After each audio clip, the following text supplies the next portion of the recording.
African content creators are changing the narrative on the global YouTube platform by telling distinctive stories cutting across all subjects. Entamoty Media Limited presents the first ever ZeePay YT Creators Festival to engage, inspire, and celebrate creators across the region. This 3-day independent festival flows as follows. Day 1, exclusive city tour with creators, Friday 26th November, 8:30 a.m. at ZeePay head office, Accra. Day 2, summit, masterclass, and influencers party, Saturday 27th November, 9 a.m. at ZeePay head office. Day 3, Sunday 28th November, Creators Awards Night and Concert at Accra City Hotel. Red carpet starts 5 p.m. This event is powered by Entamoty Media and ICS Africa. Major media partner, MX24GA. Title sponsor, ZeePay Ghana. Support and sponsors: Twellium Ghana, Menta Music, Ghana Gold Expo, Beyond the Return, Africa World Airlines, INM Events, A2 Bake, Event Boutique, Music Africa, Accra City Hotel, Whiteley. Partners. Come, let's engage, create, and connect. Visit ytcreatorsfestival.com for more.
Rated as one of the fastest growing manufacturing companies in Africa, Twillium Industry Company Limited has developed over 100 acres of land into an industry landscape to support the industrialization agenda in Ghana. With a tremendous effort of 7 years of operation in the most competitive market in West Africa, led by multinational skillful experts, training hundreds of local employees, providing jobs to over thousands of families.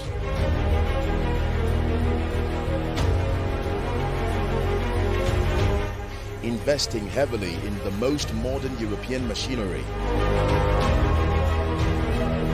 Inventing excellent products. Producing innovative and franchised brands.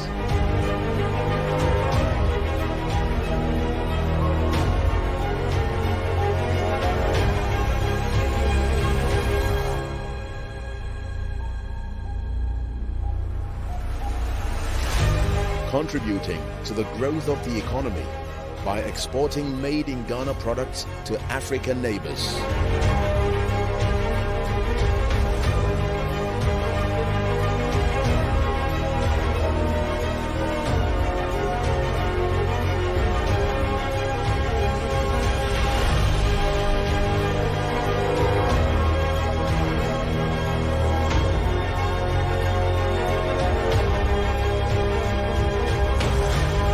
Twillium is officially certified by HACCP and ISO, making it the most internationally recognized system for food safety management.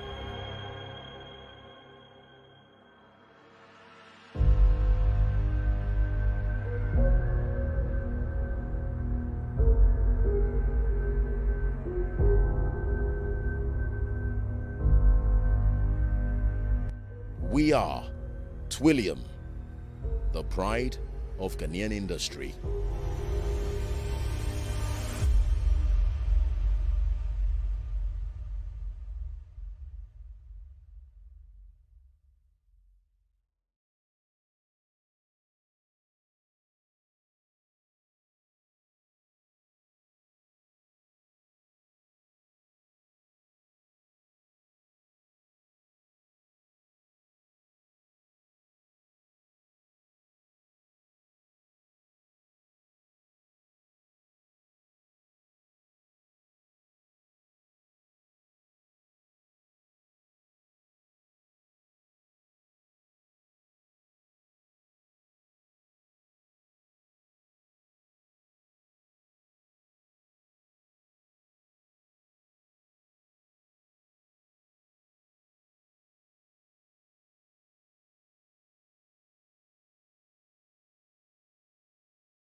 African content creators are changing the narrative on the global YouTube platform by telling distinctive stories cutting across all subjects. Entamoty Media Limited presents the first ever ZeePay YT Creators Festival to engage, inspire, and celebrate creators across the region. This 3-day independent festival flows as follows. Day 1, exclusive city tour with creators, Friday 26th November, 8:30 a.m. at ZeePay head office, Accra. Day 2, Summit, Masterclass, and Influencers Party, Saturday 27 November, 9 a.m. at ZeePay head office. Day 3, Sunday 28 November, Creators Awards Night and Concert at Accra City Hotel. Red carpet starts 5 p.m.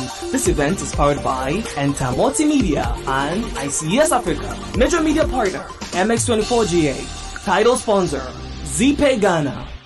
Support and sponsors: Twillium Ghana, Menta Music, Ghana Gold Expo, Beyond the Return, Africa World Airlines, Island Events, A2Bake, Event Boutique, Music Africa, Accra City Hotel, Wycliffe. Partners. Come, let's engage, create, and connect. Visit ytcreatorsfestival.com for more.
Rated as one of the fastest growing manufacturing companies in Africa, Twillium Industry Company Limited has developed over 100 acres of land into an industry landscape to support the industrialization agenda in Ghana. With a tremendous effort of 7 years of operation in the most competitive market in West Africa, led by multinational skillful experts, training hundreds of local employees, providing jobs to over thousands of families.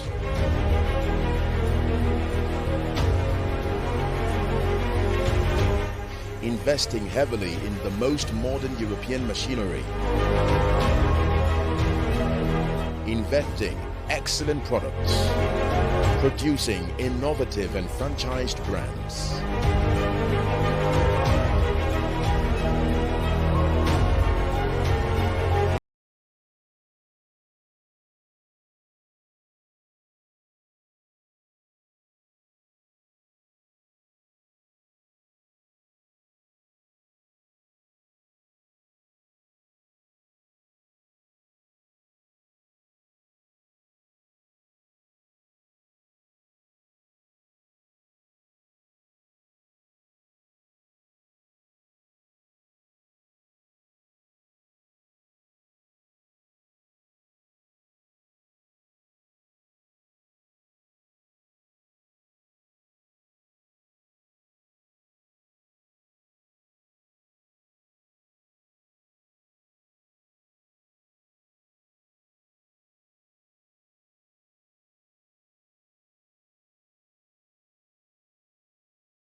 Rated as one of the fastest growing manufacturing companies in Africa, Twillium Industry Company Limited has developed over 100 acres of land into an industry landscape to support the industrialization agenda in Ghana. With a tremendous effort of 7 years of operation in the most competitive market in West Africa, led by multinational skillful experts, training hundreds of local employees, providing jobs to over thousands of families.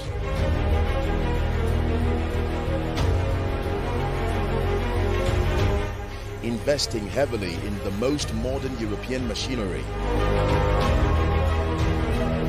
Inventing excellent products.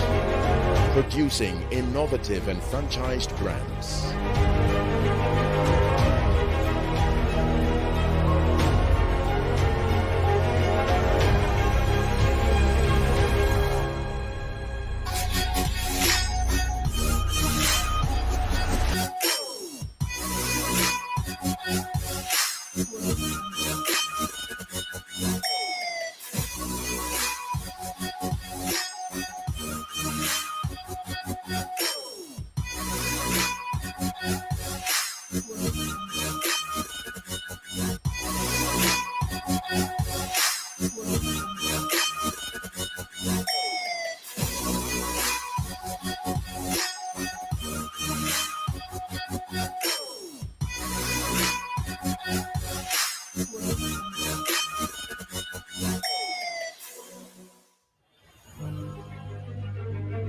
Rated as one of the fastest growing manufacturing companies in Africa, Twillium Industry Company Limited has developed over 100 acres of land into an industry landscape to support the industrialization agenda in Ghana. With a tremendous effort of 7 years of operation in the most competitive market in West Africa, led by multinational skillful experts, training hundreds of local employees, providing jobs to over thousands of families.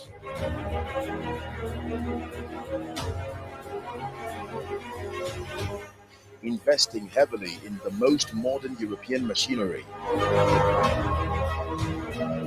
Inventing excellent products. Producing innovative and franchised brands.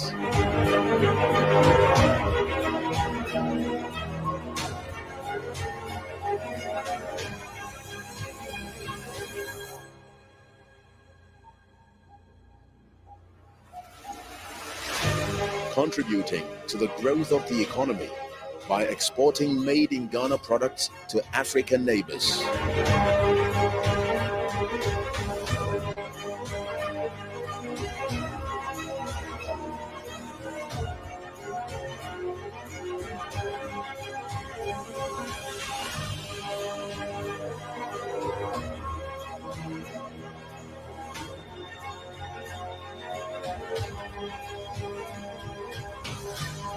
Twillium. African content creators are changing the narrative on the global YouTube platform by telling distinctive stories cutting across all subjects. Entamoty Media Limited presents the first ever ZeePay YT Creators Festival to engage, inspire, and celebrate creators across the region. This 3-day independent festival flows as follows. Day 1, exclusive city tour with creators, Friday, 26th November, 8:30 a.m. at ZeePay head office, Accra. Day 2, summit, masterclass, and influencers party, Saturday, 27th November, 9 a.m. at ZeePay head office. Day 3, Sunday, 28th November, Creators Awards Night and Concert at Accra City Hotel. Red Carpet starts 5 p.m.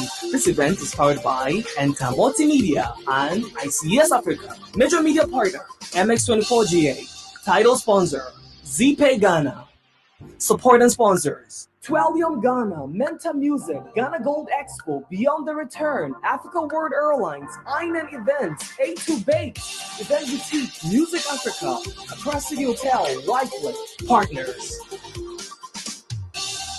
Come, let's engage, create, and connect. Visit ytcreatorsfestival.com for more.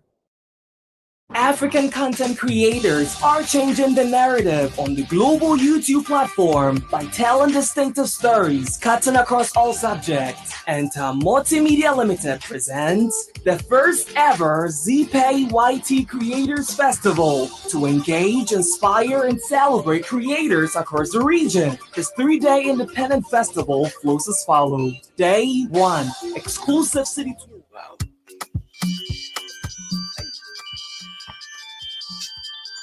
Hello. Yes, Daddy. Oh, Sidi. With your voice, no teaching my okay. I can't live without you. Talk to me. Daddy, the money.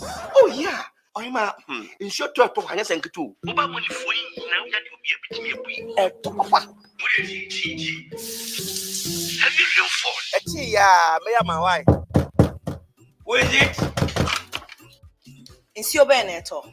You think slave queens are cheap? Oh, just use ZeePay to send me 1,000 Ghana cedis. After all, the charge is only 5 cedis. No problem. Come inside. Surprise visit. The money. Okay. ZeePay mobile money. Oh, thank you so much.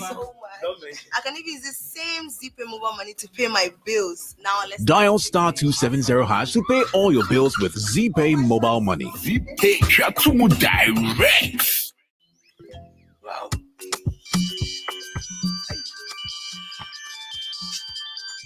Hello. Yes, Daddy. Oh, Sidi. With your voice, no teaching my okay. I can't live without you.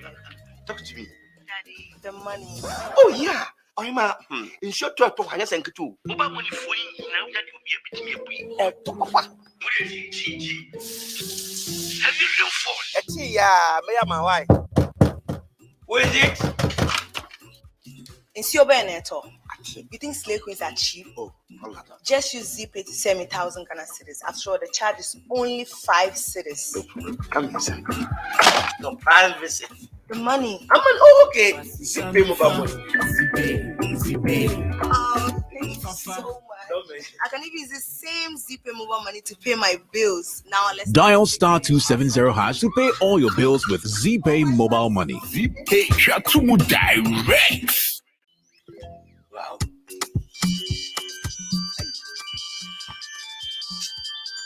Hello. Yes, Daddy. Oh, Sidi. With your voice, no teaching my okay. I can't live without you. Talk to me. Daddy, the money. Oh, yeah. I'm in short to a to hanya senke too. Oba money for you now that you'll be able to be a boy. Where is it? Have you real phone? Yeah, me and my wife. Where is it? In Siobeneto. You think slave queens are cheap? Oh, just use ZeePay to send me 1,000 Ghana cedis. After all, the charge is only 5 cedis. No problem. Come inside. Surprise visit. The money. Okay. ZeePay mobile money. Oh, thank you so much. I can even use the same ZeePay mobile money to pay my bills. Now let's dial *270# to pay all your bills with ZeePay mobile money. ZeePay Shatumu Direct. Wow.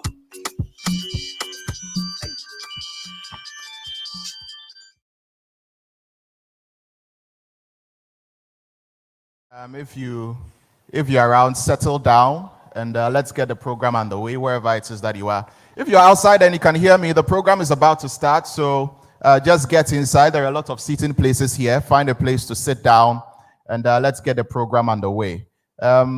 Typical of us here in Ghana, when we're starting a program, we always like to commit the program into God's hands, and so this isn't going to be any different. Let's welcome Miss Emmalyn Date, to give us the opening prayer. Shall we give her a round of applause? Good morning, ladies and gentlemen. Shall we pray? Father, in the name of Jesus, words cannot express how grateful we are to you today. This journey started about 3 months ago, but here we are. We know that we can do nothing without you. Everything excellent and perfect comes from you. Therefore, we give you your place in this place. We ask that, Lord, from the beginning to the end, the coordination will be seamless and smooth.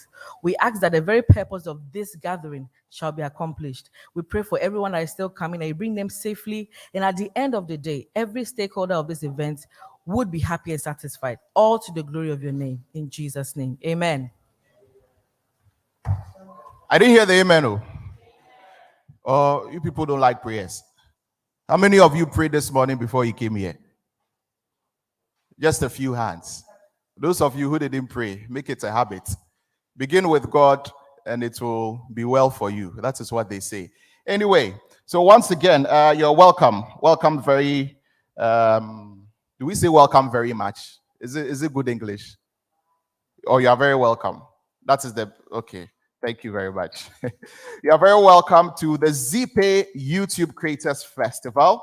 ZeePay are making this possible. If you don't know about ZeePay, then I don't know where you've been living for the past couple of years. Maybe you've been living under a rock. We are entering a digital era, so it's important that you know who ZeePay is.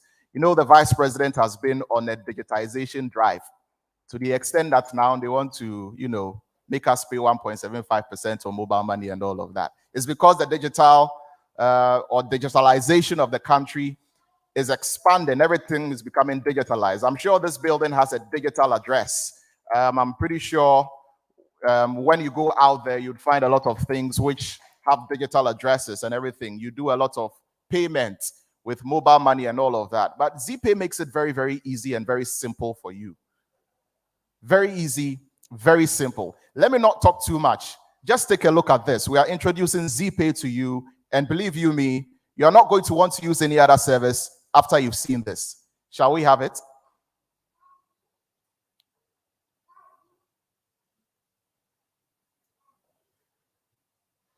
Okay, well, we'll come to that. But before we come to that, as ZeePay are the title sponsors, we also are doing this in collaboration with Entamoty. And they're also doing some great stuff when it comes to helping with content creation and all of that. So let's first of all introduce Entamoty to you, and then we'll take a look at ZeePay as well. So take a look at this.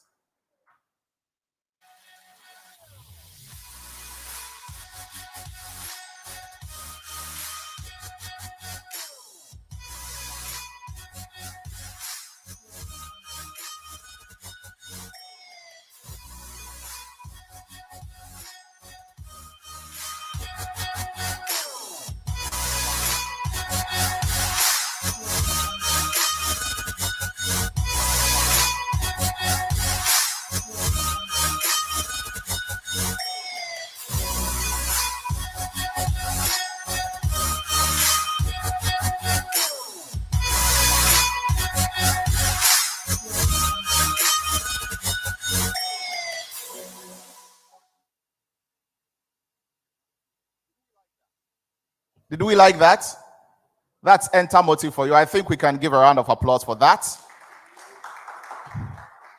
You know, when you go to a lot of Ghanaian functions and they are sitting down and there needs to be appreciation shown, more often than not, the enthusiasm is not there. I don't know why the enthusiasm is not there, but I don't want us to be a boring audience here or boring participants in this festival. I want us to be enthusiastic. I want us to be happy, because by the time we leave here, we are going to have benefited so immensely. So when we need to hear a round of applause, it needs to be a resounding one. Even if we can add cheers, let us add cheers. So I want to hear another round of applause. Can we do it better? That's right. That's better. So that's Entamoty for you. You know, when you go onto the website of Entamoty, what they say is that at Entamoty Media, we specialize in helping our clients plan, produce, and promote content that drives audience engagement and conversion. So that's what you saw. And they are doing great work in this country. And so if you don't know about Entamoty, now you know about them. But let me not take the wind out of the sails of the man who is going to give us a welcome address. It doesn't lie in my mouth to give us the welcome address. So I would invite the CEO of Entamoty Media, Berima Amwening Samuel, to come and give us a proper welcome. Let's give him a round of applause, shall we?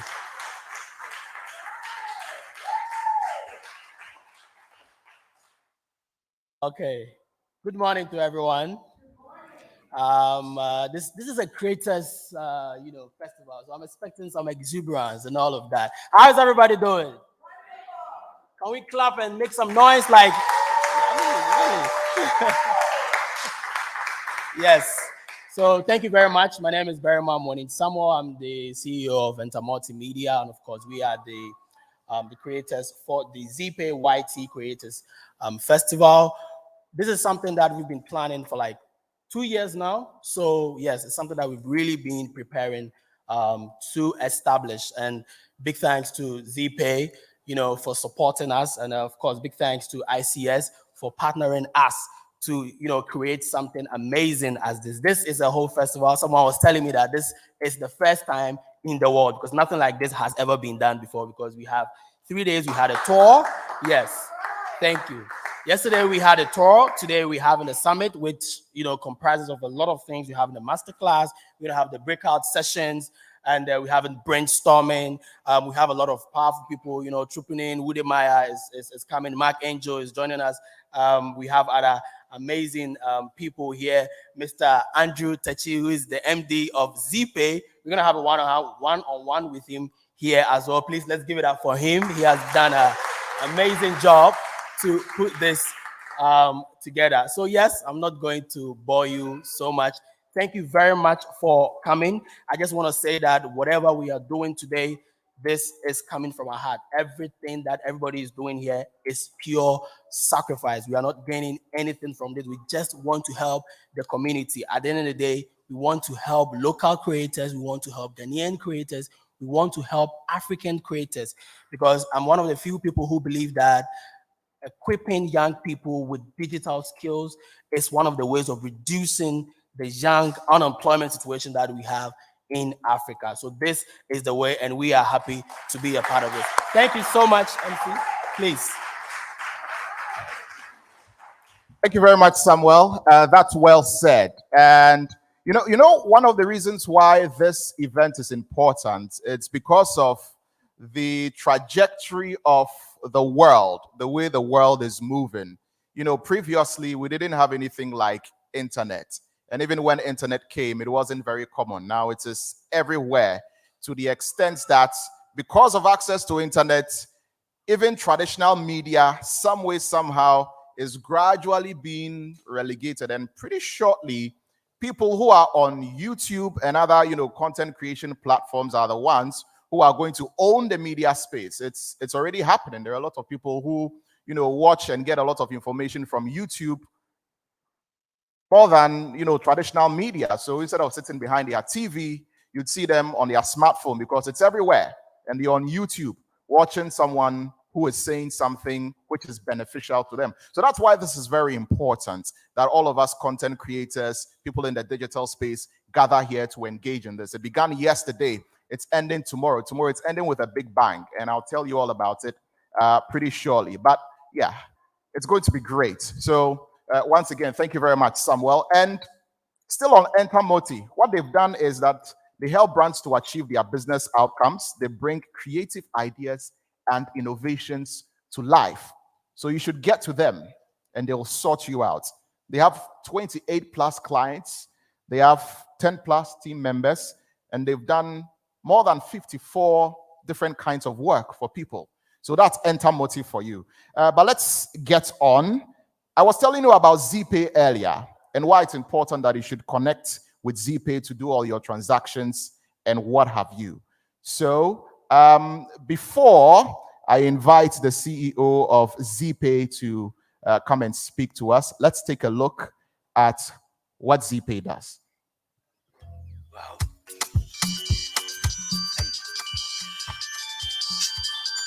Hello. Yes, Daddy. Oh, Sidi. With your voice, notice my okay. I can't live without you. Talk to me. Daddy, the money. Oh, yeah. I'm in short to a to hire and to mobile money for you now that you'll be able to me. Have you real phone? Yeah, may I my wife? Who is it? In your Beneto, you think slave queens are cheap? Oh, just use ZeePay to send me 1,000 Ghana cedis. After all, the charge is only 5 cedis. Come here, sir. Surprise visit. The money. Oh, okay. ZeePay mobile money. ZeePay. Oh, thank you so much. I can even use the same ZeePay mobile money to pay my bills. Now let's Dial *270# to pay all your bills with ZeePay mobile money. ZeePay direct. Did we like that? ZeePay is making our lives easier. If you are worried about paying 1.75% on your Momo, ZeePay is the way to go. He sent 1,000 cedis, but how much was he charged? Just 5 cedis. But if you were to send with normal Momo, how much were you going to pay? About 10 cedis, right? So if there's 1.75, how much will you be paying? About 27 cedis or so. ZeePay is the way to go. With a round of applause, let's welcome the man who is making all of this possible, Mr. Andrew Techiapia, who is the CEO of ZeePay.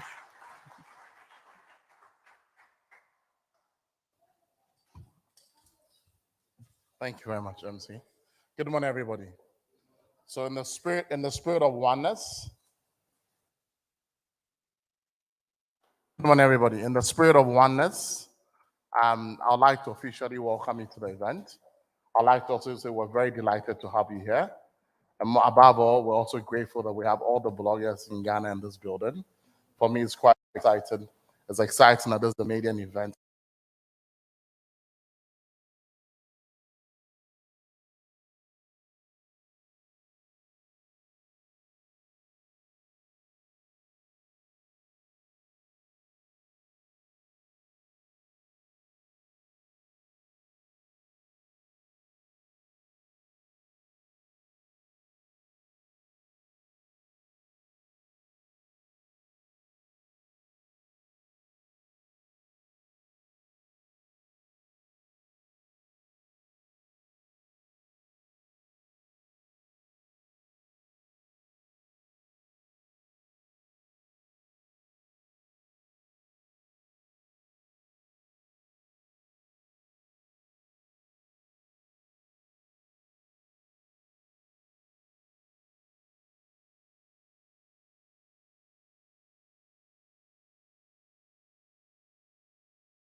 Okay.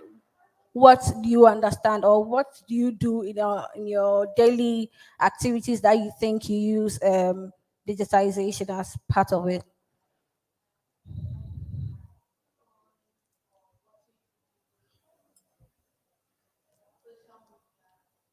Okay. Can I have a meal? I have a female, so can I have a male?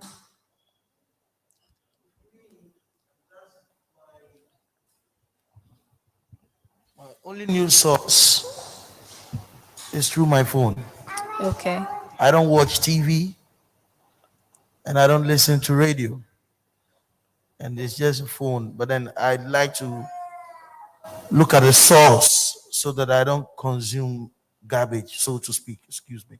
Okay. Okay, I have a lady here too. All right, I use online banking. Okay. It's a lot easier than me having to go into the bank and stand in lines when I can just do everything online. It just makes it a lot easier. Okay. For giving and I think receiving. I get.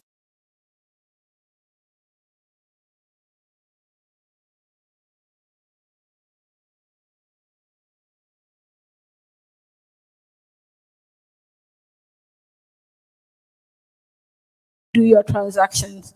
So thank you very much. All right. Okay, as my MC said, the world is moving into a digital space, and we all have to make up our minds that however, wherever it's going, we'll be able to go with the flow. Just imagine if you are home and you can't shop, you can't do some of the things that you want to do. For me, for example, I don't remember the last time I went into a shop, like drove into a shop to buy things in the shop. Most of the time, I sit in the comfort of my home, just click a button, go on somebody's page, check the quality. I mean, sometimes you can all bear with me that sometimes you get it wrong.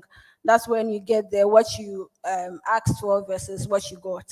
So this morning, I'm also asking all of you that we need to equip ourselves with some of these digital skills. We have a lot of things. The good thing is that you don't necessarily have to have an IT background or to be a high-level coder for you to be able to do some of these digital things. The other thing is that I remember the other day some people were having an argument that IT skills is the same as digital skills, but I want to let you know that it's so different.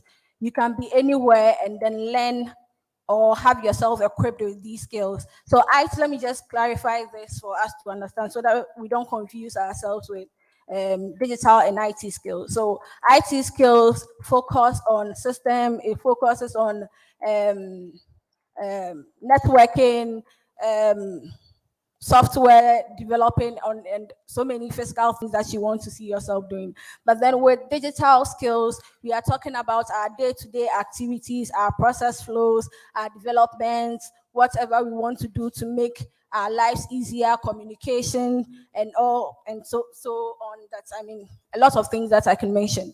So going digital, I would say that most of us, the good thing is that you don't need to go to school again to be able to equip yourself with these skills. The good thing is that we have a lot of social media platforms. Sorry. We have a lot of platforms. We have now we have WhatsApp, we have Instagram, we have Twitter, we have TikTok, and a lot of them. I mean, I can't even mention all. So you can just go on Google, or even YouTube. I mean, right now you don't even have to pay for anything. Sometimes you go to YouTube, you search for saying things, and if you want certificates, you can also join the study portals we have. I think I have few. We have Coursera, we have Udemy, we have LinkedIn. I mean, LinkedIn, sometimes you go there and you are able to study something. So all I want to urge you this morning is that we should go all out of our ways. We should take that mindset out of whatever that we think that going digital means you have to have IT skills to be able to do it. I'll just take you through some few digital skills that I think would be helpful to us. The first I would want to talk about is design thinking. So design thinking basically talk about you knowing what your customers, or I mean, if I have my influencers and my content creators here, we are using our social media platforms. So you have followers, you have viewers, and so on. So for design thinking, you need to know what your customer. I want to use customer because I think I'm familiar with customers. You have to let your customers know what you are creating out there. So for design thinking, once again, you need your users to experiment whatever you've created. Let's say you are creating something, or you are building a new product or services. You would want your customer to have a feel of it. So you let them use it to get the feedback, and you'd be able to tune. You'll be able to tune into however or what their customer wants. The second thing the second skill I would want to talk about would be user experience. That is getting to empathize with your users, your customers. So you put yourself in your customers' shoes and be able to create whatever you think would attract. And just imagine you have a page that nobody is visiting. I don't think that's what we all want. Apart from, the excitement we all get from going or logging into people's platforms, social media platform. We would want to have some sort of feeling. When you go there, you get the things that you want to see. At the end of the day, you are taking something out, and you are enjoying the service. We are also thinking as a creator or as a company or a business, you'd have to also create things that that your customers would enjoy, or it will satisfy them in an enjoyable way. Okay, so the other thing too, maybe the last thing I would want to talk about would be digital marketing. I think that's what most of you are familiar with. So digital marketing simply means online, how we do our shopping online and all. So for instance, I remember the last time when I went to my salon, and they were sharing flyers for the new things that the new things that they are doing. And when I saw the paper, like, you just take it. I saw someone take it and throw it into the bin. But just imagine when I go home, I called the manager and I was like, this paper thing that you are doing, it won't help you. First of all, you are just spending money. What are you putting out there? It's not like somebody will hold the paper and go and give it to someone else to look at it. The thing is that you can do all this advertising on social media. You can take if you are familiar with your customers, you can take their numbers, you can take their email addresses, and then share whatever content that you want to show to them. So I think we should all have this mindset of moving. Sometimes we overlook what our customers want. We end up doing things that we think are okay for us and not what they want to enjoy. So I think talking about equipping yourself with the digital skills too. I'm not an IT person, but then in my company, one time we needed a source of communication for everyone. All I had to do was to go, and they said they needed a chatbot. Everybody was saying chatbot, chatbot, chatbot. I didn't even know what exactly it was, but then I just went on YouTube and I keyed in how to create a chatbot, and in YouTube with Power Apps, Microsoft Power Apps, and then all I had to do was to type in whatever I needed. I just go back to my work, and at the end of the day, within a month, I was able to build a chatbot for my company. So this morning, I want to say that we should try as much as possible to take at least 5 minutes of our time every day to learn something on the social media platforms. Thank you.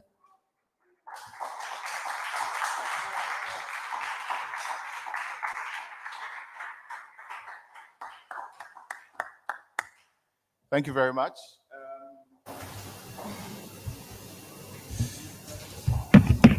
I hope we learned a lot from that, didn't we? That was beneficial, wasn't it? Did any of us take notes?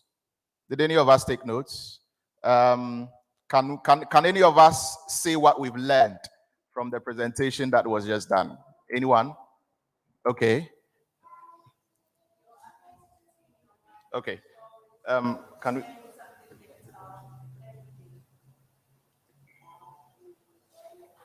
Okay, I just wanted to give you a mic so that we can hear what you said.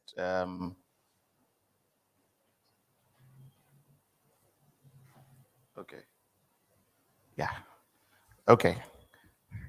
Thank you. What's your name? What's your name? Lily. Lily. Yeah, Lily from Okay. So Melian Lily, what Mechanics. was your takeaway? Okay, so then your ability to tune your mind to always learn something digital on a daily basis. Right. Yes, to like have that open mind that yes, it's a new wave. So get imbibed into it. When she was talking, I remember I started using Momo like way back because it was easy for me. I used to send money to like my grandparents and the rest, and before I take it to the station and then they send the money. So when Momo came out, I was like, wow, this is, I mean, good. But the people were scared about it. I'm like, what are you to be scared about? You're supposed to just keep your code. That's the secret.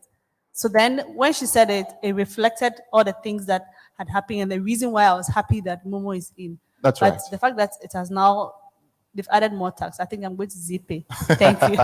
Thank you. Thank you very much. There's a gentleman at the back who also wants to say something. All right. I think the aspect of Your name, sir, we didn't catch your name. my name is Hector Wolf. Hector Wolf. That's right. All right, Hector. So what was your takeaway? The aspect of user experience. Right.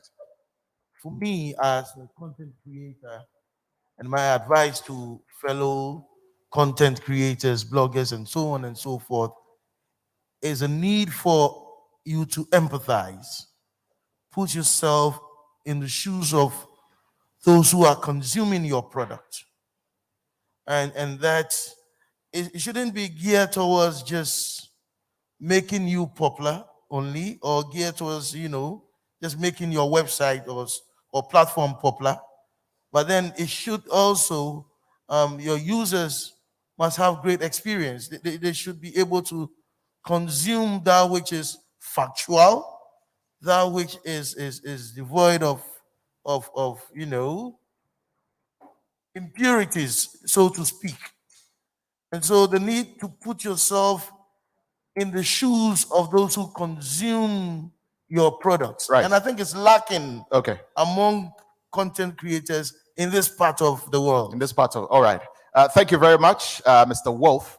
Once again, thank you to Nadia Modok. Your presentation didn't go through one ear and come out the other. People are benefiting from it. Let's do it again for her, shall we? Let's appreciate her once more. That's right. All right. So we have our next presentation, but it's going to be a virtual one, which means the speaker is not here with us. He's going to be speaking to us virtually. Digitization, of course. So we have a virtual presentation. So the second one is on how creators can leverage on YouTube MCN to increase their revenue. And it's a presentation by Yoni Friedman of Menta Music. So shall we have that presentation?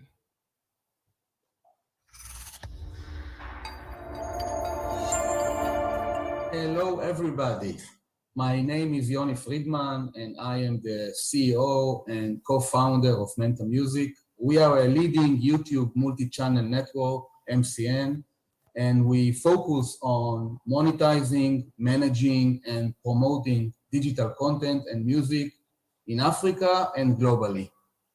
Our top quality services include content monetization, promotion, rights protection, optimization, first-class support, resolving copyright issues, and many more. We have a well-established presence of more than 100 local representatives and agents across Africa, as well as a highly experienced management and tech team. Our mission is to provide our clients, the creators, with excellent, innovative, value-added services to expand their exposure, protect their rights, and increase their revenues from YouTube and music platforms. We provide our services to almost 1,000 satisfied creators from 25 different African countries. We handle both music and non-music content of popular comedians, musicians, TV channels, original content creators, and more. I would be glad to share more information on our main value-added services as a distinguished YouTube MCN.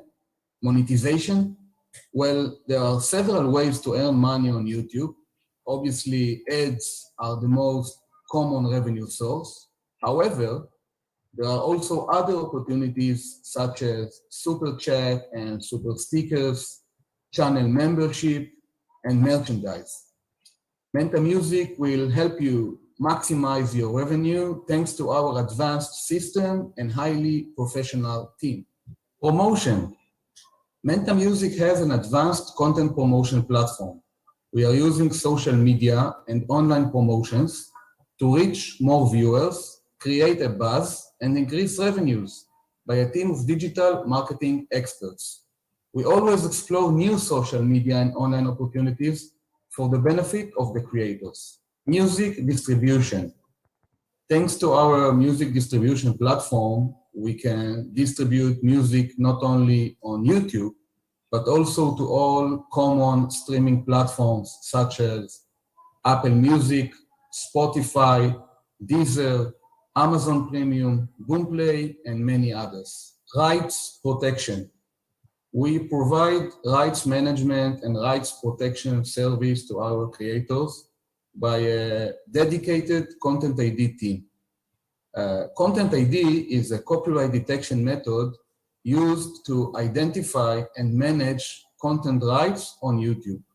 Please note that in order to be approved for the Content ID service, creators must have full and exclusive rights over their content.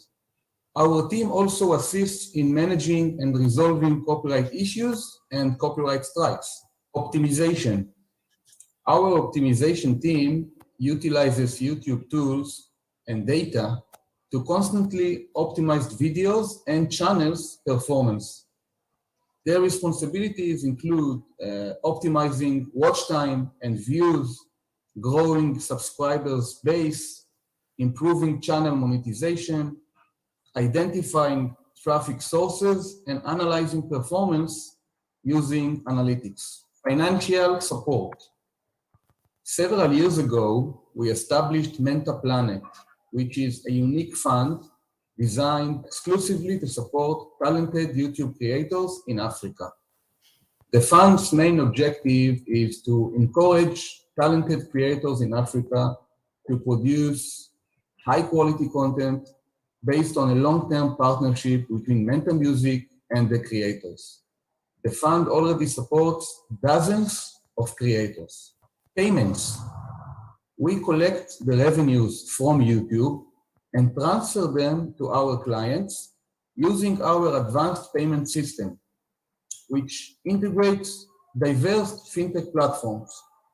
We support a wide variety of payment methods, such as wire transfer, PayPal, mobile money, cash pickup, and multi-currency. We provide our clients with transparent, detailed reports and monthly payments that are based on YouTube official reports. Customer support.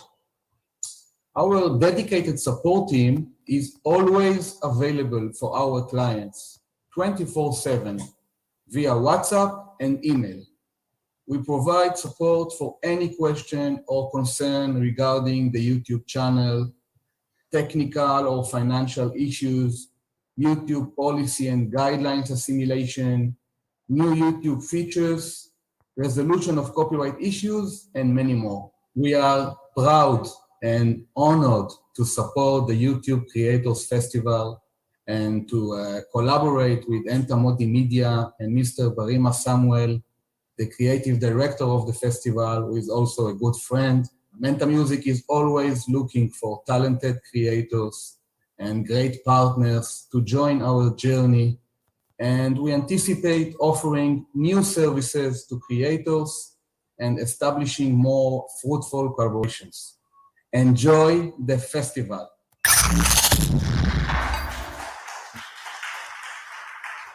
All right. So that was that presentation by Yoni Friedman, who is the CEO of Menta Music. They've got a booth outside. So if you want more information about Menta Music, you want them to help you out, you can go out back. You'd see them there. You'd make all the inquiries that you need to make. If you are a content creator, you're on YouTube, you want to make a lot more money, They can help you make all of that money, grow your YouTube business. So check out Entamoty. We've got our third presentation, and this one is on how to be a content creator and maintaining a full-time job. A lot of people want to do it part-time, but there are a lot of people who are also into it full-time. They have a lot of subscribers, and they are making a lot of money. So if you want to get into it, this is one that you would need to really pay attention to. How to be a content creator and maintaining a full-time job. That's also what's coming up. Jessica Opare Safora, I believe, is bringing us that virtual presentation. Let's have that. How to become a content creator and maintain a full-time job. Hi, my name is Jessica. I've been working in the media for the last 21 years. A radio and TV personality and programs manager for both radio and TV. As programs manager, I'm also in charge of events and promotions for my station. I'm a voice actor. You have 1 minute remaining. My most popular voiceovers you most likely hear on Ghana's #1 telecommunication network, MTN, every day. As a personal gig, I run a small voiceover business called The Voiceover Company, where I create radio ads from the scratch till they're ready to air. I love to work to improve my fitness every chance I get. I also love to ride motorcycles. My passion for riding led me to create Ghana's foremost all-female motorcycle club, Biker Girls GH, a community of women who support each other and embark on charitable events. In my life, there's always something to do. There's never a dull moment. Then, of course, there's YouTube. In March 2020, when COVID hit, I was one of the people who was affected financially. It was two things. Either you quit your job or you took a pay cut. So I was stuck between a rock and a hard place. And at that point in time, we had been, the lockdown had happened. This was in March 2020. Lockdown had happened. And, we're just trying to sort of find some level of normalcy. That was hard, though, because life had suddenly changed. The world was on its knees. And we had to find ways to improvise. Now, what led me to YouTube was just the fact that, my income had reduced, understandably so. The times called for it, but my expenditure remained the same. And I have some fixed expenditures that I make every single month. And so, I needed to find another source of income. I went to YouTube, looked at a couple of creators that I had chanced upon, and said to myself, well, if they've been doing this and I've been doing radio, I've been in the media for 21 years, there's certainly something that I have to offer as well. I could offer as well. And so I just jumped into it, with both legs. So in July, I think on the 4th of July, 2020, I posted my first YouTube video. It was not the first video for my channel, because prior to that, I had been posting every now and again, didn't know much about YouTube, treating YouTube like most people do. You have some funny video, some random video, you upload it just to see how it does. You get like 23 views.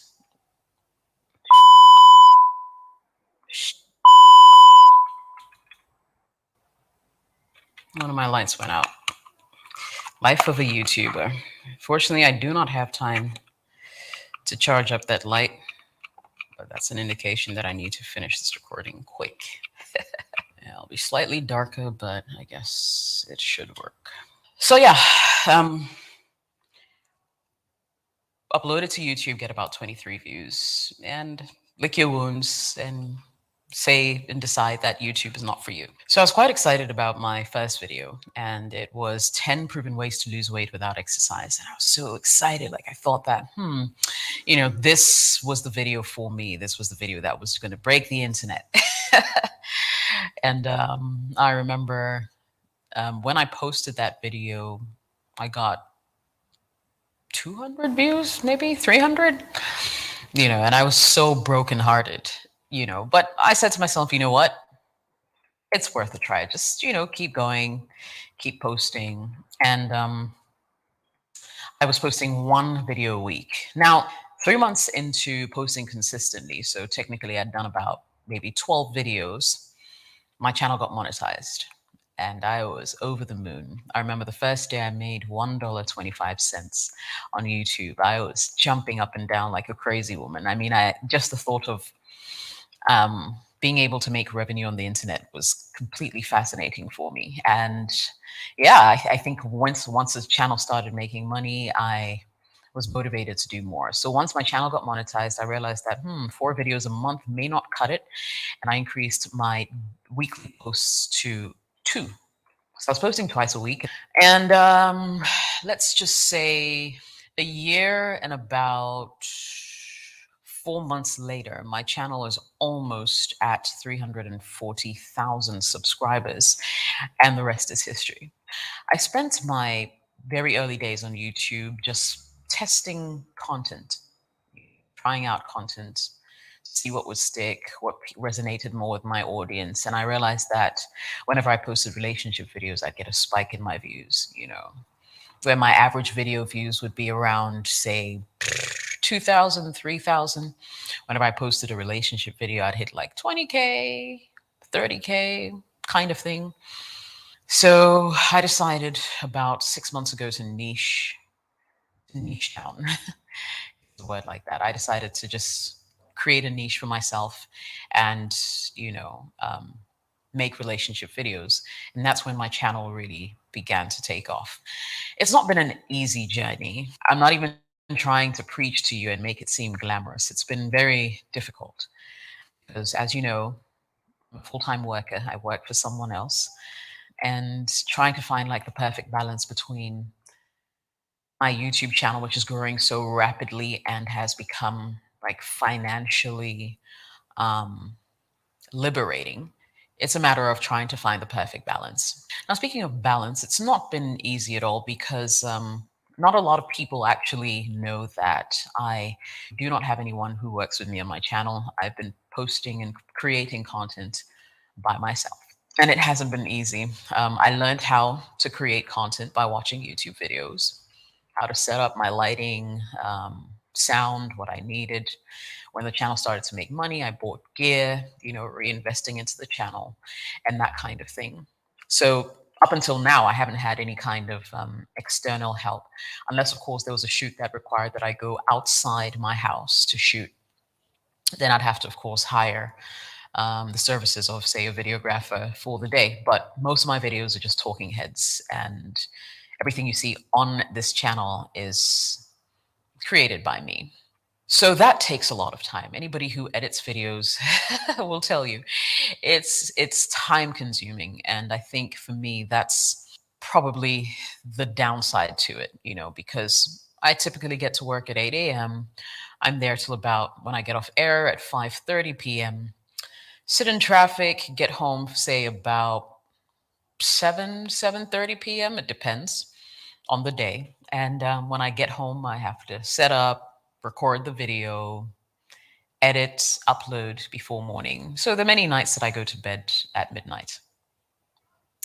A little sacrifice to make for what I want. My weekends, on a very good weekend, if I have no extracurricular activities or responsibilities or things to get through, I would typically set up and try and shoot as many videos as I can. I'm not always successful, though, because some way, somehow, there's always something to do, right? So this is Ghana, you're going to weddings or funerals or, there's just stuff, extracurricular stuff. Don't forget I'm a biker as well. And so there are so many activities in between. But I try to make the most of my time. And I think that is what has pretty much kept me afloat. Up until this month, I have been posting consistently 2 videos every week. This month, I increased the videos to 3 videos a week. And this is just me trying to see what's possible and something that wouldn't be too difficult to manage as a schedule. And also try to figure out what would best work for me, such that it doesn't interfere with my daytime job. Listen, being a full-time YouTuber requires a lot of passion for what you do, discipline, because you're not always going to feel like setting up and shooting, setting up, tearing down alone takes a lot of time, so you're going to have to be disciplined enough to want to pull this through. You're going to have to be consistent. If there are 5 things I can share with you if you'd like to still maintain your full-time job and be a YouTubepreneur, these would be it. First, there are really no off days. You would require planning, discipline, and execution to be able to complete your task. Number 2, you will have to perfect your art of multitasking. It's not easy juggling a full-time job and still having time for your part-time job. So if you're not someone who's able to juggle multiple tasks at a time, there'll always be a couple of aspects of your job or your life that would suffer for it. You'd have to sacrifice to be able to, continuously create content. For number 3, I'd say be careful not to drop the ball on your main job, because obviously that's probably what will sustain you, especially in the beginning when your channel's still growing, probably hasn't been monetized, or is monetized, but you're not making that much money from. So if you sort of cannibalize your own main job in your pursuit of creating content on YouTube, you might find yourself in a fix. So you need to really be able to find like a perfect balance. For number 4, I'd say delegate what you can. Certainly the option and the road that I chose to walk has not been an easy one. And to be honest, I'm looking at probably employing a person or 2, maybe come next year. But yes, delegate what you can. It always helps. And sometimes you move faster when you have other hands in the business. And finally, you must know that this is going to be a big sacrifice. And sometimes you may have to sacrifice your time with your friends, time with your family, time with your partner or your spouse, but there has to be some sacrifice on some kind of level. And so, these are my thoughts really on being a YouTuber and also working full-time. Definitely not easy. Is it impossible to do? Look at me. A couple of months in, I'm still here. I still have my job, so I guess I'm doing something right. Do I intend to go full-time? I don't know what the future holds, to be honest, but I think the possibilities are endless, and who knows? I'm sure if I go full-time, you'll find out about it. So yeah, that's about it from me. My name is Jessica.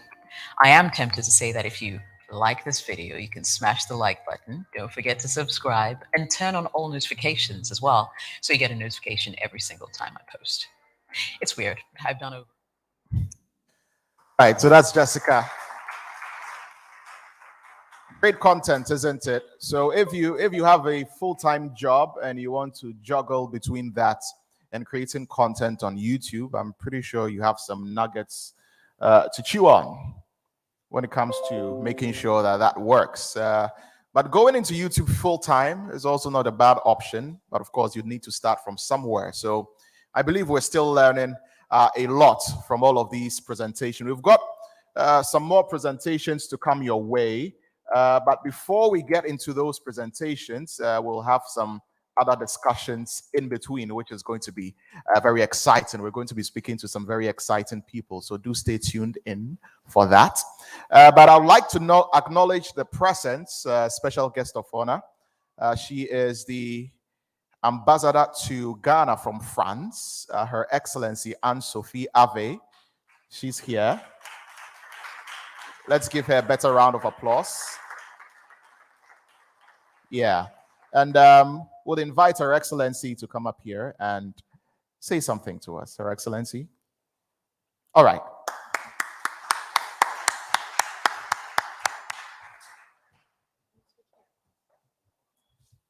Good morning. My name is Anne-Sophie Ave. I'm the French ambassador to Ghana.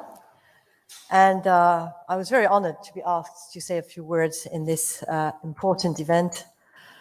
Although I was wondering, what exact added value can I bring to you, considering I'm your parents' age, probably, maybe your grandparents, and the subject about youth and digital and how to make money with YouTube is quite far from what I'm doing on a daily basis. Although I do relate a bit to what the virtual guest has explained when it comes to multitasking.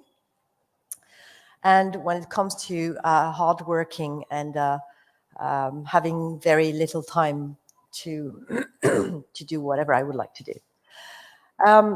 For us here in Ghana, working with digitalization is part of the French priorities. We have been funding some language laboratories. We have been funding some equipment in many schools. We've been funding the training for teachers to do teaching through internet.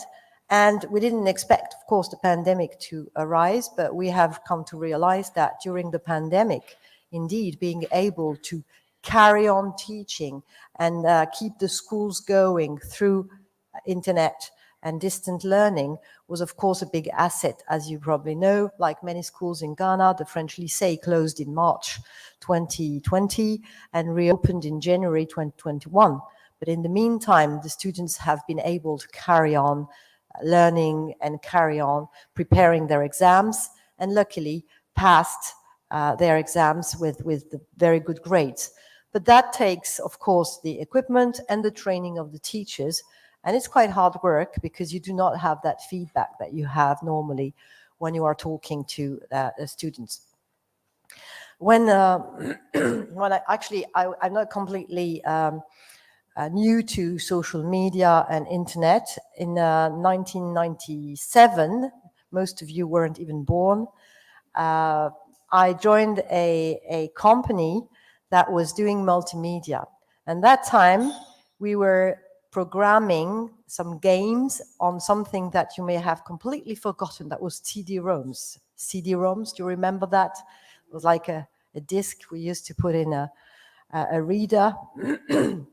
And we used to program some games. And at that time, I was working in a company that was doing vocational training.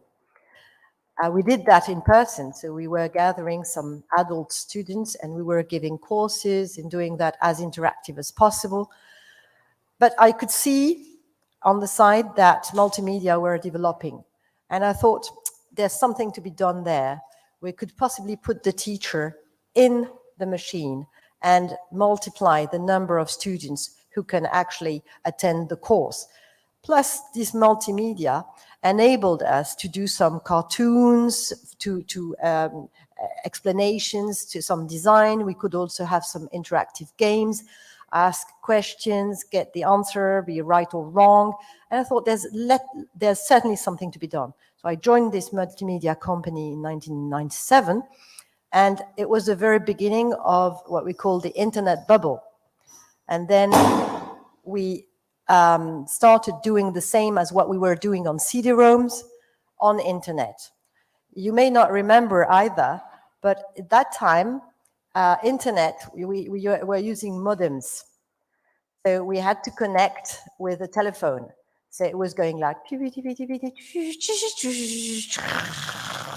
and then you had something like a tiny little number of kilobytes or kilo-octets even that were going through. We used to wait for like half an hour for a page to appear. So that was there was a big limitation on what we could do and how interactive we could be.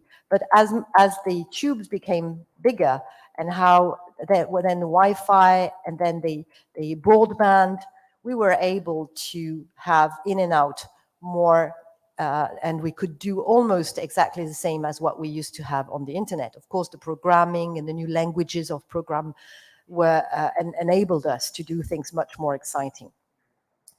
Then I carried on my career. I always kept an eye on, of course, on social media, as I understood that it was a media like other medias, and my children were definitely connected, so I wanted to see what they were following, what they were doing. I became an ambassador in 2018, and I had no idea that this would be in any way related to social media. Just like everyone, I used to think that being an ambassador was, of course, doing a bit of diplomacy, talking to important people of important things, and doing serious things, and indeed having a few cocktails. Truth is that it is about promoting your country. It's about sharing your culture. It is about what we call soft power, making sure that people get to know a bit more about France, because I'm the ambassador of France. If I were the ambassador of somewhere else, I would do that for somewhere else. Getting to know a bit more about the language and the culture. Luckily here, there was a will to learn some French. So I thought, you don't teach French by saying you've got to learn French, you've got to learn French, and then do some quite boring recitations and repeat and comment ça va bien, and learn by heart and have a teacher with a stick that eventually threatens you. And I was quite amazed to hear there was a survey online say which was your most frightening teacher. Was it math? Was it French? And quite a few people were answering it was French. And I thought, that's not what French is supposed to be. French is a language of love. It's the language of literature. It's the language of poetry. So how can I convey these messages to the Ghanaians that French is nice to hear, it's nice to learn, and it's not difficult, because you know more French words than you think, because many words in English are actually French, or vice versa, but we like to think they're French. And some things are not French, but you still call them French, like French fries, but who knows, and French kiss. But that's probably only because we do it better. Anyway, I had this challenge of conveying my culture, of sharing with the people what France is about, because not so many can actually fly to France. There is this language barrier, and there is no historic habit of flying to France. People fly to the UK, the US, that is attractive. But why is the UK and the US attractive, I thought? Because of the language indeed, and when you arrive in the UK, you can understand what's happening. But also the vision you have from the UK, the US, is conveyed through the films, the movies, the series. That gives you an idea of what these countries are like. And I said, I need to do something like that and share through audio visual what France is about. That's how we put together a TV show that is called Touch of France, but we realized that not everyone has a television and not everyone is available on Sunday at 12:30 to watch GH1, that is actually on DSTV, or at 1 to watch it on Metro TV or Oh My TV. So we put together a YouTube channel to enable people to watch it whenever they have time and when they are available. It's like a video on demand, except that it's free. I never thought of making money out of it, but now you mention it, I can possibly think of it. Manta, absolutely. I could go and see Manta. But that was not the aim of the game. The aim of the game for an ambassador is not to do business. It's to help people to do business. I get paid by my government, and I wouldn't be allowed to get any other sources of income. The aim was really to share this culture, and we were very happy to see that it's working and working well, that quite a few people are watching Touch of France. It's quite an astonishment to be recognized on the street, not because you are the French ambassador, but because you're a TV presenter. That is quite funny. But they know that I do that as an ambassador. And one of the signs that it actually worked was my astonishment to realize that I became the #1 ambassador on Instagram. I had no idea. And suddenly I have like 17,000 people following me and keeps rising. Thanks to these people who I have as guests on Touch of France, with whom I share this culture, so that they give me feedback on what we are sharing through Ghanaian eyes. So this weekend, I'll be talking to Kalsum Sinare, Anthony Baffo. For the first time, you have the two of them. Maybe you don't even know they're an icon, but they are. They've been married for like 30 years, and it's the first time they'll be on TV together, and they will speak about the languages, because the two of them speak like over 10 languages together. And seeing whatever we were presenting through these Ghanaian eyes was probably the key and one of the recipe for success for this Touch of France. One of the reasons it was also important is that it is part of the influence, and it makes my life much easier when I need to talk to ministers or to the president or to the government, because I am not anonymous. I'm indeed the French ambassador, but there is a little plus, that is, she's the French ambassador, but she's also known by the Ghanaian public opinion, and that helps, of course, a lot. And indeed, when you have a positive image in the public opinion. That also helps terribly. You know that France doesn't have that positive image everywhere in West Africa, but in Ghana, there were no prejudice. People had ideas about what France could be, but it was not very precise. So I thought it is the moment to present a narrative. I didn't want to make it more positive than it actually is. I wanted to present a very realistic idea or vision of France, and that's what my guests are for. They give me that feedback, and we can discuss that. And I'm pretty happy that it's working. We did 2 seasons. It is now on YouTube, so it's here to stay. People will be able to watch it again and again. We see that people keep going to view those episodes. The one with Sarkozy is a hit. The one with Abedi Pelé and Marcel Desailly is also a hit. The one with Stoneboy, of course, the one with John Domello, Juliet Ibrahim, all these wonderful people who were chatting with me, and they are related to France. So that was also interesting to hear their experience about France. And I think that the social media in this respect have been like echoing what we've been doing on media. And that would be probably my conclusion, is that there's no spontaneous generation of something on social media or internet or YouTube. It's only showing reality. It's a media that conveys a part of reality, a message that is real, that is in person.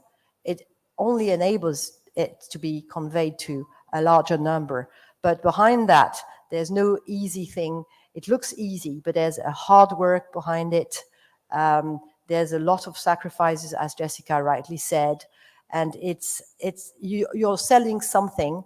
If you look at during COVID, the companies that have still made a lot of profits were Amazon, and those Facebook and these companies. But because there is something behind it, if you sell products through the internet, behind it, there is a product, there is a factory, there are people who are producing these.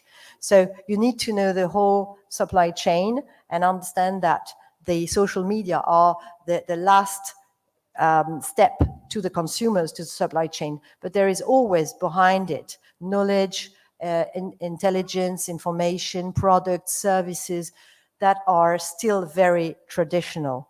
And that is what it's working. Doing diplomacy through social media is a new way of doing it.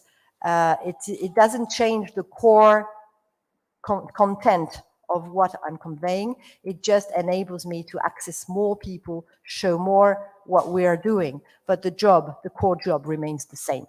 So you as young people now will have to live with the social media, YouTube, maybe other platforms.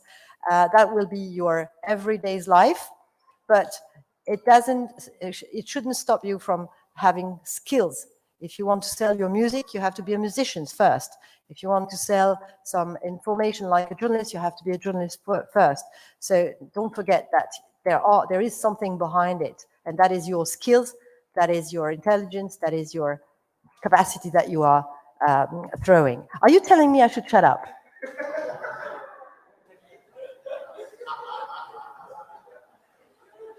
Yes, you are. And you are right. See, that's the big difference with social media. When you're fed up on social media, you just switch off. So I shall switch off. Thank you very much. There's no like to press, but just a round of applause will be fine. Thank you very much.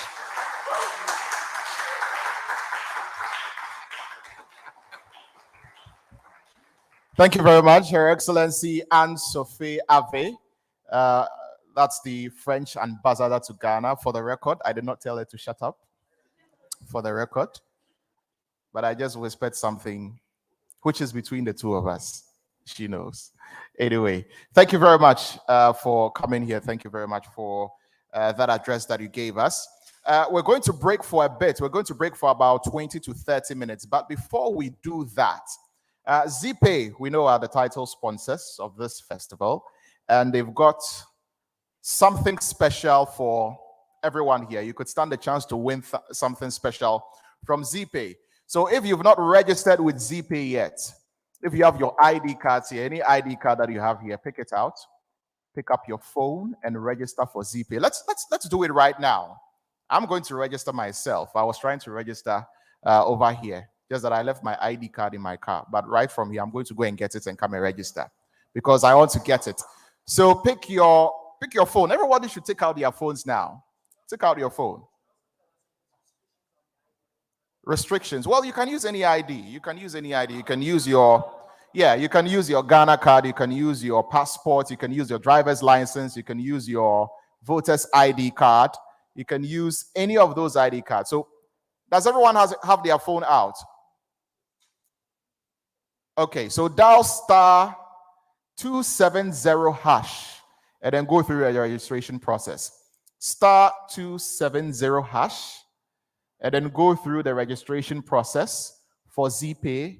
And after you've registered, that is what you should be using for every transaction. Thank you very much. So once you register,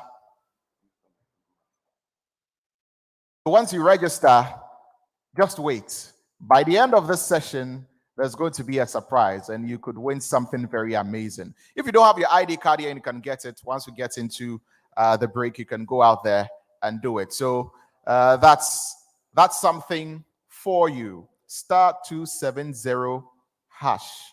Get registered on ZeePay and let's win something. So at this time, it's time for us to take a break. We're taking a break for about 20 to 30 minutes, and then we'll get back and get into the one-on-one sessions. We're going to have a one-on-one session with Mr. Andrews, who is the CEO of ZeePay. We're going to be talking to him about how, ZeePay came about and a whole lot of other things. Very interesting stuff.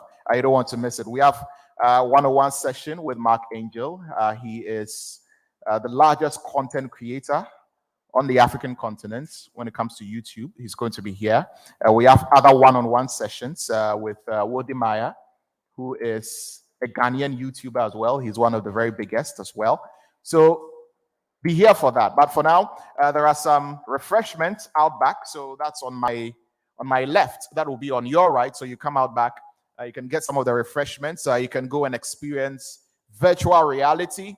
And you can connect with each other. Do some networking. The DJ will give us music while we do that. So that is for the next 20 to 30 minutes. Thank you very much. Mr. DJ.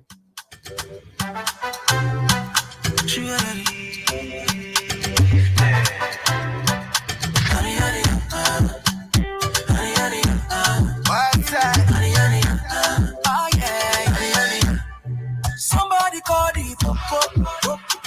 Me win the lotto. Say me I don't know. Me yana don't know. Call the pop. Me win the lotto. Say me I don't know. Me yana don't know.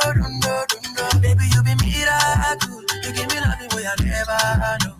My baby you be wonderful. You give me loving where I never know. My baby you be miracle. You give me loving where I never know. Baby, you be wonderful. You give me loving where I never.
Wow.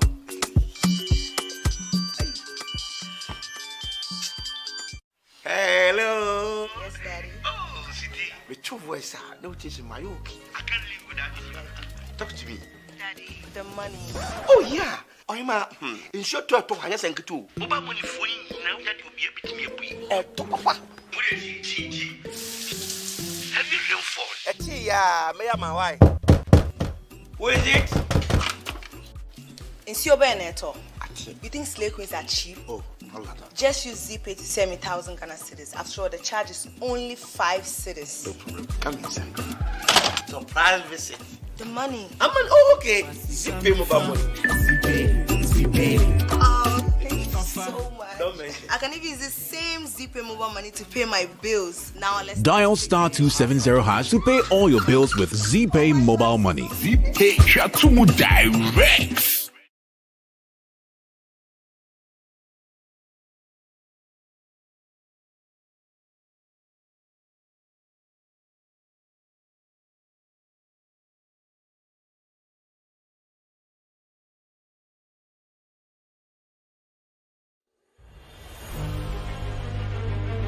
Rated as one of the fastest growing manufacturing companies in Africa, Twillium Industry Company Limited has developed over 100 acres of land into an industry landscape to support the industrialization agenda in Ghana. With a tremendous effort of 7 years of operation in the most competitive market in West Africa, led by multinational skillful experts, training hundreds of local employees, providing jobs to over thousands of families.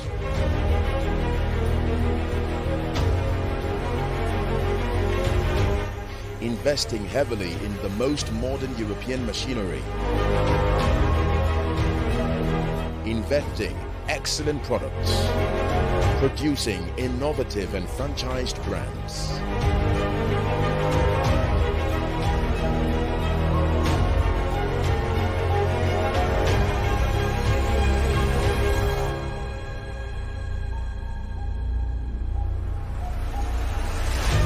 Contributing to the growth of the economy by exporting made-in-Ghana products to African neighbors.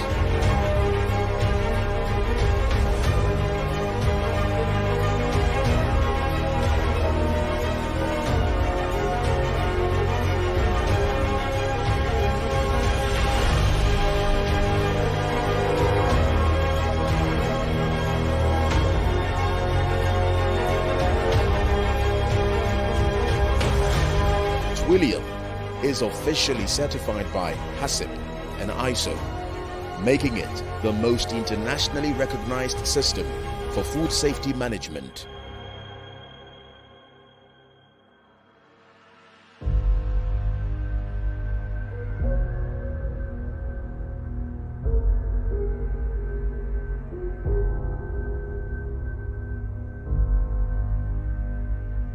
We are Twillium, the pride of Ghanaian industry. African content creators are changing the narrative on the global YouTube platform by telling distinctive stories cutting across all subjects. Entamoty Media Limited presents the first ever ZeePay YT Creators Festival to engage, inspire, and celebrate creators across the region. This 3-day independent festival flows as follows. Day 1, exclusive city tour with creators, Friday 26th November, 8:30 a.m. at ZeePay head office, Accra. Day 2, summit, masterclass, and influencers party, Saturday 27th November, 9 a.m. at ZeePay head office. Day 3, Sunday 28th November, Creators Awards Night and Concert at Accra City Hotel. Red carpet starts 5 p.m. This event is powered by Entamoty Media and ICS Africa. Major media partner, MX24GA. Title sponsor, ZeePay Ghana. Support and sponsors: Twillium Ghana, Menta Music, Ghana Gold Expo, Beyond the Return, Africa World Airlines, INM Events, A2 Bake, Event Boutique, Music Africa, Accra City Hotel, Wycliffe. Partners. Come, let's engage, create, and connect. Visit ytcreatorsfestival.com for more.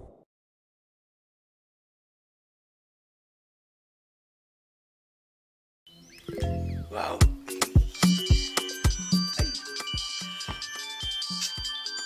Hey, Hello. Yes, Daddy. Oh, City. With your voice, no chasing my okay. I can't live without you. Talk to me. Daddy, the money. Oh, yeah. I'm in short to I just think too. Oba money for you now that you'll be able to me a bit. Papa. Have you real phone? Yeah, me and my wife. Where is it? In Siobeneto. You think slave queens are cheap? Oh, just use ZeePay to send me 1,000 Ghana cedis. After all, the charge is only 5 cedis. No problem. Come inside. Surprise visit. The money. Oh, okay. ZeePay mobile money. ZeePay. Oh, thank you so much. Don't mention. I can even use the same ZeePay mobile money to pay my bills. Now let's Dial *270# to pay all your bills with ZeePay mobile money. ZeePay Shatumu Direct.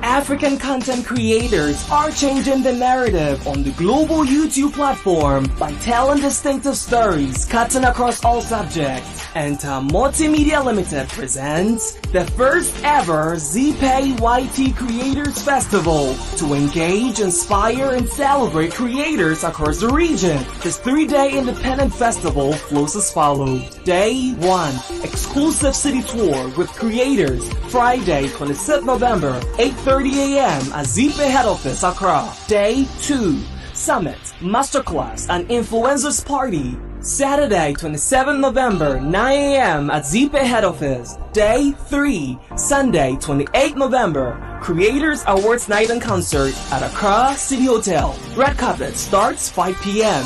This event is powered by Entamoty Media and ICS Africa. Major media partner, MX24GA. Title sponsor, ZeePay Ghana. Supporting sponsors, Twilium Ghana, Menta Music, Ghana Gold Expo, Beyond the Return, Africa World Airlines, Einen Events, A2 Bake, Event Boutique, Music Africa, Accra City Hotel, Wycliffe. Partners. Come, let's engage, create, and connect. Visit ytcreatorsfestival.com for more. Wow.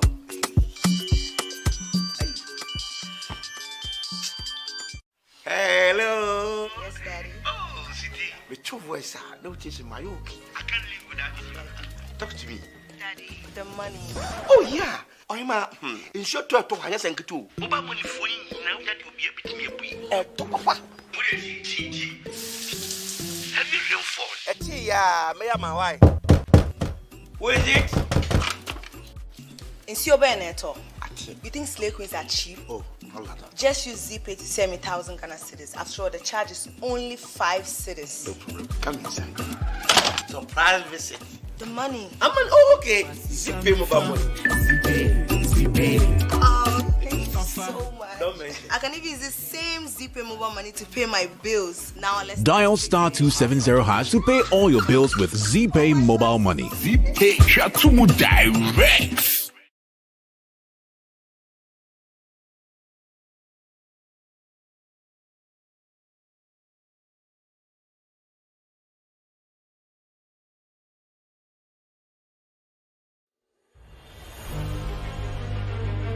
Rated as one of the fastest growing manufacturing companies in Africa, Twilium Industry Company Limited has developed over 100 acres of land into an industry landscape to support the industrialization agenda in Ghana. With a tremendous effort of 7 years of operation in the most competitive market in West Africa, led by multinational skillful experts, training hundreds of local employees, providing jobs to over thousands of families.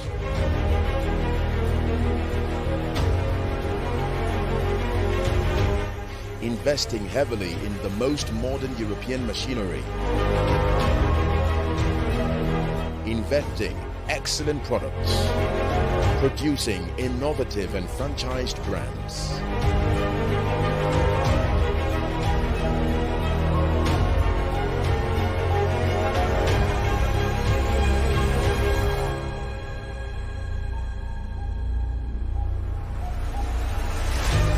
contributing to the growth of the economy by exporting made-in-Ghana products to African neighbors.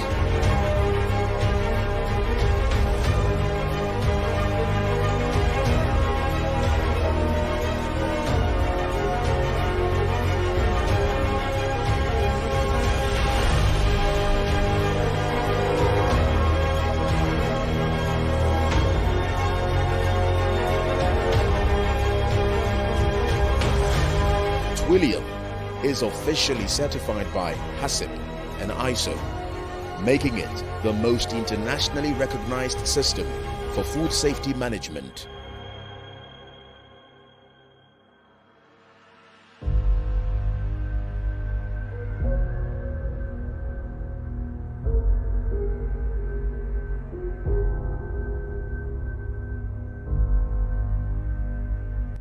We are Twillium, the pride of Ghanaian industry. Wow.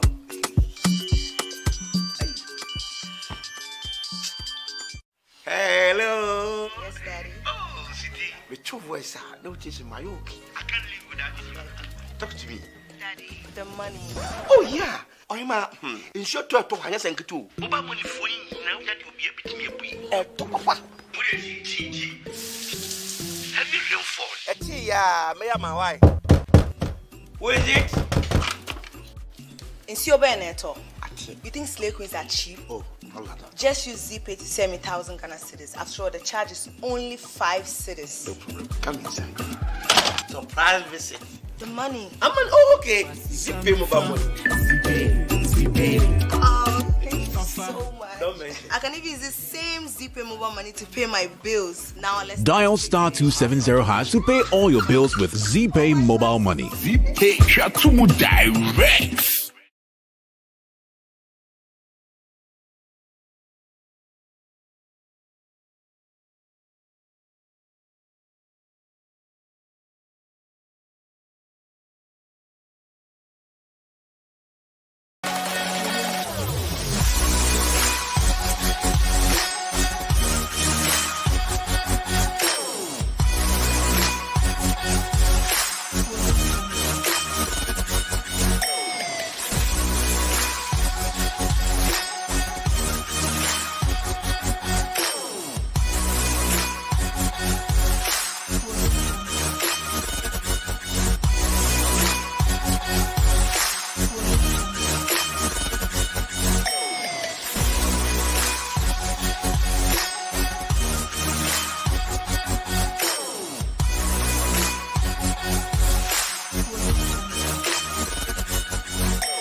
Wow.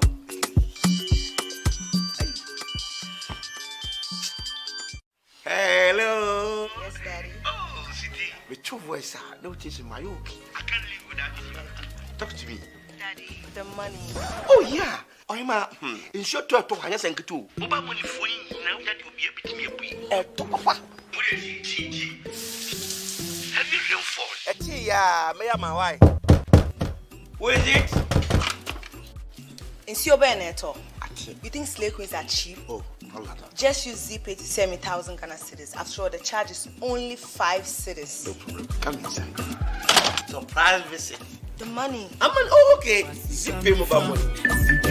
ZeePay. Oh, thank you so much. I can even use the same ZeePay mobile money to pay my bills. Now let's Dial *270# to pay all your bills with ZeePay mobile money. ZeePay Shatumu Direct.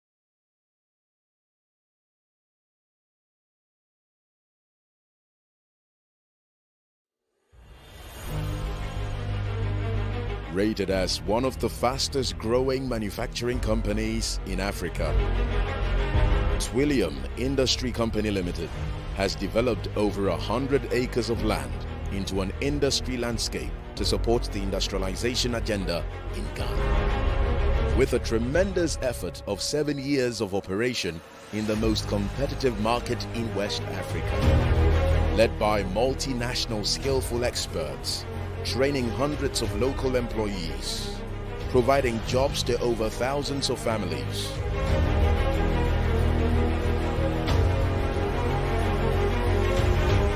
Investing heavily in the most modern European machinery. Inventing excellent products. Producing innovative and franchised brands.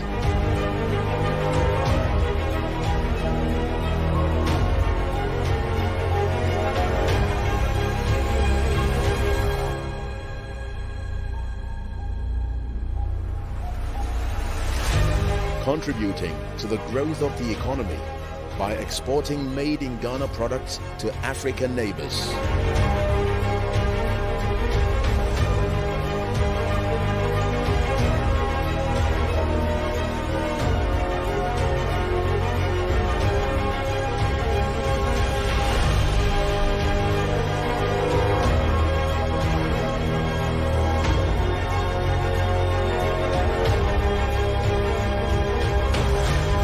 Twillium is officially certified by HACCP and ISO, making it the most internationally recognized system for food safety management.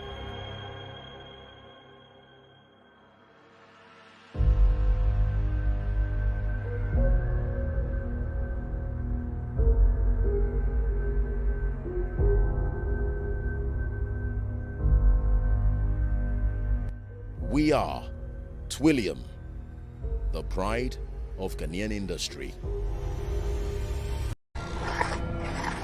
Sandra, easily scared, but she's always here for the horror movies. Anita left earlier, always laughing. She was here for the comedies. This evening, my favorite Sheila, she'll be here for the action, movies. My boss has endless options to entertain all his friends.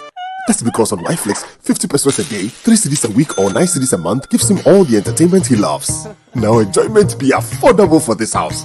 Visit Wi-Flix.com to sign up now. Wi-Flix, a new experience every day.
Wow.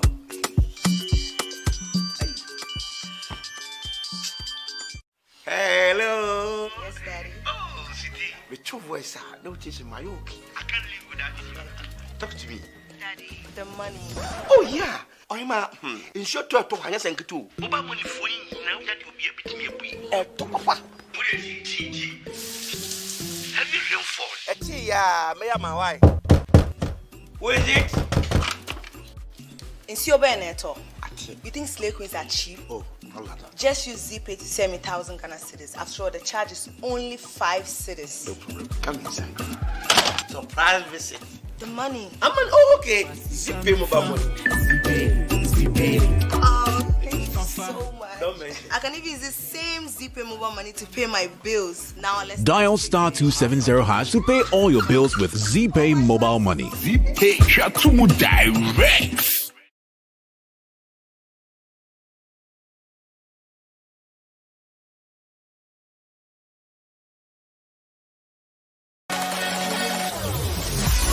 African content creators are changing the narrative on the global YouTube platform by telling distinctive stories cutting across all subjects. Entamoty Media Limited presents the first ever ZeePay YT Creators Festival to engage, inspire, and celebrate creators across the region. This 3-day independent festival flows as follows. Day 1, exclusive city tour with creators, Friday 26th November, 8:30 a.m. at ZeePay head office, Accra. Day 2, summit, masterclass, and influencers party, Saturday 27th November, 9 a.m. at ZeePay head office. Day 3, Sunday 28th November, Creators Awards Night and Concert at Accra City Hotel. Red carpet starts 5 p.m.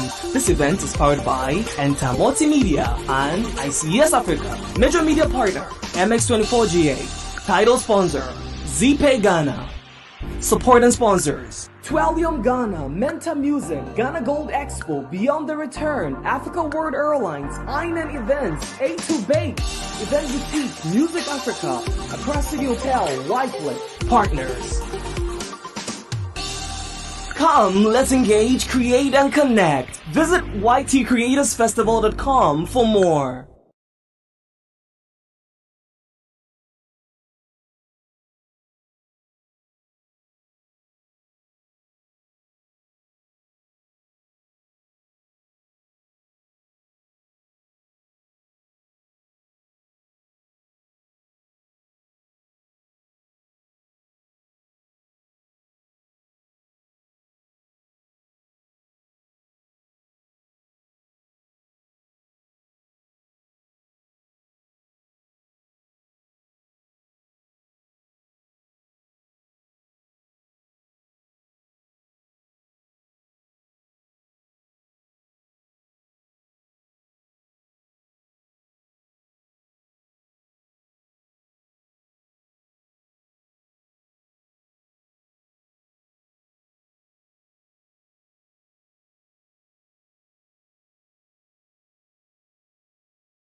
Sandra, easily scared, but she's always here for the horror movies. Anita left earlier, always laughing. She was here for the comedies. This evening, my favorite Sheila, she'll be here for the action, movies. My boss has endless options to entertain all his friends.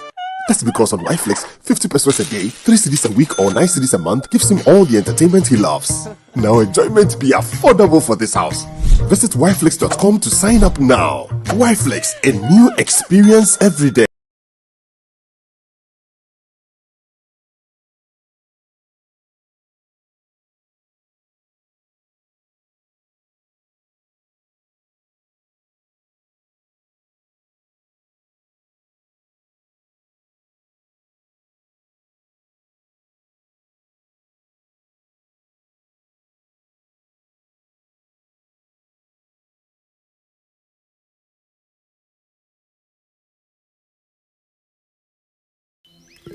Wow.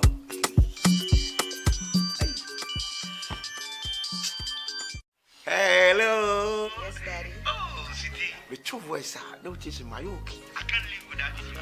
Talk to me. Daddy, the money. Oh, yeah.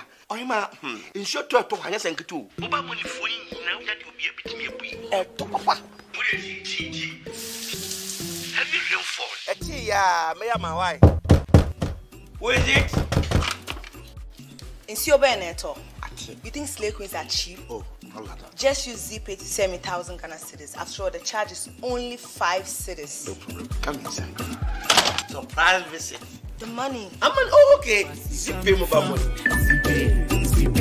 Oh, thank you so much. Don't mention. I can even use the same ZeePay mobile money to pay my bills. Now let's Dial *270# to pay all your bills with ZeePay mobile money. ZeePay Shatumu Direct.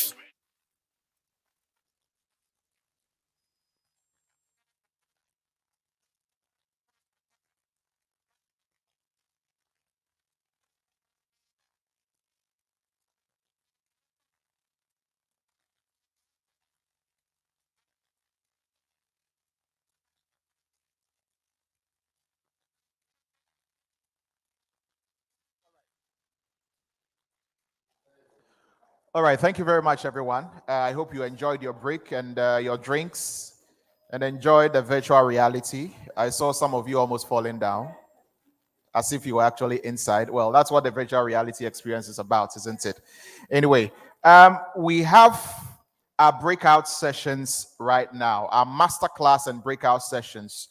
Quite a number of you have registered for different classes.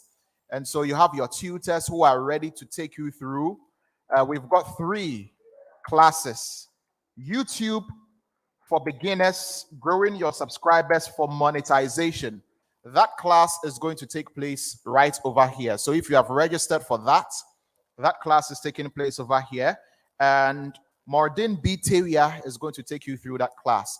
So if you registered for the masterclass, YouTube for beginners, growing your subscribers for monetization, you stay here. And I think I've got those who registered here. There are about 9 of you who registered, so you're going to be here. And if you want to be a part of that class, you've not registered yet, make sure that you register and be a part of the class here. The next one is basic video making and editing. Rick Aqua is taking you through that. He has set up at the back.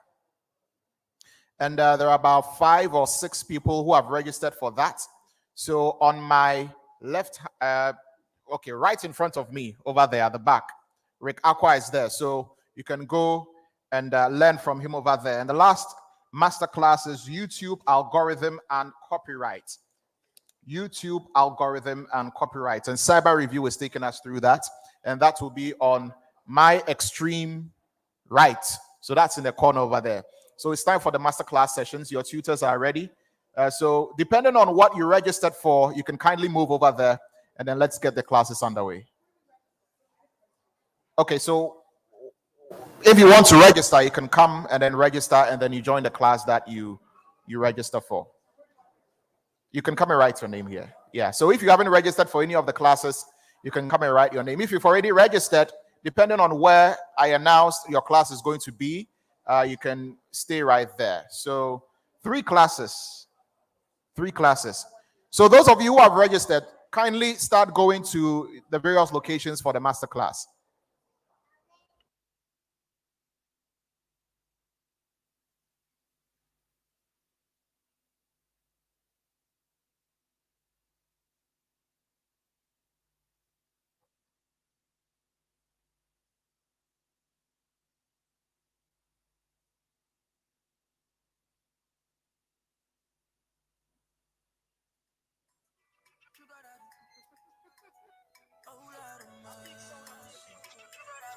They call me girl them sugar, girl them sugar. They call me the girl them sugar. Big daddy girl them sugar. They call me the girl them sugar. If you like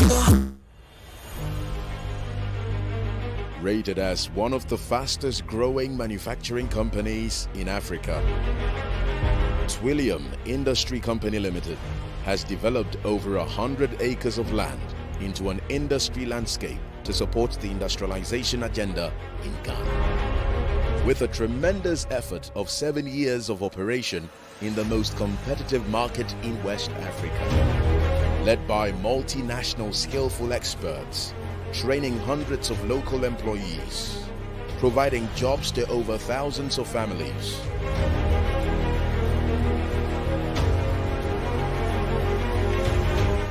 Investing heavily in the most modern European machinery. Inventing excellent products. Producing innovative and franchised brands.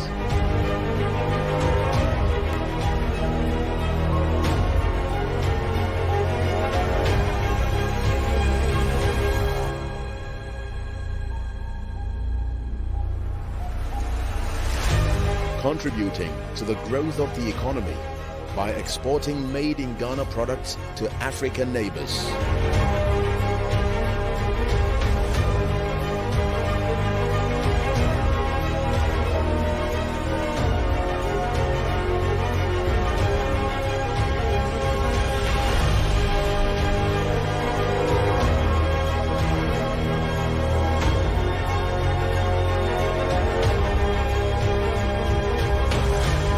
Twillium is officially certified by HACCP and ISO, making it the most internationally recognized system for food safety management.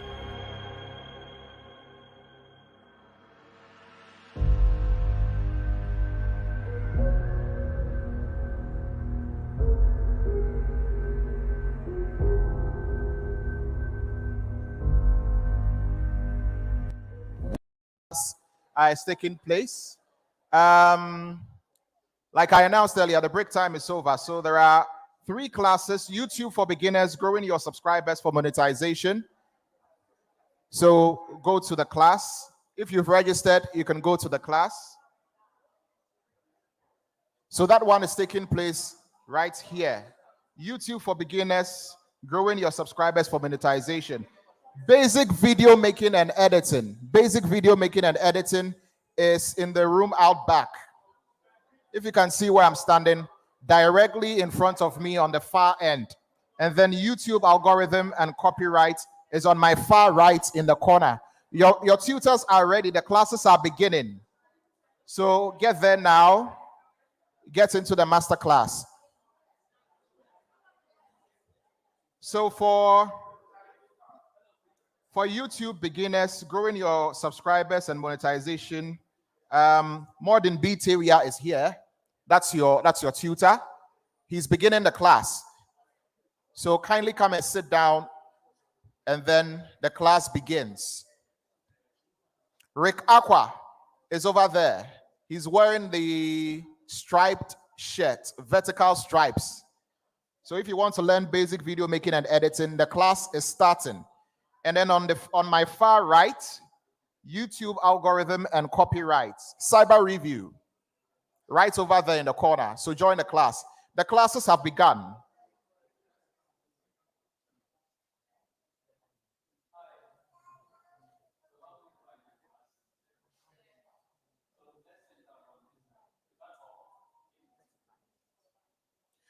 So the classes are for 35 minutes. So tutors should take note. 35 minutes. It's 12:15. So by 12:50, the classes should be over. 35 minutes. Thank you.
Which one is your line?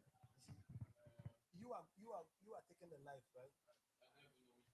So no, just watch. I getting, you're getting, I getting. You didn't get. Did you get? So no, it's not. It's still not. You got it. Did you get? Did you get?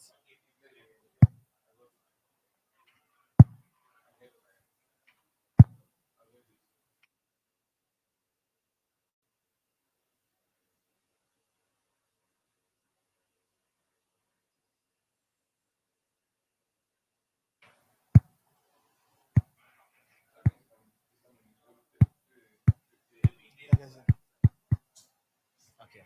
So how? Hello, hello. Hi. Is it a TV? I'm still getting. Which TV? Set your outfit. Something. Just check the phone. Make one else go 0. Hello. Your main house.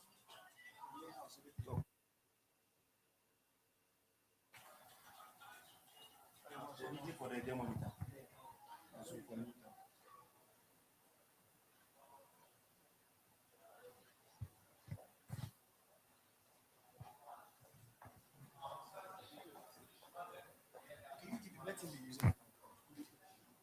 Some would say they are into money. It's a good motivation. But is it? Hi. Oh, I think I was talking loud enough. Oh, really? Okay, so the first thing is your why. Why do you intend to do YouTube? I mean, people are convinced that for them it's money, right? So if money is your motivation, is it a motivation that can keep you on track to create, to maintain, and to keep your YouTube channel for no matter the number of years you would want to keep it, yeah? Some use money. Some would also say that they just have a pure passion for whatever it is that they love to do, right? So you need to find your why. It's, hello?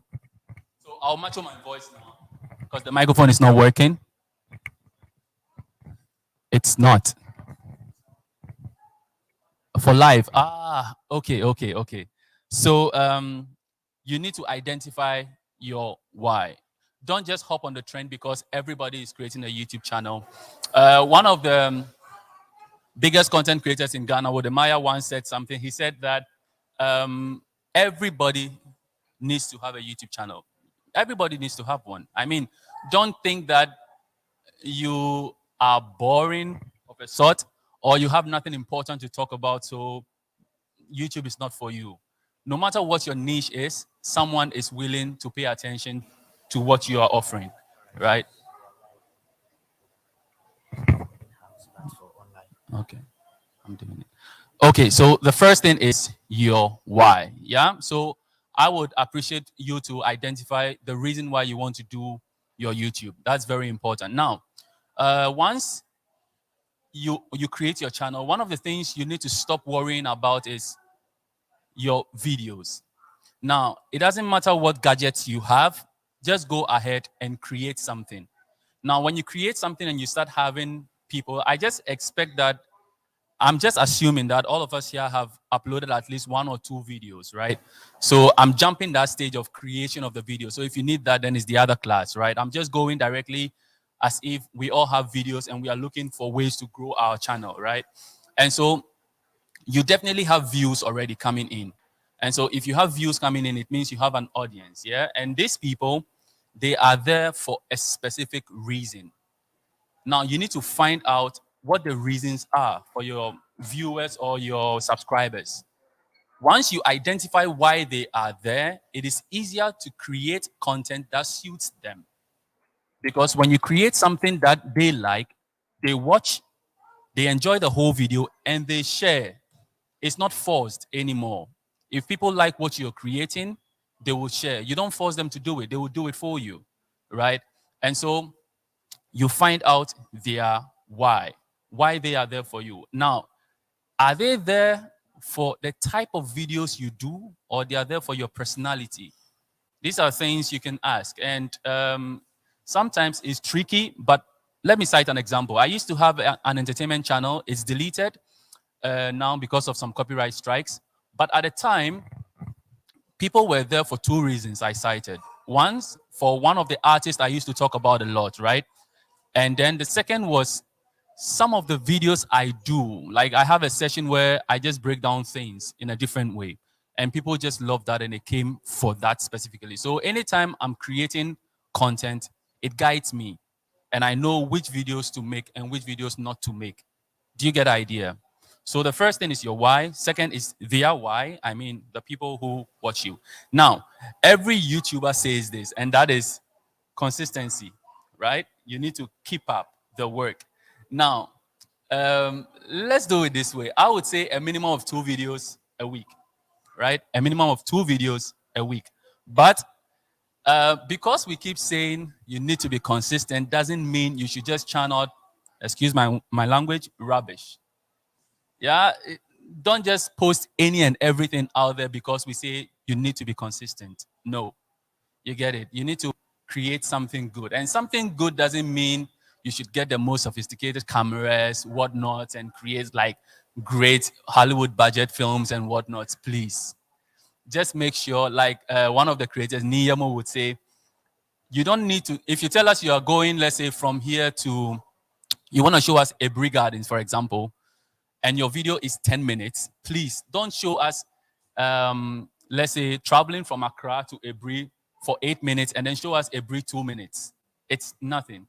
You get what I mean? So offer the people value. You get it? Value. Most people will talk about the fact that they need better video quality, but you can all attest to it that when you're watching a video, the first thing that pushes you away from the video is audio. If it has poor audio quality, you click off immediately, right? So if you can maintain a good sound quality, it will help. Yeah. So yeah, so I'm moving to the third point. Now, I said here that monetization should not be your goal.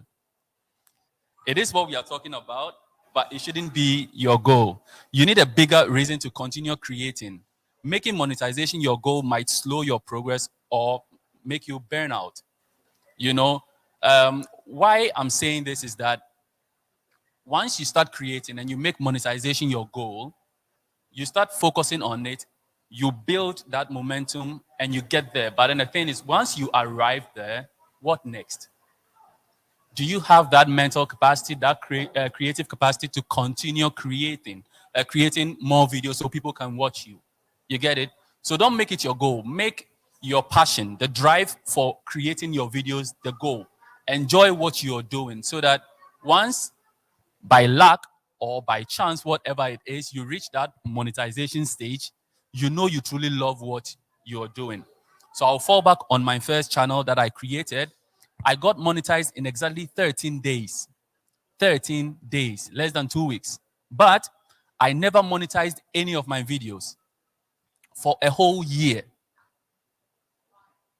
Yes, because I wanted to see if it is something I'm passionate about. So I wake up every day, I create videos. I was creating at least three videos a day because it was entertainment. It was like more the trending stuff, right?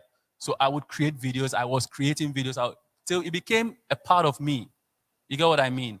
So when I realized that, okay, now I'm into it, I decided to turn on those green buttons to make some dollar. You get what I mean? So don't let the monetization factor be your main focus. Generate a passion, an internal passion for whatever you're doing. Gain knowledge, like learn more and enjoy what you do practically. And you will get there. Essentially, there is something we call, I've not touched on the subscribers yet, and neither have I touched on your views yet, because once you are creating something engaging that people are watching and you find ways to connect to people to watch it, your views goes up, watch time goes up, and automatically when people enjoy what you're doing, they will subscribe. And talking about the subscription, there is one way that a lot of people do it, and you should also do it too. That is a call for action. If I am watching your video and you tell me to subscribe, chances are that I may subscribe. But sometimes, if what you're offering me isn't valuable enough, I may decide against it. You get it? So focus on when you're doing something and you truly love it, people see it too. Yeah, don't think they don't notice. They see it. Although you're communicating to them through the lenses and all that, they see it and they know what type of creator you are, right? Okay, so the next one is set a baseline views goal. So what I mean by that is that, let's say today you have 100 subscribers, and for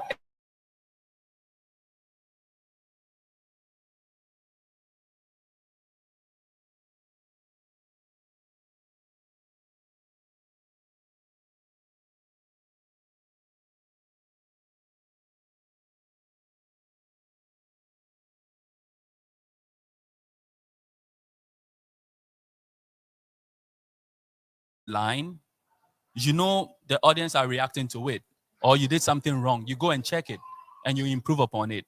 So with time, you would graduate from from 50 views to 100 views. Then you set the same thing and then move on. The more people watch you, growth continues. I believe you get the whole picture. Okay, so the next one will be content video ideas, because at the end of this whole session, you have to understand how you're growing your subscribers, generating content ideas, and then also finding your niche, right? That's what I'm trying to let you understand by the end of this whole presentation. Yeah. So the next point will be content video ideas. So you've started your YouTube channel. Sometimes it's difficult to get ideas. What am I shooting next? What is that next idea?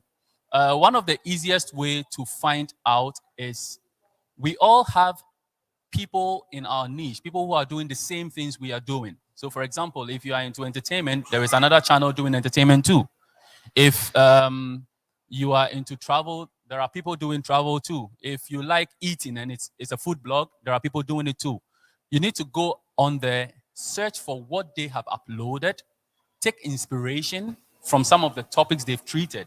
So for example, if people are talking about street foods in, let's say, on the streets of Jamaica, you can do the same, but in Ghana. You get the gist. So these are ways you can get video ideas. That is one way. The second way is you have friends, we have family, brainstorm with them, people who support you. Just sit and brainstorm. Tell them this is what my channel is about, and this is where I want to grow my channel to. What ideas do you think I can come up with at this time? Brainstorm with people you have, make use of them, and it will be good for you. Also, once there is this analytical tool, vidIQ. You can also use them. It's free, but there's also a paid version. And they have something they call the daily ideas. So for example, based on what you upload,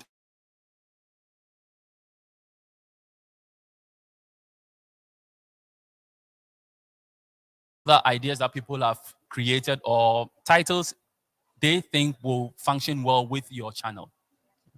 vidIQ. vidIQ. vidIQ, yeah. It's the same as TubeBuddy also. Those type of channels, yeah. And alternatively, you can also use your YouTube analytics too. Once you go into the YouTube analytics, you would see that there are other videos that bring you views. So primarily, you would see that some of your views, maybe 10% of your views are coming from a specific content creator. You follow suit and then see what type of video it is and all that. Follow those numbers and try to understand them and see how you can tap in. So for example, if those videos are like traveling with no money in Ghana, you can see, okay, should I do maybe traveling in Trotro in Accra with no money? Like something similar. You can also feed off something. You get what I mean? You can always feed off ideas. And the other alternative is to ask your audience. I mean, you have viewers you're feeding videos to. Talk to them. What ideas do you guys have? What would you like to see? You get it? Because some of them may be shy. They would want you to go out there and do a lot of crazy stuff for them. And so it is only nice that you ask them. They will give you wonderful ideas. And then some of the ideas don't even stay there. Once you see and read some of the titles, you also get extra ideas, and then you can build on that one. Follow up on videos that perform well on your channel. That is one way you can also create, you can come up with other ideas. So for example, you have 10 videos on your channel, but you see that a particular video has done well. Maybe it is something related to real estate on your platform, right? Maybe it's about the money you quoted in the video. So maybe you should do something similar in a different style. You get it? To see if people would want to jump onto it and all that stuff. And in this, we are also trying to understand what our niche would be as a YouTube channel. Once you have your channel, you start uploading anyhow. There are people who come onto the YouTube space with a distinctive direction, what they want to do. So for example, for the guy I mentioned, he is into tech reviews and that's what he does. He knows that's where the passion is and nothing stops him. But there are other people who come onto the scene and they just love to create but are not sure which direction to go. For people like that, what you need to do is that you keep uploading with time. Sometimes I say this, YouTube will give you a niche. It forces a niche on you. So for example, one of your videos might go viral or it becomes a video that a lot of people go to. YouTube would automatically classify it as one of the, as what your channel is known for. And if you don't like it, you can move away from it. But if you like it, you do more of such videos and gradually it becomes your niche. You get what I mean? Also feed on your passion for niche. You can feed on your own passion. What you think you can do every day without anyone paying you. What you think motivates you enough to get up, take that phone, take that camera and go out there and record. And I will also say this, that you don't have to always show your face to be a content creator. There are some of you, you can speak very well. There are some you would want to show us your face. There are some you don't want to even appear in the video at all. There are several video or content opportunities out there where you can actually create without showing your face. So everyone can actually be a content creator, like I said before. Yeah? Okay. So the next will be stay up to date with YouTube changes, trends, and keep improving. So YouTube as a platform offers algorithm tools and they introduce new stuff. So for example, some time ago, it was YouTube stories, just like the WhatsApp status and the rest. And now it is shorts. Like anything you see YouTube introduce on the platform, try it out. Because most at times, they only do it to help creators grow. And the creators that jump on that bandwagon, they help promote them as well. You never know where your next view is going to come from. So when you see them, hop on it and try it out. Okay? The next one will be stop focusing on the wrong things. I've spoken about it. That is the numbers. Whenever you are creating, set your mind to it and make sure this is my direction. This is where I want to go to and follow it. Don't be misled by things just like that, okay? And also, this is the most important thing of your creation or your content creation journey. This is the absolute important. That is, viewer satisfaction is the most important. Viewer satisfaction. Yeah? Now, the reason this is the most important is that YouTube as a platform is looking forward to promoting content that people will stay on their platform to watch. And so YouTube is not going to promote anything that they think people won't find engaging or people won't enjoy. You get it? So when you create content, make sure people who watch it enjoy it. Once your people are satisfied and YouTube sees it, YouTube will automatically also start promoting you. You get it? And the last one is to enjoy your journey. Whatever it is that you choose to do on YouTube, enjoy it. Now I have time for questions. If you have questions to ask, specific ones, I will take them.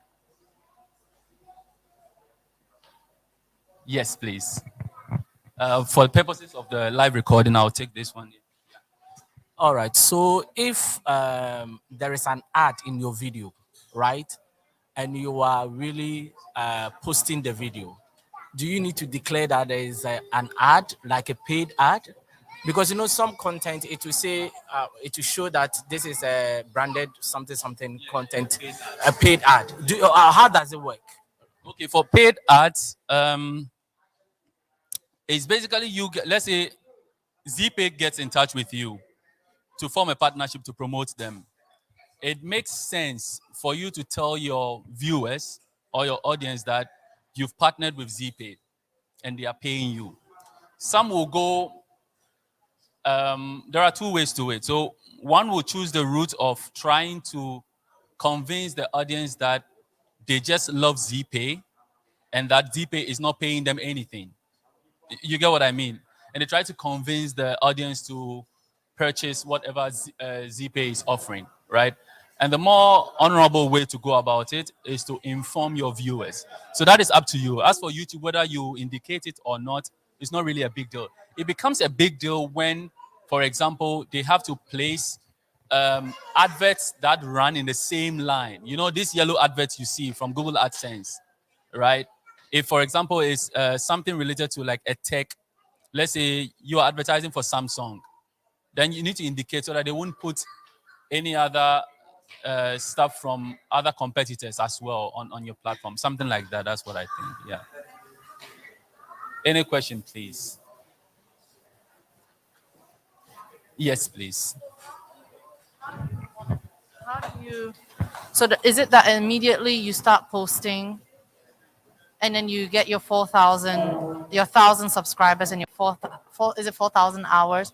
Then automatically it starts monetizing, or you have to click something for that to happen?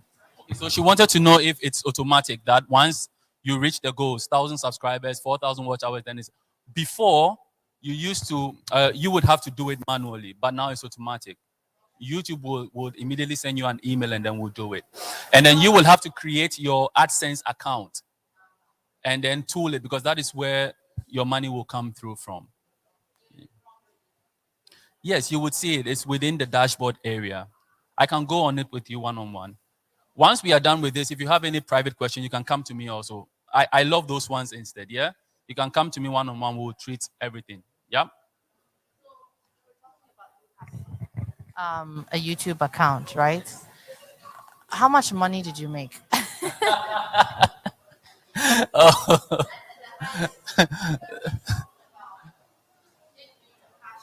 Yes. I have a passion. I know what I want to do. So posting what I'm passionate about is not the hard part. It's about, is it worth my time posting, right? Because I can still be doing my passion without anybody knowing about it.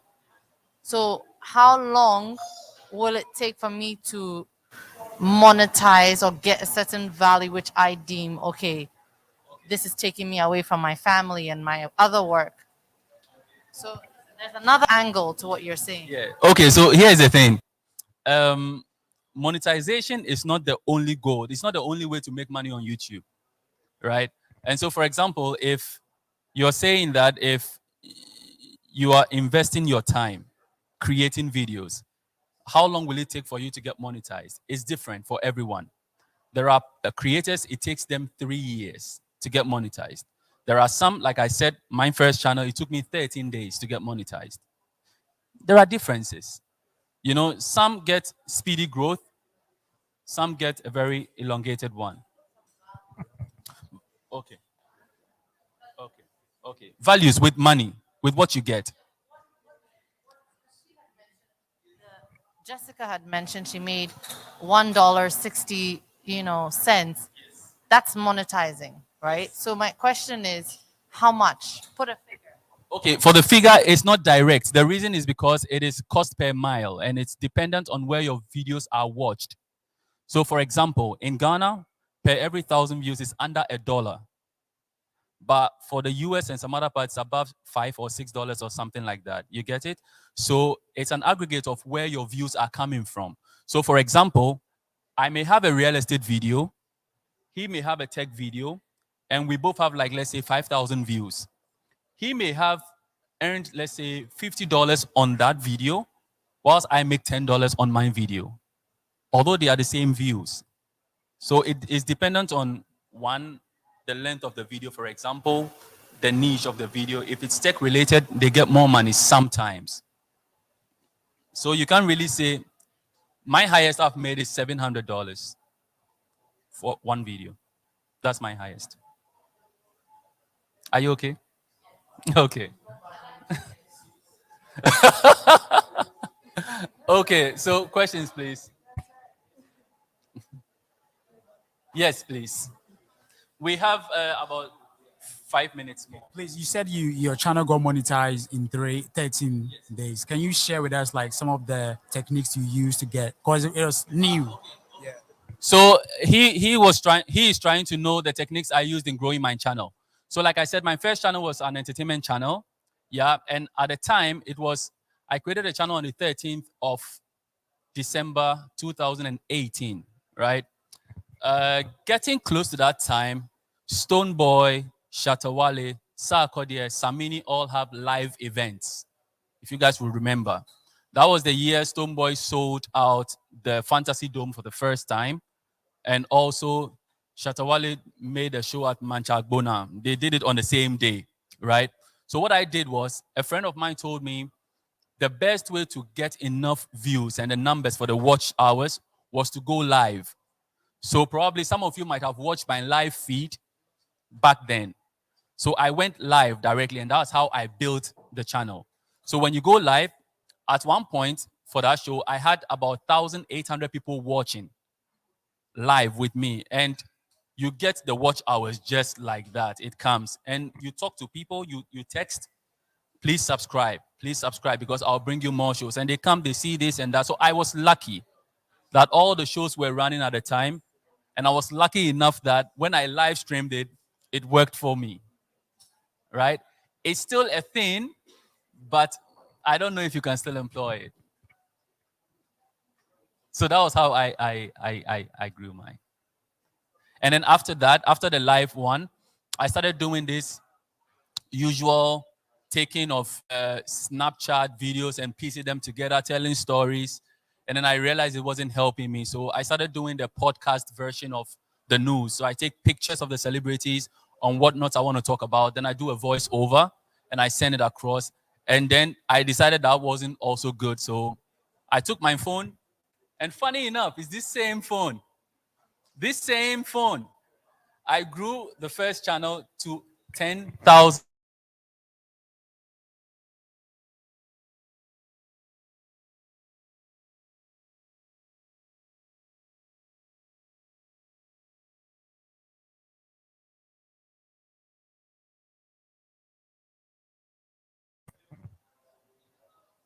So, questions? Strike? Yeah. So some of the things is using someone's material without permission. That's copyright. So that was what happened to me. So for me, I had 3 strikes. Your channel will only be deleted when you get 3 strikes, right? But initially, this is it. There are some automatic strikes and there are some manual ones as well. So let's say you pick my video and I later see it on your channel. I can tell YouTube to strike you down, to delete that video and give you a strike. Yeah. So the best way is don't take other people's materials. Now, for me, in the case of entertainment, I had really no options because when I do my sit-down videos, I have to bring footages to support what I'm talking about. So if I'm talking about, so one of the videos I got strike for is this, for example, let me tell you this. You all remember Asase Sound Clash? Stoneboy, Shatawale, Sound Clash. So I went on Facebook, I saw the video made by DJ Black. It was a cipher where Stoneboy and the then Bandana, I1 and Rest, they were going back to back in a battle, yeah? I took it, I re-edited it, and I added my own spin on it, and I put it out there. In 7 days, it got 29,000 views. And then, like, a few more days later, I got a strike for it. But that was a manual strike. DJ Black saw it, and he pulled it down. What did I do? I entered negotiations with him. Sent him an email. I described myself and the offense I had committed. Yeah. So he never responded. For about 2 weeks, he didn't mind me. I digged and I found his number. I called him. And funny enough, immediately I mentioned my name. He knew exactly who I was. That means he read the email, but decided not to answer. And that was how it went until my channel was deleted. So let me tell you something. There are 2 variables always. things we can control and things we cannot control. Whatever you can control, take charge of it and control it. And those that you cannot control, don't touch it. Yes, sir. No, strikes cannot be taken off. So what happens is that if you have a strike, you have to serve, I think, for 90 days. 90 days. So you do copyright school. You first do copyright school, and then after the copyright school, after 90 days, it will go off. So if you're lucky and you don't have 3 strikes within this 90-day period, then yeah. Regina. You got one?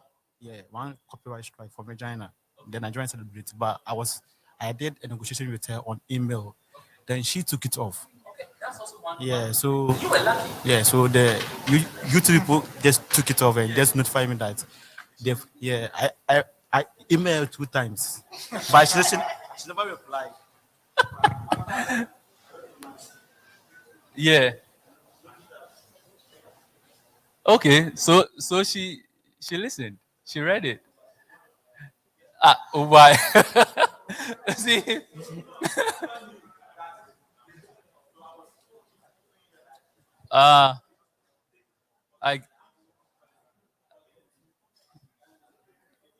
I get it. I get it. Guys, see something. I'm really glad you took this class with me. I hope I've been able to impact something or share something that is of value to you guys. Yeah. Yes. Be on your live stream. When you go on live, there are some rules and regulations that you have to follow. If you don't follow that, they can give you copyright strike immediately. Don't give you first, don't give you second, don't give you third. They shut it down. There are some things which are not be shown, like pornography. It's not be shown. There are some people who hack your channel, to go stream live, doing Bitcoin, YouTube that is like Bitcoin. Yeah. Talking about hacking your channel, please. If you're here and you've not done the 2-step verification thing, please do it immediately. It's very important. Yeah? Because it's painful if you grow your channel to, let's say, 1,000 subscribers and you're finally monetized and someone hacks your channel and takes over. You also what happened to Kojo Sheldon when his channel was deleted and stuff. Yeah, 2-step verification, please. It's very important. So that is it for now. I'm very grateful to you guys. Yeah, thank you very much. Sorry. My name? My details. Modine. Yes, sure. I'll give it to you. Okay. So she was asking of details. My name is Modine, Mordin. Modine, Mordin. Reach out to me and we can talk. If you want my number too, is 020000000000. That was excellent. Thank you. You enjoyed your session, eh? You learned a lot. Okay.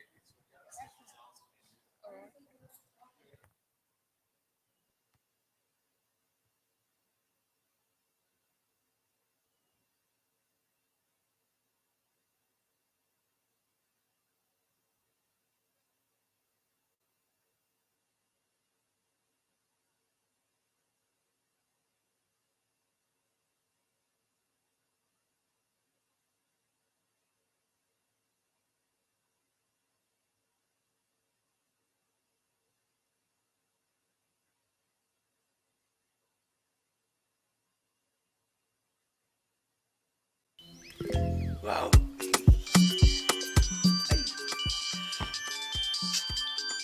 Hello. Yes, Daddy. Oh, Sidi. With your voice, no teaching my okay. I can't live without you. Talk to me. Daddy, the money. Oh, yeah. I'm in short to Hanya Sankitu. Oba money for you now that you'll be able to be a papa. Have you real fall? Yeah, may I my wife? Who is it? In Sio Beneto, you think slave queens are cheap? Oh, just use ZeePay to send me 1,000 Ghana cedis. After all, the charge is only 5 cedis. No problem. Come inside. Surprise visit. The money. I'm an okay. ZeePay mobile money. Oh, I can even use the same ZeePay mobile money to pay my bills. Now let's Dial *270# to pay all your bills with ZeePay mobile. One-on-one sessions are coming up. So the master classes have come to an end. So for those of you who had seats up in front here, you can kindly relocate to your previous seats as the master classes are coming to an end. We've still got quite a number of sessions to go through. We've got the one-on-one sessions coming up. And then we've also got the panel discussions coming up. These are not going to take too much time. So we have 3 distinguished people who we are going to engage in a one-on-one session. They are going to answer questions about their journeys to where they are now. And I'm pretty sure they'll have some good insights for us. So let's settle down for the one-on-one sessions. But I hope you enjoy the master classes. I hope you enjoy that, and we learned a lot.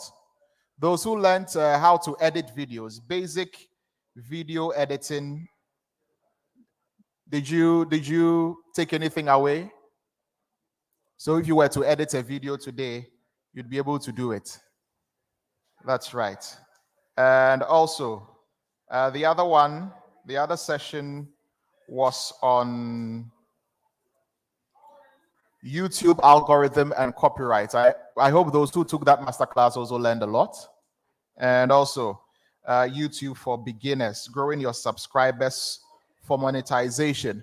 So let's give a round of applause to our tutors today, more than beat area. Let's give a round of applause for taking us through YouTube for beginners, growing your subscribers and monetization. Also, basic video making and editing, Rick Aqua. Thank you very much, Rick. Let's give it up for Rick. Let's give it up for Rick. And also Cyber Review, who did the YouTube algorithm and copyrights. Let's give it up for them. You know, when we're beginning the program, I talked about showing appreciation when it is needed. These are people who have given us knowledge and given us something that we can hold on to in various fields when it comes to this digital space. So I think it's appropriate that if we are giving them a round of applause, we do it very well. Probably even cheer for them. Let's give it up for our tutors again.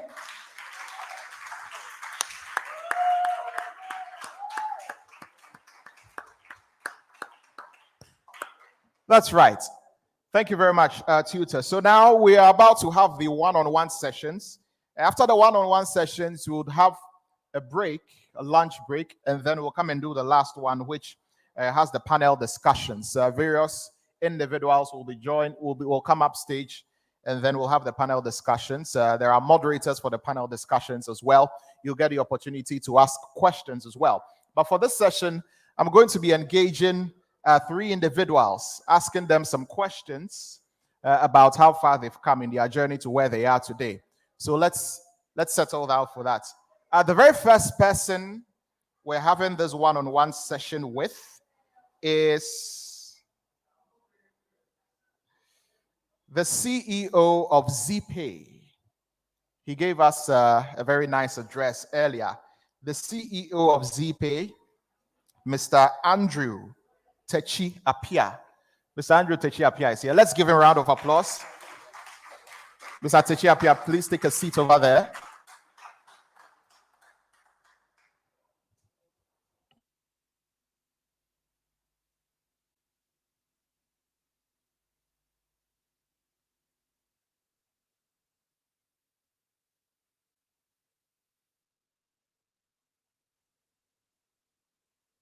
Okay, is it working? Yeah, it's working.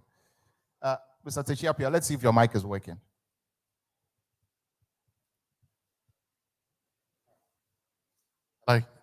Okay, it's working. So during the one-on-one session, if you have any questions perhaps you want to put to him, maybe you can let him know, and then he'll answer. Let's begin, shall we?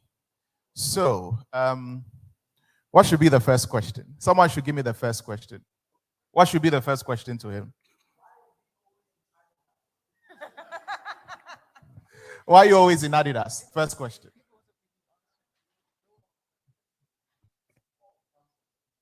I think the first thing is, thanks for having me. I'm obliged and I'm very grateful. Once again, all bloggers, it's exciting to see all of you in our building. Really, really exciting and most grateful. Why am I always in Adidas? When I was in grad school, I did a project on Reebok and then Adidas bought Reebok. So I've always loved Adidas. Secondly, I'm hoping that one day the CEO of Adidas will see me and will make me their brand ambassador. Oh, so that's why you wear Adidas. Okay. More the last than the first. Interesting. But Reebok still has the brand. They still have a few sneakers and apparel around. So I still wear Reebok, actually. I still wear. So look, I had a lot of fun too. I was in grad school. We're doing a consult. In American grad schools, we do a lot of consulting projects. One of my biggest one was on Reebok, integrated marketing campaigns. And so we had to work with Diana King, Jay-Z, all these, what's the guys? Fabulous. Oh, okay. Fabulous, all these exciting people. It was really exciting. Halfway through the deal, Adidas bought them. So, I don't know, I was always attracted to Adidas. But I have a few Reeboks though. So between Reebok and Adidas, choose one. If you were to wear one brand for the rest of your life. Adidas. I'm hoping the guy will see me. Okay. So we know you as Mr. Andrew Techia Pia. You are the CEO of ZeePay. But that's about all we know. But who are you really? What kind of person are you? So I get confused when people ask me that. I think I'm just me. I don't know what else I'm supposed to say. Okay, let me break it. Let me break it down for you. Let me break it down for you. Take us from where you were born. Oh wow. How you grew up. Very short, very briefly, of course, not too long. You know, how you grew up, the schools you went to till you got to grad school where you were, and then we can take it from there to how you started ZeePay. Okay, let me actually start this way. So when I heard you guys were having this event, I was very excited. I thought to myself, how can we help ecosystems grow? How can we be part of a wonderful ecosystem? Ghana has a lot of bloggers. I think, quite frankly, we all wake up in the morning and we check out yen.com, we check out n.com, all these blogging platforms, we check them out, Deborah, etc. So I was excited. How can we be part of this excitement? That's who I am. I'm the kind of person who believes in ecosystems. I believe that in every ecosystem, if you're able to build safeguards, when you're fallen, the ecosystem is able to hold you together. And I'll explain that. So I'm into financial services. But if I can build an ecosystem that has bloggers and people like you in it, then it means that you would hold me up and bear me up. So I believe in ecosystems. That belief system is what has guided me through my entire life, basically. Otherwise, my parents were pretty, very simple people. I had five siblings, 5 sisters. One of them died as we were growing up. So I have 4 sisters. I'm the youngest of 6 children. My parents had an only boy. It happens to be me. My mother had to wait for 12 years before I was born.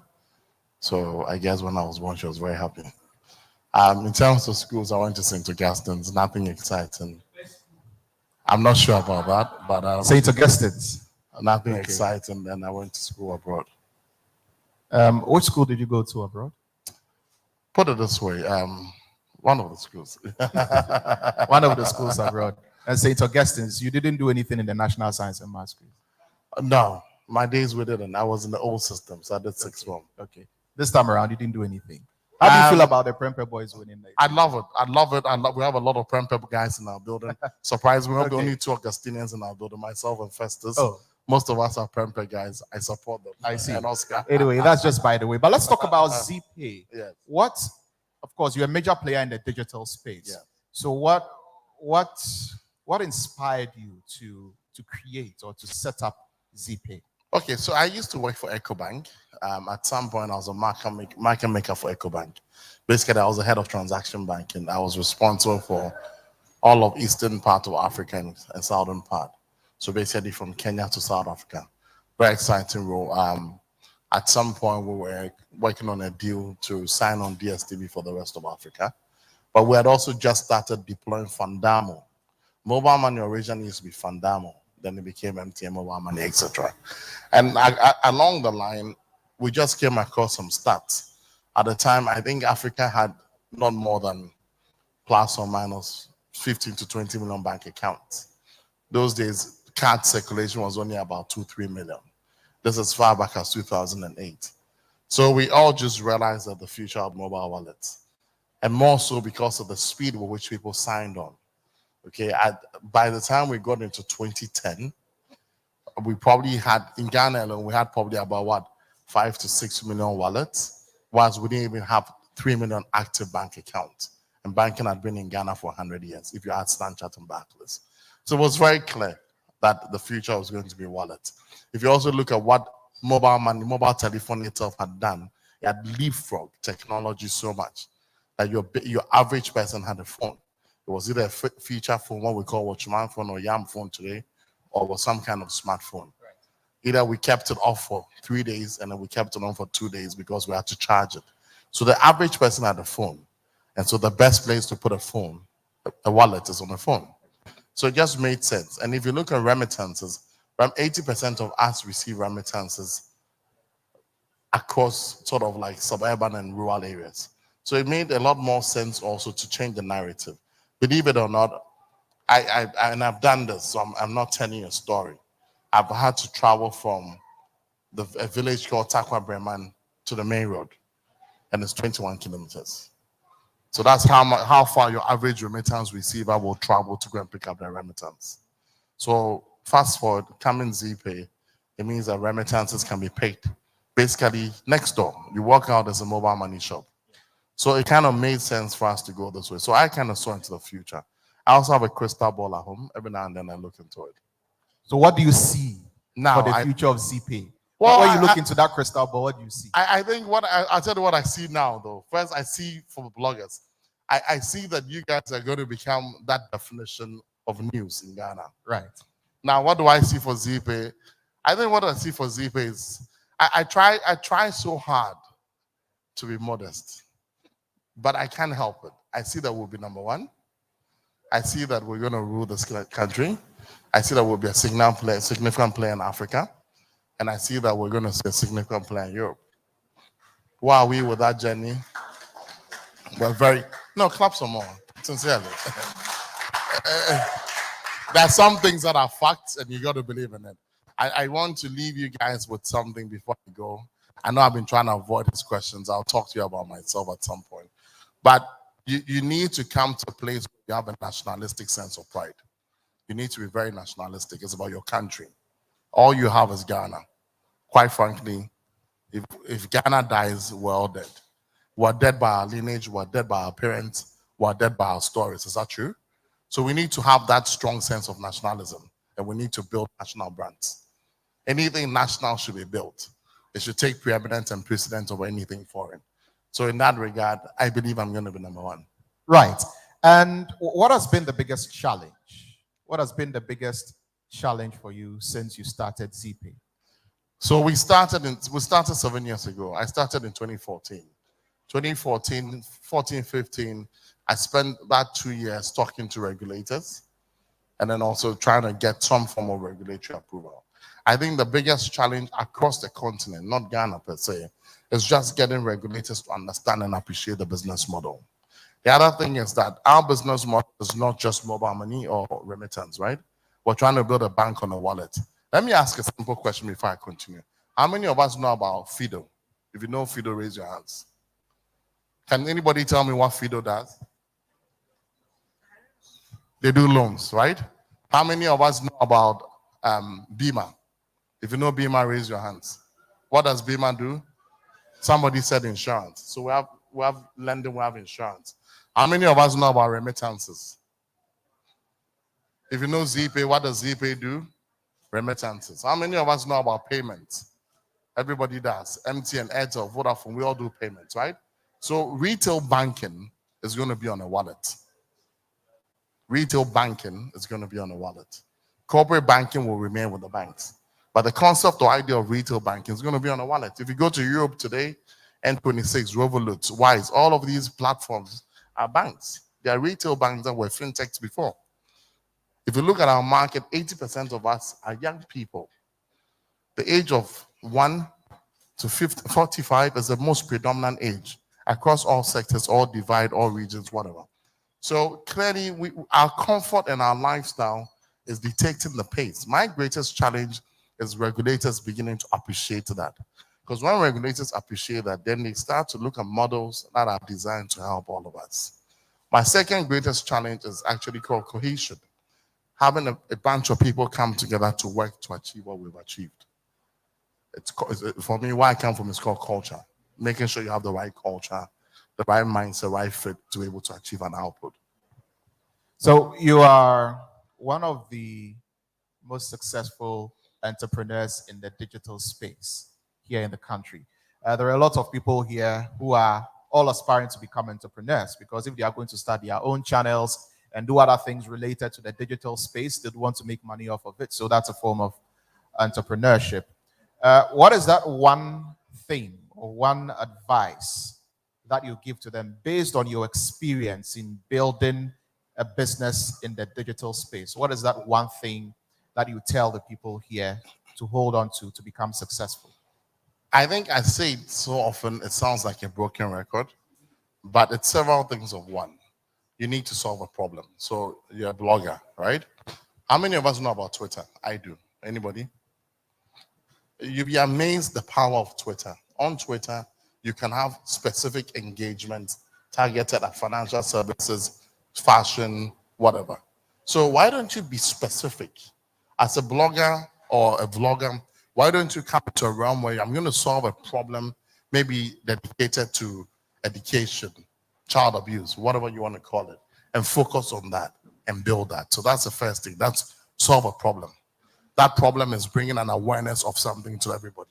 Or even take fintech and create that realm of fintech news.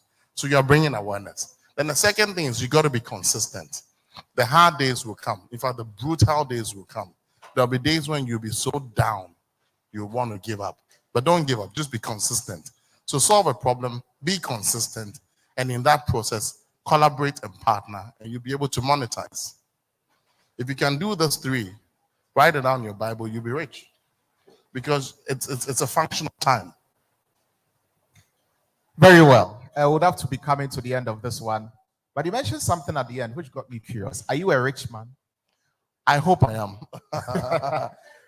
First of all, it's by definition, right? Okay. So wealth is a function of definition. The guy who has 1 cent and gets $2 is wealthy. The guy who has $2 and gets $100 is wealthy. The guy who makes $1 million is wealthy, right? In my case, I'm aspiring to be useful to society. Okay. So if your bank account went zero, what would be your first action? It won't bother me because I have me. You have you. Yeah, I have the and that's power where of your me. wealth is. Yeah, the power of me is my wealth. That's a great answer, isn't it? Right. Would you rather be a CEO? You're a CEO now, but would you rather be a CEO or a shareholder? I think from the lessons I've learned, I'd rather be a shareholder. Why? I don't have to report. Look, as a CEO, you report to a board. A lot of people get it wrong. They think that once you're CEO, you're on your own. No. You have to be the first to be at work because you got to set the right example. You report to a board. You have a chairman. He might not have a view with you, but especially if you are the majority owner. You still have a chairman. You might not have a view with you. You have to caucus that chairman. You have to caucus all the other board It's a lot of members. work. It's a lot of work. Apart from that, if you have investors, you have to make sure that you always have something called EBITDA. EBITDA is the most, whatever. You need to always make sure that your EBITDA at a certain margin so you can spend some kind of money. So all of that, with all that pressure and making sure your team is cohesive, there's a lot of cohesion, you're on the right direction, you're profitable. I'd rather be a shareholder, come to a shareholders meeting and take dividends. And take your money and just go. Yeah, in fact, that's the money I want, actually. Okay, a last one. The last one before you go. You've got you. You can create wealth. You'd like to consider yourself a wealthy man. So if you have a lot of money and you were to make a will, would you rather leave your kids with everything that you have or leave them with nothing? Well, frankly speaking, my father left me with something, so I have to leave my kids with something. I believe in the concept of building for our own. Right. But I think that, so to correct you, my wealth is by virtue of the fact that I have me. It's not because of dollars. My wealth is the fact that I have me. You see, once you have a self-belief, and your self-belief, it's able to integrate into society, then you're wealthy because you'll be able to survive. Do you understand me? That's why your average guy will come from the village and sell coconuts by the tree or under the tree, and eventually will sell tons of coconut, and at some point will have a coconut bar. Do you understand? Because he has himself. So just to correct you. Secondly, I think that as parents that will become, we need to build our children. I find that something we don't do in this country is we don't teach our children to problem solve. So we need to teach them to problem solve, because when they problem solve, they'll be wealthy.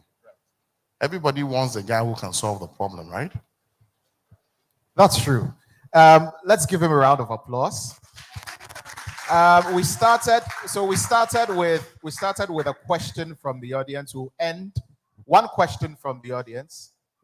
Just one. I think and then we have our next guest. One. You have a comment. Okay, fine. A comment. Yes, hello.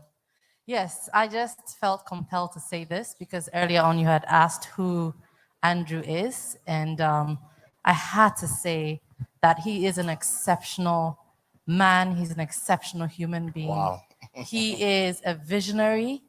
I mean, you were talking a lot about him being rich, and that's just, you're talking about money, but he's rich in the sense of him being such an amazing leader. I've had the opportunity to work with him and, you know, with his team, and he's like no other leader that you've experienced. He's very free with them. He's down to earth. And the best part is that he believes in every single person that is here. Whether they're even qualified or not, he makes them feel qualified and he believes in them.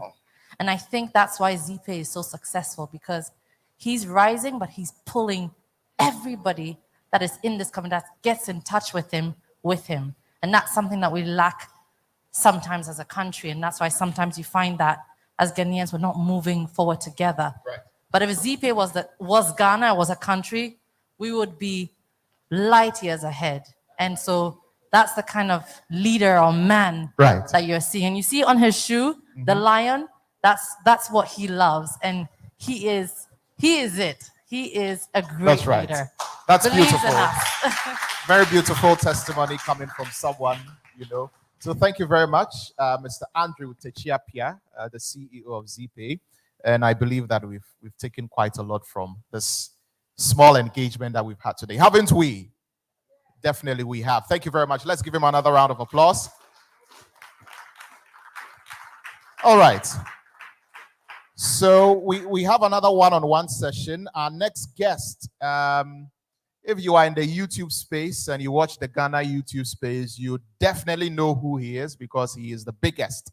With a round of applause, if he's around, let's welcome Wodimaya to take the seat and let's have an engagement. Wodimaya.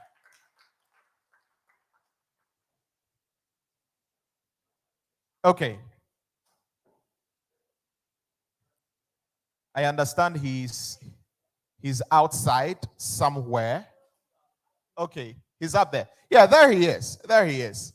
There he is. Let's give the round of applause as he joins us over here. Maybe. Maybe. But the first question will come for the audience, so you should be thinking. Who wants to ask the first question when he gets here? Who wants to ask the first question? Okay, I see only one hand up. All of you are content creators, and none of you have a question for Wodimaya. None of you. I'm surprised. All right, so here's your mic. Okay, the gentleman over there has a question. So what's your question? Can we get the mic to him?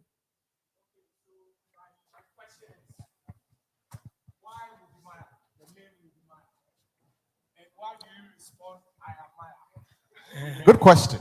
Good question. Right. Okay. So my real name is Kobena Akun, from Takoradi. But Wodimaya, I was based in China. I started my YouTube journey in China. And African parents don't support the idea of you want to throw somewhere engineering and become a YouTuber. So I tried to tell my dad that I want to be a YouTuber, but at part-time. He's like, you know what? Don't call me your dad anymore. My dad never spoke to me for like 3 weeks because I wanted to be a YouTuber. But, you know, men, we're always close to our moms, right? So my mom was like, you know what? Your dad is extremely mad, but just do your thing, but on a low key. All right. So my mom just kept on encouraging me. And when my YouTube channel blew up, my mom finally convinced my dad to accept that the guy just want to do this. So if you say Wadamaya, it literally means my mom. But I'm not your mom, though. So the name Wadamaya means my mom. But I lived in the northern part of China, so it's a catchy phrase that everyone uses. And Ayamaya, it's a phrase that if I, as a foreigner, I say Ayamaya in so many places in China, I get stuff for free. It's a catchy phrase. I mean, as a foreigner speaking Chinese, because I speak fluent Chinese. So Ayamaya literally means, oh my God, but Wadamaya means my mom, just to honor my mom for supporting me. Right. So you speak Chinese, you speak Mandarin. Very well. Okay, so give us a welcome address in Mandarin. Tasho Wayingai Huanyin the Mendo Lai Jelly. Shishie. Oh, is that all? What does it mean? Shishi? Like, I'm just welcoming all of them in here, and thank you all for coming. Okay. Yeah. All right. So that's quite interesting. Yeah. So what made you want to become a YouTuber? For you to go and tell your dad and tell your mom, for your dad to get angry and all of that. Why did you want to become a YouTuber? I didn't want to become a YouTuber. The YouTube journey was born out of boredom. I was literally bored because I went to school in China 3 months without school fees. So I was not going to school. It's a long story, but let me put it that way. I was not going to school. So I was just in the dormitory. But in the dorm, I had nothing to do. And then a friend of mine came to me and said, you know what, we are not doing anything. Let's go find some Chinese women, right? And out of that, we're like, okay, let's come out. And we started making videos. And it was just a video talking about Chinese women, 13th February 2013, sorry. So bored, talking about Chinese women, we recorded, but I was the main character. So they gave me the video. And I didn't know where to keep it. So I kept it on YouTube as a storage place because I didn't have a pen drive that time. So I put the video on YouTube, just like that. And then my friends watched the video and they started, oh, you're funny. Oh, but I started cracking more jokes and no one was watching. My friend decided to tell me that you're no longer funny. So from there, since my friend were telling me that I'm not funny, that's why I decided to use their negative remarks as my source of inspiration. That's why I always tell YouTubers that if you are doing stuff and no one is hating on you, you can go to Malcolm, you can go to ShopRite and go and ask them, is there anywhere I can buy haters? Because haters helps you grow. And I believe that my journey, it has been haters that made me who I am today. That's it. Do you know any of your haters? A lot. Are any of them in this room? I mean, no one can hate me now, eh? Yeah. So how do you deal with the haters? Those days, it used to get into me. You know, those days, somebody can comment on a video, and then you go to your room and you start crying. What's the worst comment on a video that you've seen? Hey, you don't look good on camera. Oh, really? Yeah, those days. I've had like crazy comment. That's why these days, when I'm there, no one is telling me something. I'm like, why are you guys loving me too much? Because I love the hate, you know. Because I have a thick skin now. Because those days, my own roommates, classmates, it's not coming from people that I didn't know. It's coming from my friends. So you can imagine if my friends are saying this, how much more than seeing a stranger telling me that you're not good now. No, my friends told me that 5 years ago. So right now, I don't really care. That's how it is. So how did you handle that when you saw that comment? So right now, what I do is like every comment, I get positive response out of it.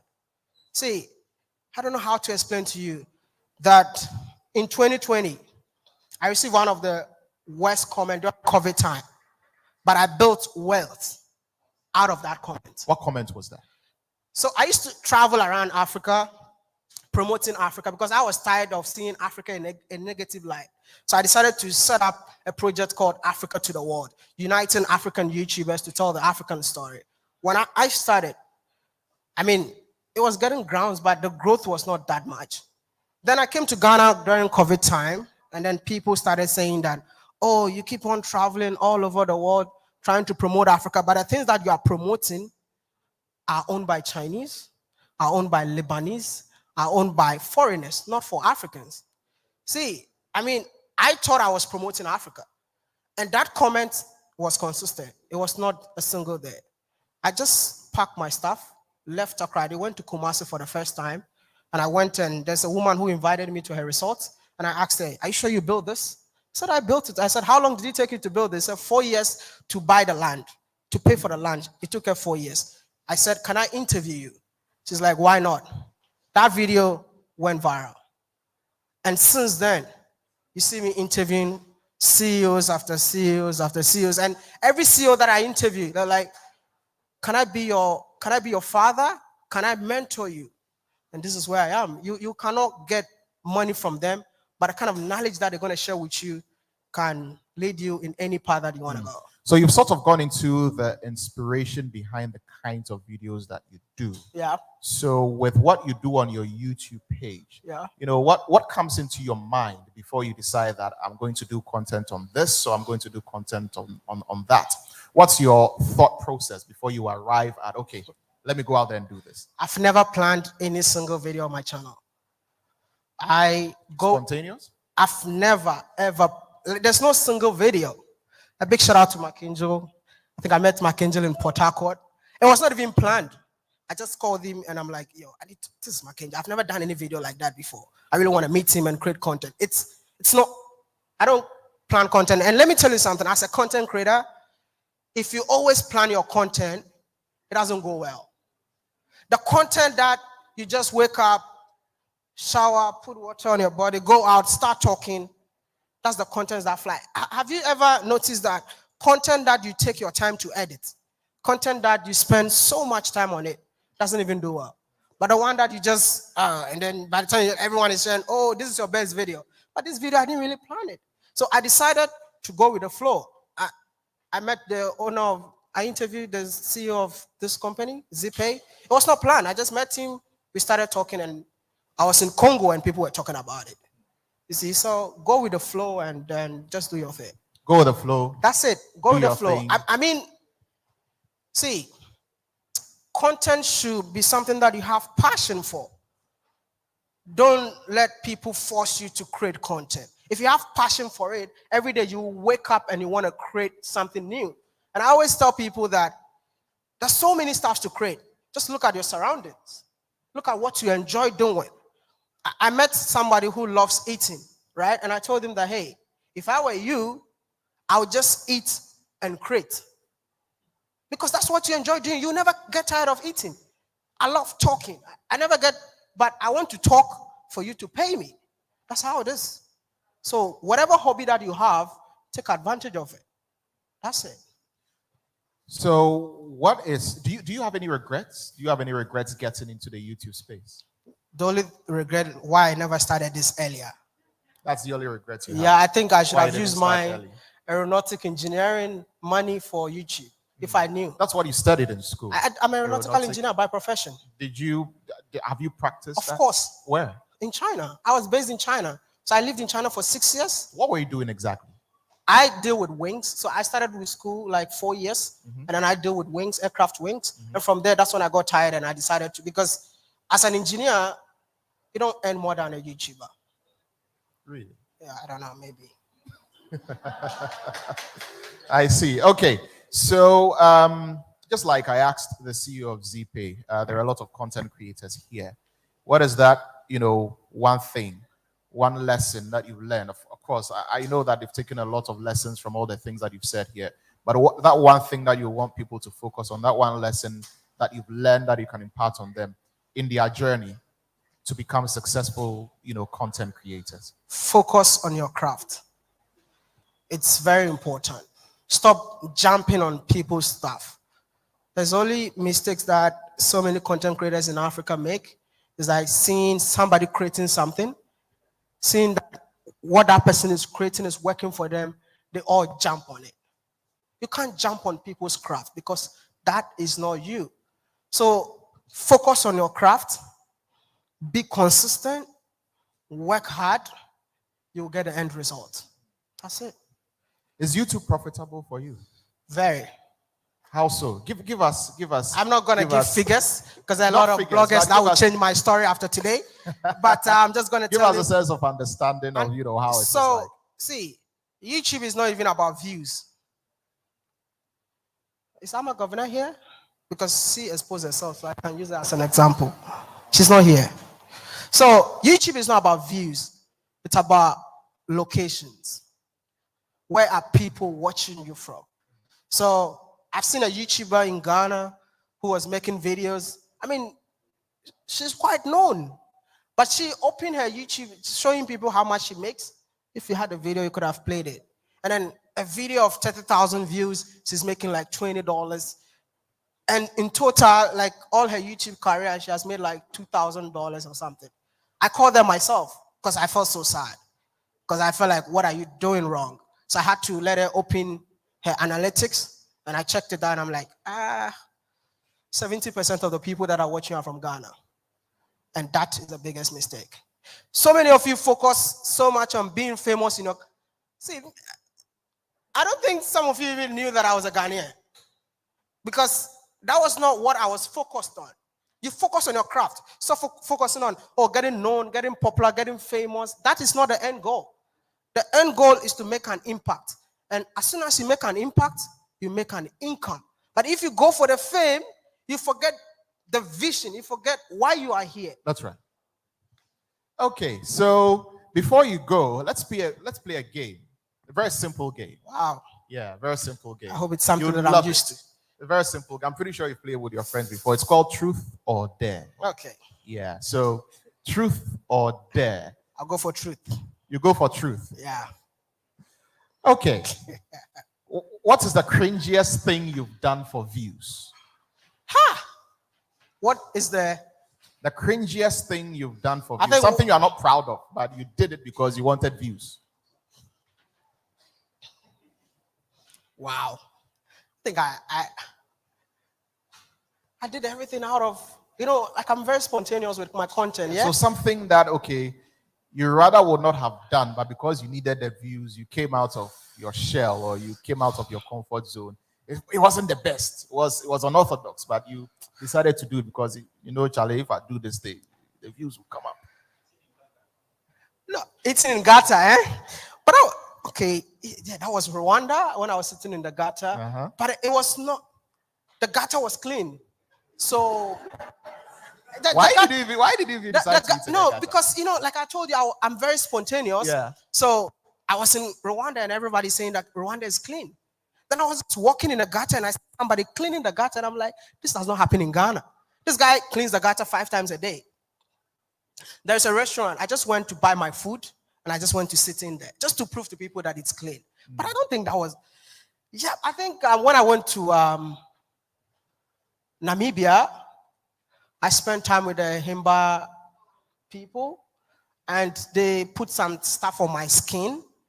Okay, that was the craziest thing I've ever done. Because it took me like a week for me to clean my body to have my skin back. I think, and the video blew up. I think a lot of people see me in town and they ask me questions like, did they give you a woman? I'm like, I had no idea what happened to me. You just saw the 30-minute video. All right, let's do another one. Yeah. Truth or Dare? Okay, they said I should pick Dare. Okay, Dare. Dare. Okay. Do a TikTok challenge. Hey! I don't even have a TikTok account.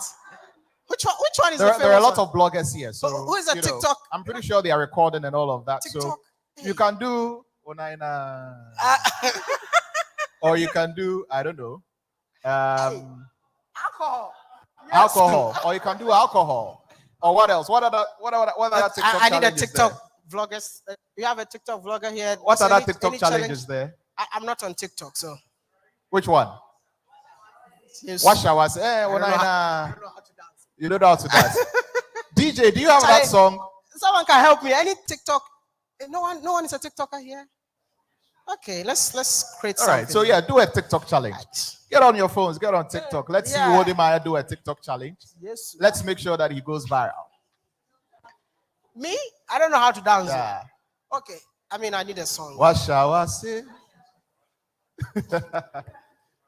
DJ, do we have that? Do we have that? Okay, so the DJ is getting it ready, and then you do a TikTok challenge for us right now. So, Wodimaya, kowechi kaka. Kowechi kaka. Kowechi kaka.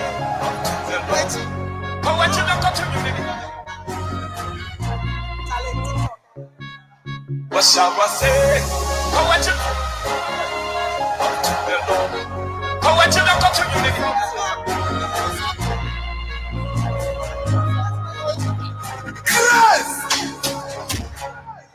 What shall I say?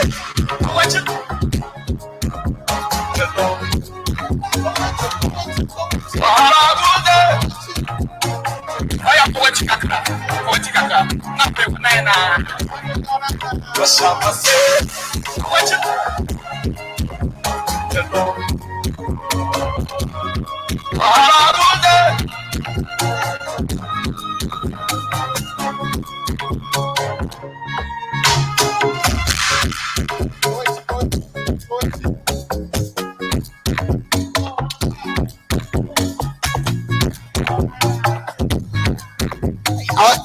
Let's start All with right. truth, man. Well, Truth all the way. Wodimaya couldn't dance. No, You couldn't dance. You can't dance.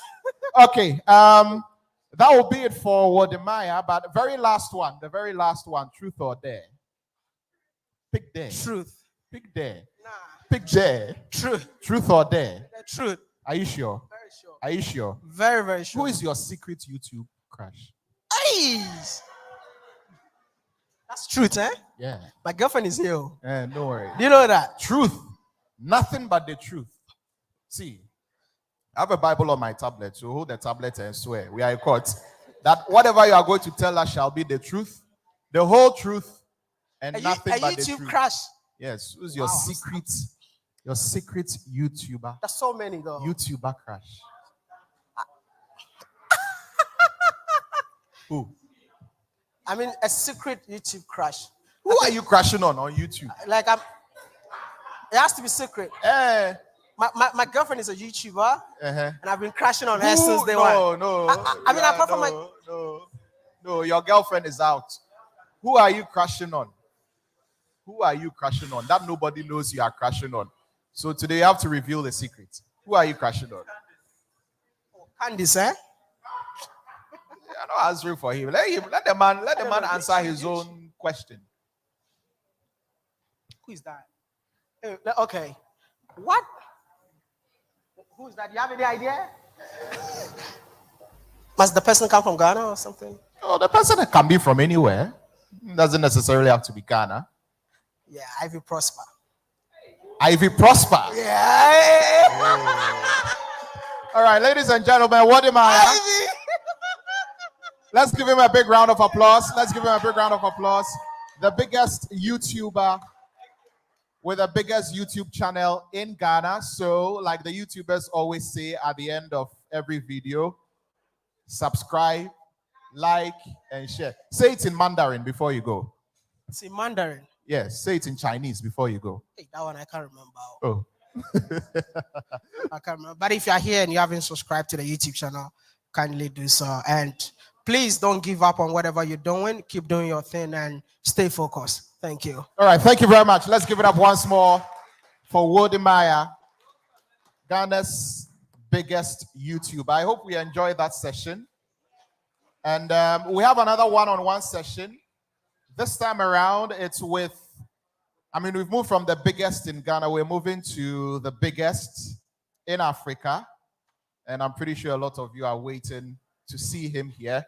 Ladies and gentlemen, with a resounding round of applause, let's welcome YouTuber Mark Angel. Let's welcome him.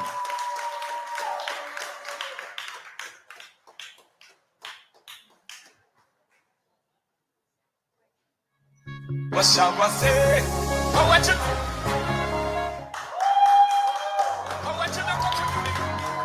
Ladies and gentlemen, Mark Angel, round of applause. Big round of applause.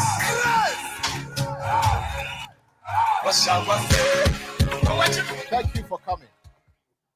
Please pick up your microphone. Thank you for thanking me. Where is Emanuela? Emanuela has to be in school.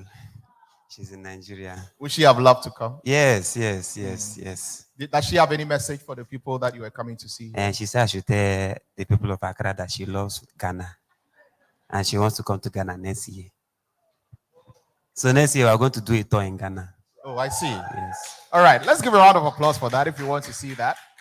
Okay. Does anyone have a question? Who would want to ask Mark Angel the first question? You? You? Okay.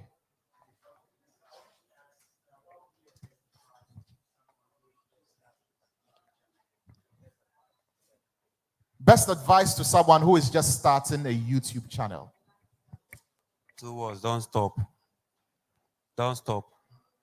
You're just starting, don't stop. Is that all? Man, that is the best thing you just can do. Just don't stop. Don't stop. Don't stop. Don't stop. Okay. From starting now, you have owned one channel and you have become a YouTuber. It's starting that starts it. Don't stop. So that's all. If you are starting, don't stop. So how did you start? You were a comedian, right? So getting into the YouTube space, with your craft and all of that, how did it all begin? Okay, see, one mistake that people are making is that they are calling me comedian. Oh, you're not? My bad. A person is funny, it doesn't mean that the person is comedian, no. A lot of your videos are funny, so people assume, but my bad. No. I mean, I don't blame. That's the perception that I give, But in real sense, I am just one person that is creating content. Because a lot of people don't know. I own other channels, moving on. I own other channels that are not even doing comedy. They are doing dramas, we're doing travel, we're doing other things. So it's content creation that I do. Okay. How I started there, I like film making. In fact, I like pictures. I like anything that you... Okay, let me give you one story. I used to work in a cyber cafe back in 2006. And then I stumbled onto Window Movie Maker. You guys know that thing, right? So, and I said, wow, okay, this is what they used to make movies, I carried the clip and I started fiddling with the thing. And I was able to edit something and it came out very well. And I was like, I'm a filmmaker. And that was how I go. Yes, I made my first edit. I edited one, what's this guy's name? One music. I changed the music. I turned the music upside down. In fact, if the guy had seen that, the guy would slap me. Turn the music upside down. But I liked it because I now knew that I could make a story. It's storytelling. I could tell a story the way I want it with the tools. So I found out that I want to send out messages. I can edit message the way I want people to perceive it and send out. And with what they watch, that they believe. So all the positive messages I want to send out of Africa and my neighborhood, especially my neighborhood at that time, I knew I could use editing and storytelling to, change the narrative. That was how I started. So that's how you started? Yes. So it's a passion that you have? Yes. Or it's a passion that you had, one can say. Yeah. Did you go to any school to study for this kind of thing? Or just from the movie maker, that Windows Movie Maker, you edited your first video and you just sort of started from there? Well, I started from there, sort of. Then, I now found out that, okay, I now went to school. I got admission and went to school. But I was studying medicine. It was not working for me. You wanted to be a doctor? To save lives? It was not working for me. You know how your parents will tell you that you have to go to school, study medicine, and then every time your mother is passing on the road, they say, Mama, doctor. She'd be like, yeah, that's what she wanted. But did you want to be a doctor?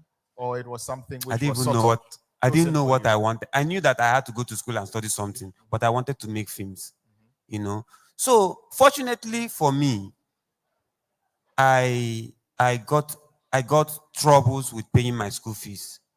And there was nothing my parents, yes, there was nothing my parents could do about it. So I left school and now said, okay, you know what? Let me just even go and learn something. I was working as a photographer in school. I was saving up, but I wanted my parents to pay school fees. But since they could not pay the school fees, I took the money that I saved and used it to travel to go and learn photography and editing. So I said, if you guys cannot pay my school fees, I have to drop out now. And they say, yes, so no wahala, just wait. Say, thank you, Jesus.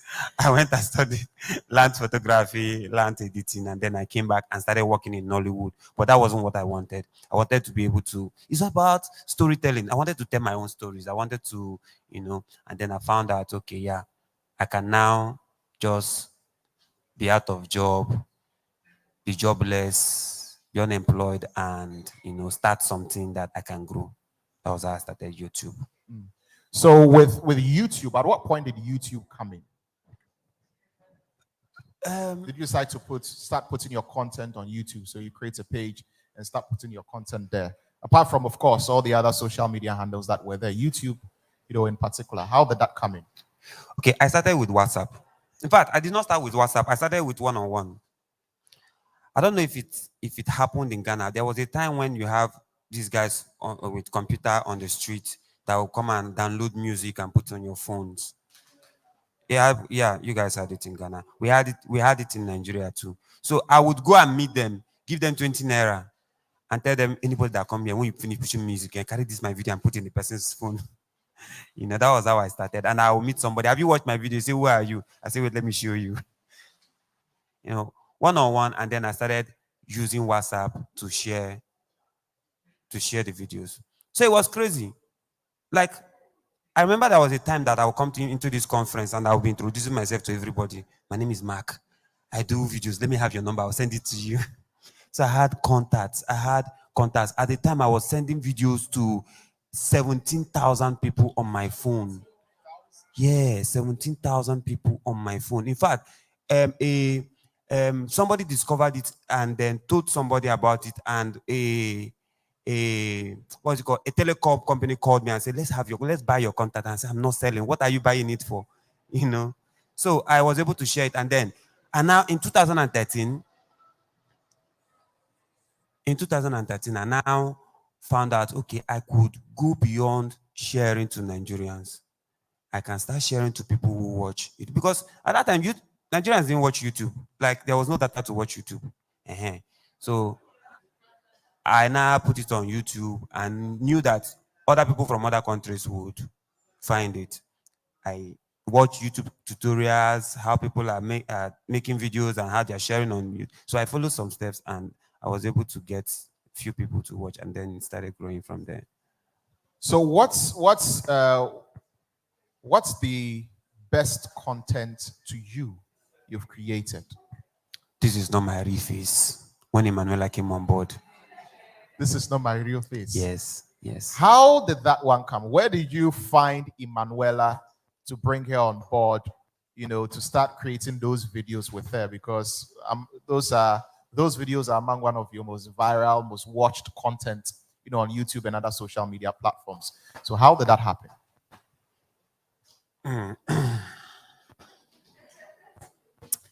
There's water, please. Okay. Is it for me? Yes, it is for you. Thank you. So, let me get that for you. Thank you.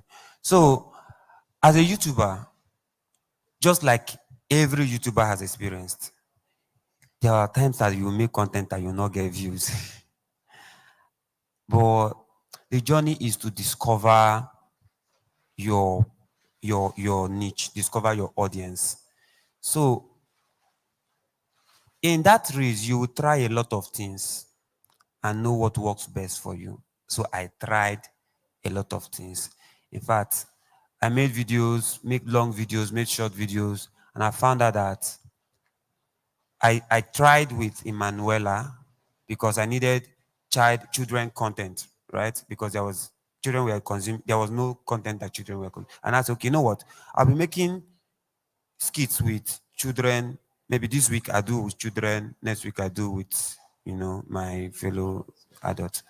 I found out at the time I used to have children who would come to the house, their parents would bring them to the house to come and learn dancing and learn things, and because people in my area believe that I could teach anything entertainment because they always saw me with camera. So Manuela came for holidays in my house. Manuela is my distant cousin. She came for holidays in my house and she was part of the children. I was always, saying, oh yeah, sit down, let us add drama and all that. Then I gave her the role. She played it very well. We tested it out. It took us like one whole day to shoot a 1 minute and 26 seconds video. We were able to get it. And that video just went, whoom. Just went viral. I say,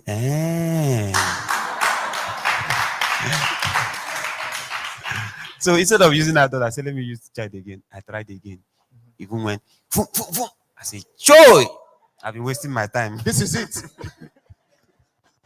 So that was how the Emanuela journey started. Okay. So, of course, you work closely with an Emanuela. You've described her as your distant cousin. What kind of person would you say she is? I'm pretty sure a lot of people are interested in knowing that. And what is it like to work with her? Manuela is a very lovable person. Very lovable child. In fact, if you stay around Emanuela, you just know that this life, nothing the inside do. everything is a joke to her. Like nothing is serious. Mala told me recently that the only thing that is serious in this life is death. Like she's a very lovable kid. Very lovable kid. Some of the people that have stayed around her, she's very lovable. That's the only word I can remember. English, I don't know how to speak English. So at this point, what does it feel like to be described or to be the biggest or largest content creator when it comes to YouTube on the African continent? What is that feeling like? It just makes you know that you have responsibility. You have responsibility. You can't just be... The aim is not to be the biggest. The aim is to have focus on Africa.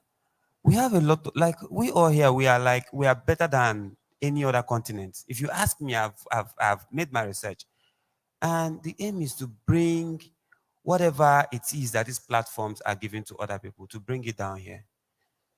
So it's responsibility, big responsibility. So I think right at this point, I'm trying to get bigger content creators to saturate the African market so that the responsibility will reduce. And this is a great platform to do that. There are a lot of people here who are content creators themselves. So like I've asked every panelist who has sat here, what is that one thing that you've learned throughout your journey to this point that you tell them to hold on to make sure that they become as successful as you? You already said that. Give him mic.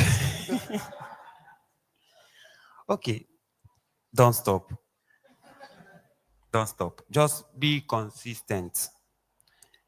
A lot of things come like what they said. You have a lot of haters. They are not haters per se. They are motivators. And don't let them distract you. A lot of people will tell you, come on, get away, you're not funny. I hate this video. This video, I just wasted my data in this journey. But those same people, if you want to take note, study one particular fan. Every time you upload a video, look for that fan. You find out that one day, that same fan is going to say, wow, this is the greatest video I've ever watched. That same fan that's been telling you, remove this thing from the internet. That same person is going to tell you the same. So it's not like they hate you. It's culture. It's internet culture. It's bullying, and people find fun in doing it. So don't let it deter you, and then just know that content is king in this business. Another thing is take your content creation,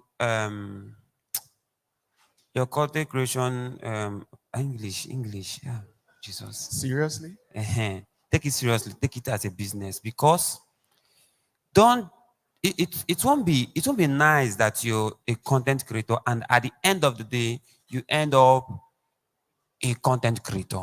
You should be a business person who employs. The aim is to get people employed. Just like the CEO of ZeePay said, is to get people employed and then plan to employ people to, also be involved. That way, I think you attain success. Then from the beginning, first, like what they said, it is not about fame. First, plan out your business. Ask yourself, what do I want to achieve with this channel? What exactly do I want to achieve? Some people, you have a side business that you want to use the YouTube channel or the content you're creating to promote. Some people, you want to send messages out. You want to change the narrative of Africa. You want to have people travel. You need to know what you want to achieve. Then you ask yourself, why? And then write it down. So that when you start employing people, they are going to have the same culture. They will know what this company, that now you've gone from a company to a brand, from a brand to a company. They will know what the company stands for, so that you will not lose the vision along the way. Do you have any regrets treading this path? The same regret that he has, what he has. Why did I not start in 2006? That time that I edited that, and I would have just said, yeah, YouTube. But that one day. But what? That one day. I regret not starting early. Not like I didn't. I knew that was YouTube, but it was Ashibri. It was doing me Oyibo. I didn't understand the thing. I was like, this Oyibo people something.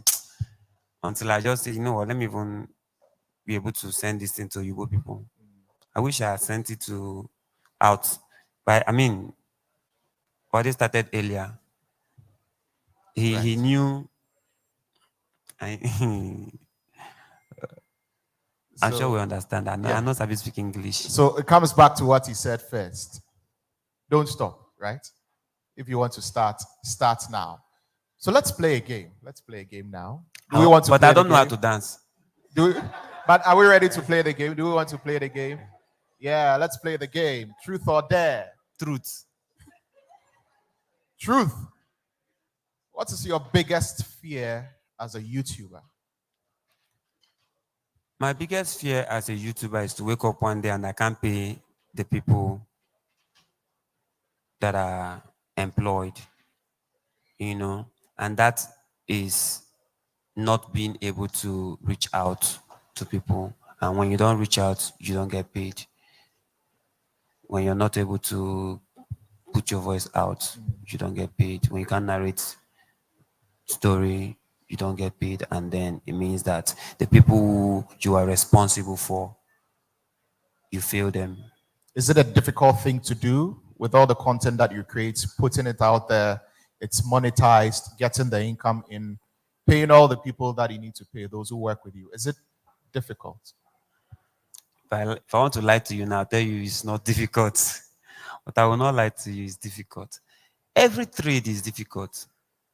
But then when you start enjoying it, it becomes a job. Like, it becomes your work. You wake up in the morning and know that this is what you have to do. And that's why you need to stay healthy.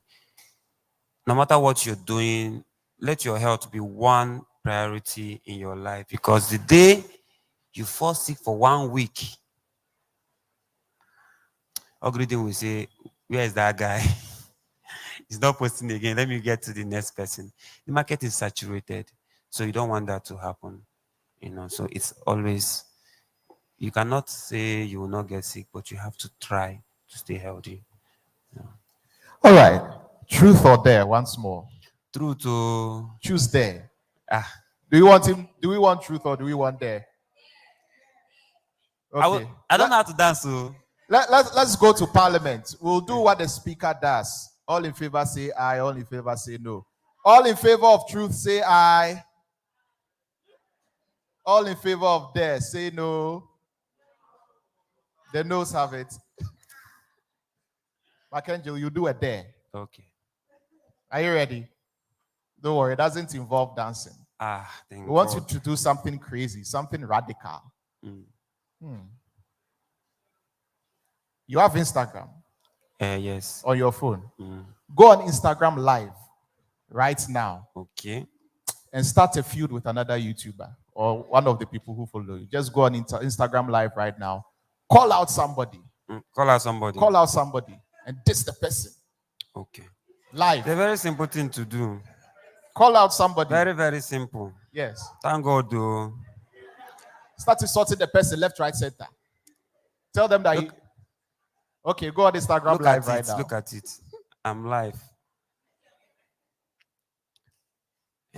I'm live right now. Look at it. I'm live. In case you are watching and you are not in this room. Wait. Let's wait for the views to start coming.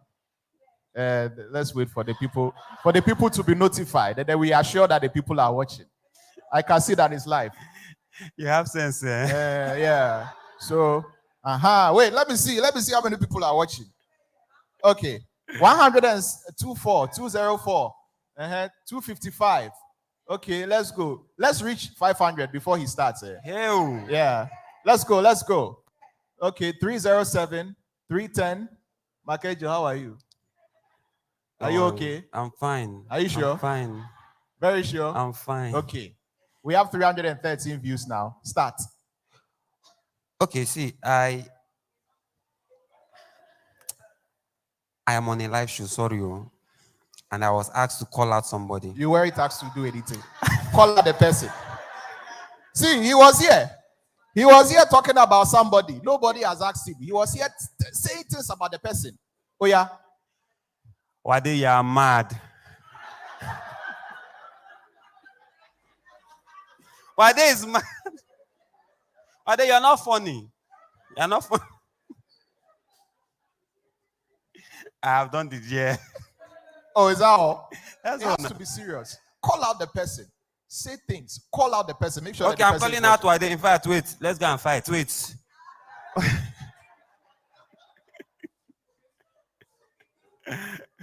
I dare see. Let me tell you something.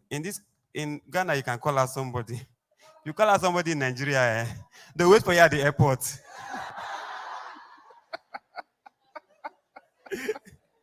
Wait for you at the airport. It will not end here. Nigerians, we no longer do this one. You heard the other day, somebody went and said somebody's film is not interesting. The person went to the person's house to beat him and his family. We don't take this kind of things like you, please. All right, guys. Please let me say hi to them so that they understand. Thank you so much for coming on live. I will come back later. Thank you. Okay, last one. Truth or dare? Last one. Truth. Truth or dare? Okay. Makengi will choose for you. Okay. So just like we did it the other time. All in favor of truth, say aye. All in favor of dare, say no. Hey, so who has it? We'll call for a head count. Okay, let's do it well. All in favor of truth, say aye. All in favor of dare, say no. Another dare. Archangel. I don't know how to dance, so.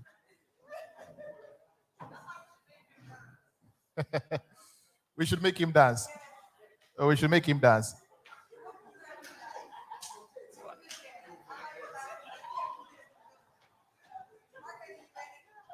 To dance? No, he doesn't get to pick his own dare. dare. He doesn't get to pick his own dare. Pretend like you are doing your first YouTube video. I can't pretend like that. It's okay. Let me break it. Let me make it simple for you. Take 5 minutes and give us a stand-up skit. 5 minutes. Do something. Display something. Show something. Oh yeah. Make you go. See, let me tell you something. Is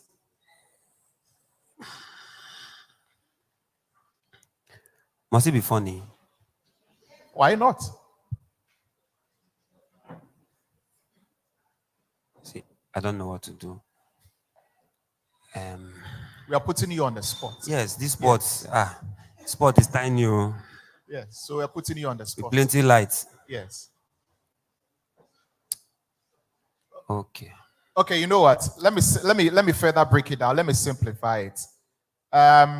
You said that the video which made you go viral was the one that you did with Emanuela. This is not my real face. I didn't do it with her. She did it. She did it. So pretend that you are Emanuela doing this is not my real face. That is your day. It's going to be weird. Okay. I mean, I need somebody that knows that script, that knows that video to help me. Anyone? Okay, the gentleman over there.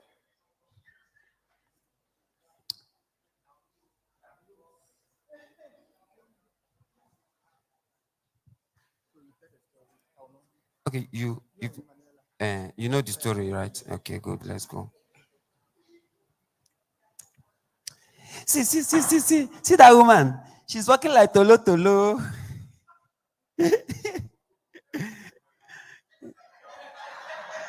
Why are you not laughing? Is it not funny? Do you know that woman? No. That's my mother. I will tell her. Wait. Do you know me? No. Do you know the class I'm from? No. Thank God. I'm going home. I see you. I know your face. I will tell her. This is not my real face, so look at my real face here.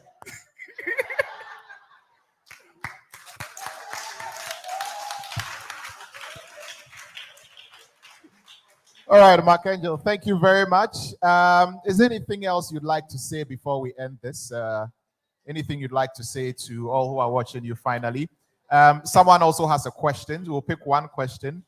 Okay, so before you say that, yes, what's your question? So what does he think Ghanaian content creators can learn from Nigerian content creators and vice versa?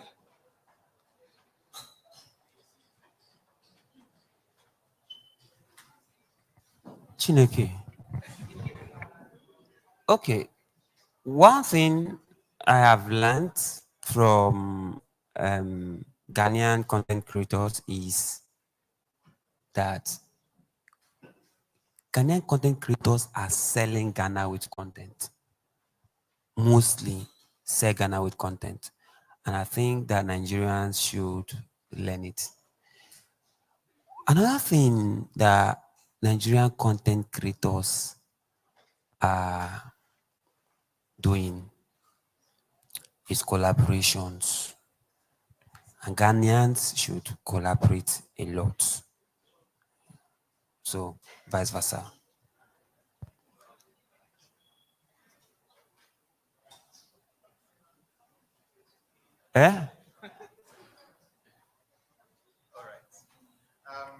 Okay, so your final word, has your question been answered? Okay, so what would you say finally before we go? Don't stop. Don't stop. Don't stop. Thank you very much, Mark Angel. Round of applause.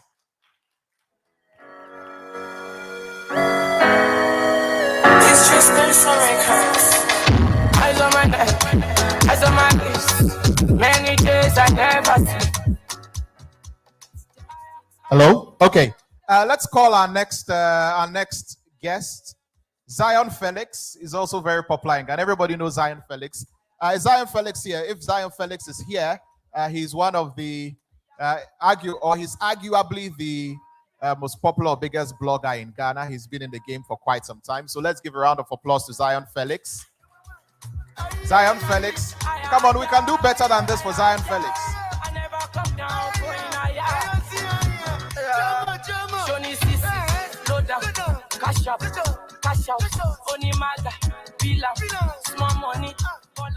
All right, Zion Felix is here. Pick up the mic. First question to Zion Felix. Who wants to ask the first question?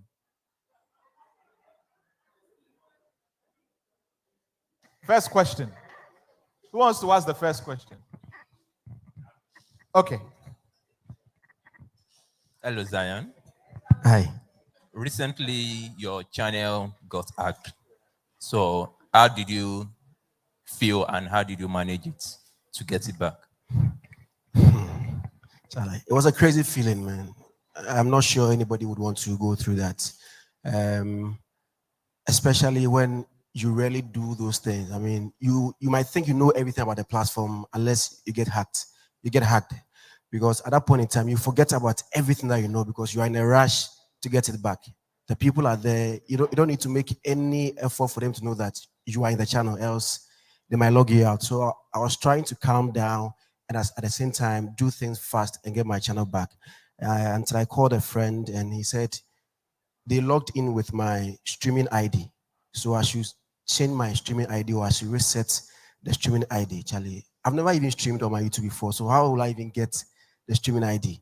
At first, I wanted to log everybody out, but I mean, it wasn't working. So I Googled how to change streaming ID. It wasn't working. I had to give the person my details for him to log into it. Went through everything and finally changed the streaming ID and then ended their live streaming before they went off. It was a crazy feeling, but I thank God that I still have my channel back. And this is not the first time; it is the second time. Somebody will say, get a cybersecurity expert. Charlie, even Twitter, Facebook, self, they hack them. So I'm not sure that if somebody wants to hack you, no matter who you are, he or she can't hack you. We just have to be careful and learn many things about the platform that we are working on. Right. So you're, one of the most popular, like I was saying, bloggers. Just very briefly, there are a lot of bloggers around as well.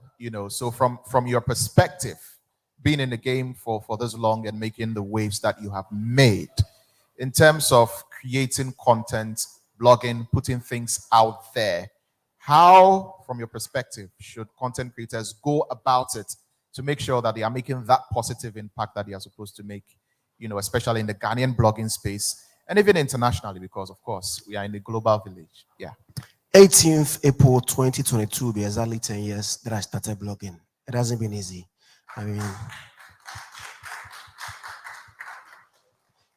we didn't start with the aim of, making money or, making it big as we are right now. We just loved what we do. So we were just going by the wind. But as you go on, you learn how the trade is. So we've been learning on the job, trying to improve on what we do. And that is how we've come this far. If you focus on money, I always say that if we used to focus on money, we would have set up a pornographic website, because a lot of people go on those platforms to watch content. But because we love what we do, that is why we are doing this. And if you love something, you do it all out. And the more you do it well, the more the audience also buy into what you are doing, and you get to 2 million followers on Instagram as I have right now. So I just go all out. I do what I can do with a love and passion, and I try as much as possible to create content that most people want. I'm not doing the thing for myself. Most of my content are what the public wants, and few of them is what Zara and Felix want to do to maybe be happy about it. So try as much as possible to get content that will make the audience happy, and then don't joke with the audio and the visual of your content, because you've not paid Zara and Felix to come and watch your content. So I don't have to strain my ears or force my eyes to watch your content. There are so many people on YouTube right now. There are lots of channels on YouTube right now. So one, your content is key. The audiovisual is very, very, very important, because if I come and watch your content, no matter how good your content is. I remember this week I interviewed a football agent who used to work for Chelsea at the time Asian was there. I'm not a person behind the camera, so I didn't know how the audio was going. After they uploaded the content and I was titling the video, I realized that the audio was bad. And in fact, the content was good. It's not easy to get an agent of Chelsea. The content was good, but the views was down and everybody was complaining about the audio. So audiovisual is very, very important, as well as the content. So don't joke with these three things. If these three things are good, the channel itself will go for you. Right. Very well. We'll have to end this session here. Zion Felix, thank you very much. Thank you very much. Let's give a round of applause to Zion Felix. Thank you very much. And it's time for us to break for lunch. After lunch, we shall return and do the panel discussion. So let's not go anywhere. Lunch is ready, so you can continue to interact with each other, continue to network. You can enjoy more virtual reality, and then you can have lunch. And then right after lunch, we'll come back for the last session, which is the panel discussions. Thank you very much.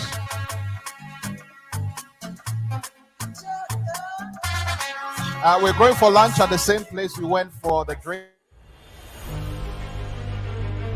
Rated as one of the fastest growing manufacturing companies in Africa, Twillium Industry Company Limited has developed over 100 acres of land into an industry landscape to support the industrialization agenda in Ghana. With a tremendous effort of 7 years of operation in the most competitive market in West Africa, led by multinational skillful experts, training hundreds of local employees, providing jobs to over thousands of families.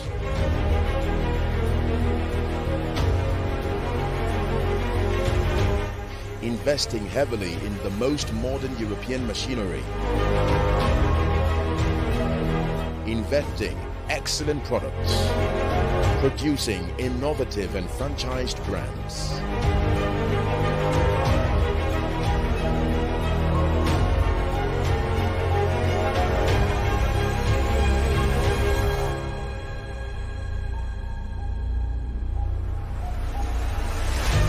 Contributing to the growth of the economy by exporting made-in-Ghana products to African neighbors.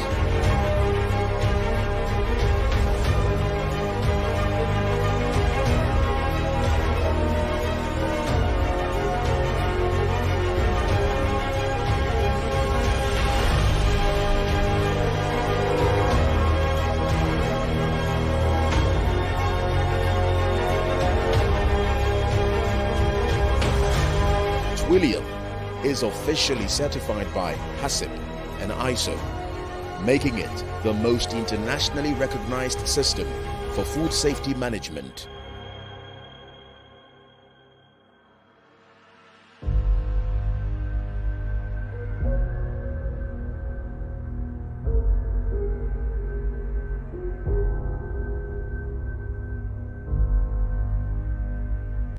We are Twillium, the pride of Ghanaian industry.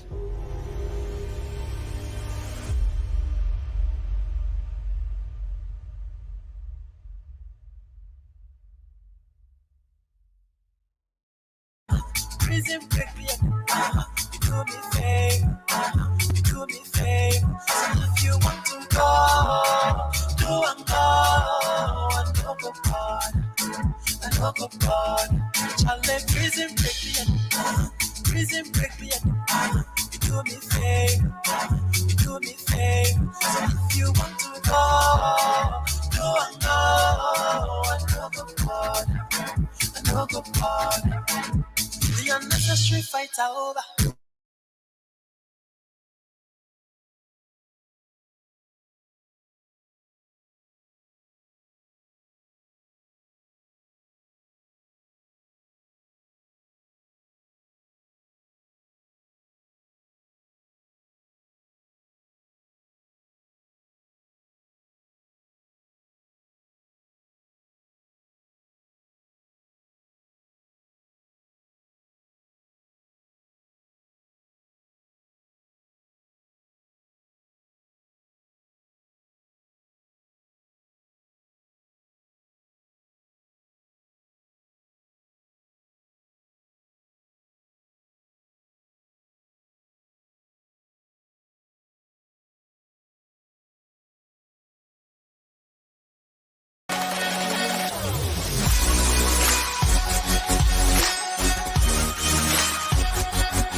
Rated as one of the fastest growing manufacturing companies in Africa, Twillium Industry Company Limited has developed over 100 acres of land into an industry landscape to support the industrialization agenda in Ghana. With a tremendous effort of 7 years of operation in the most competitive market in West Africa, led by multinational skillful experts, training hundreds of local employees, providing jobs to over thousands of families.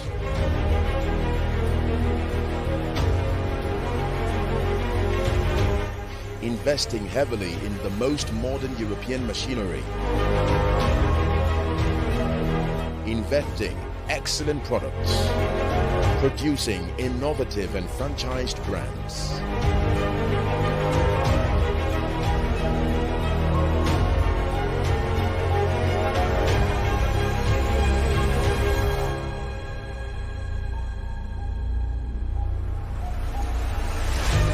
Contributing to the growth of the economy by exporting made-in-Ghana products to African neighbors.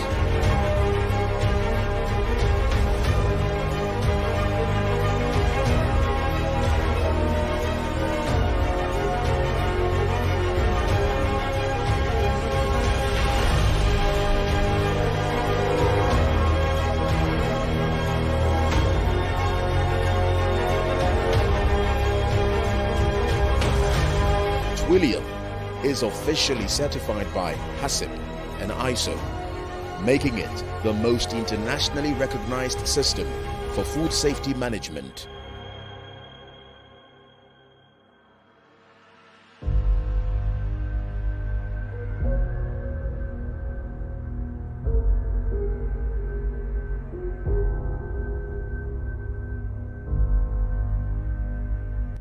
We are Twillium, the pride of Ghanaian industry.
Wow.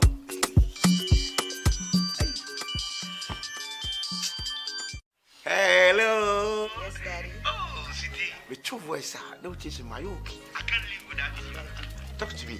Daddy, the money. Oh, yeah. I'm in short to a to hire and to. Oba money for you now that you'll be able to me a wee. To papa.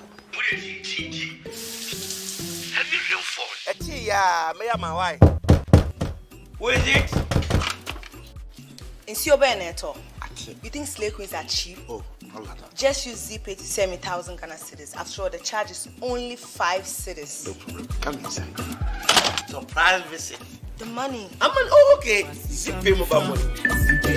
ZeePay. Oh, thank you so much. Don't mention. I can even use the same ZeePay mobile money to pay my bills. Now let's Dial *270# to pay all your bills with ZeePay mobile money. ZeePay Shatumu Direct.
Sandra, easily scared, but she's always here for the horror movies. Anita left earlier, always laughing. She was here for the comedies. This evening, my favorite Sheila, she'll be here for the action, movies. My boss has endless options to entertain all his friends. That's because on YFlix, 50 pesos a day, 3 CDs a week or 9 CDs a month gives him all the entertainment he loves. Now enjoyment be affordable for this house. Visit yflix.com to sign up now. YFlix, a new experience every day.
Rated as one of the fastest growing manufacturing companies in Africa, Twillium Industry Company Limited has developed over 100 acres of land into an industry landscape to support the industrialization agenda in Ghana. With a tremendous effort of 7 years of operation in the most competitive market in West Africa, led by multinational skillful experts, training hundreds of local employees, providing jobs to over thousands of families.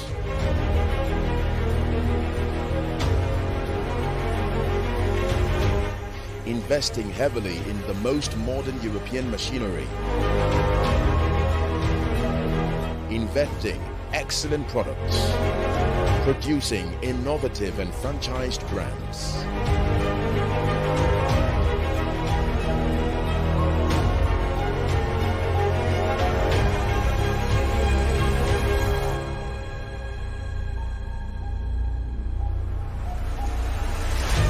Contributing to the growth of the economy by exporting made-in-Ghana products to African neighbors.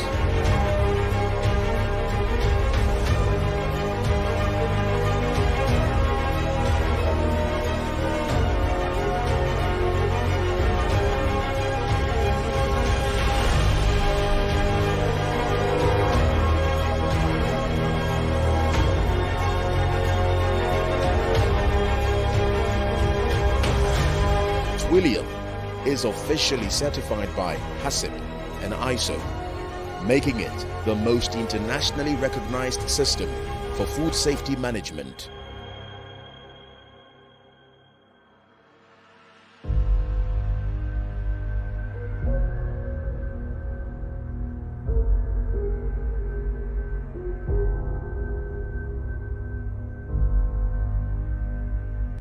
We are Twillium, the pride of Ghanaian industry.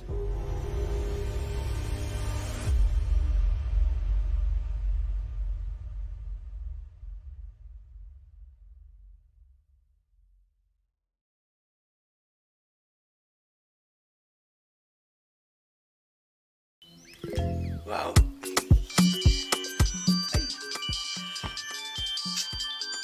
Hello. Yes, Daddy. Oh, City. With your voice, no chasing my okay. I can't live without you. Talk to me. Daddy, the money. Oh, yeah. I'm in short to a higher than two. Mobile money for you now that you'll be able to me. Papa. What is it? Have you real phone? May I my wife? What is it? In Siobeneto, you think slave queens are cheap? Oh. Just use ZeePay to send me 1,000 Ghana cedis. After all, the charge is only 5 cedis. No problem. Come inside. Surprise visit. The money. Oh, okay. ZeePay mobile money. ZeePay. Oh, thank you so much. I can even use the same ZeePay mobile money to pay my bills. Now let's Dial *270# to pay all your bills with ZeePay mobile money. ZeePay Shatumu Direct.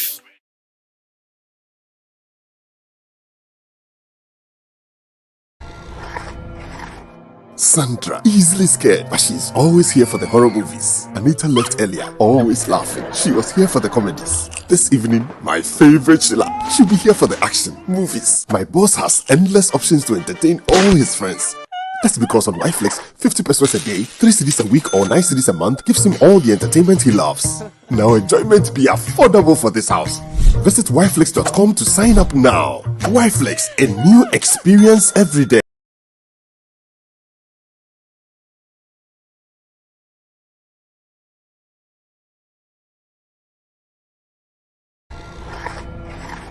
Sandra, easily scared, but she's always here for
African content creators are changing the narrative on the global YouTube platform by telling distinctive stories cutting across all subjects. Entamoty Media Limited presents the first ever ZeePay YT Creators Festival to engage, inspire, and celebrate creators across the region. This 3-day independent festival flows as follows. Day 1, exclusive city tour with creators, Friday 26th November, 8:30 a.m. at ZeePay head office, Accra. Day 2, summit, masterclass, and influencers party, Saturday 27 November, 9 a.m. at ZeePay head office. Day 3, Sunday 28 November, Creators Awards Night and Concert at Accra City Hotel. Red carpet starts 5 p.m. This event is powered by Entamoty Media and ICS Africa. Major media partner, MX24GA.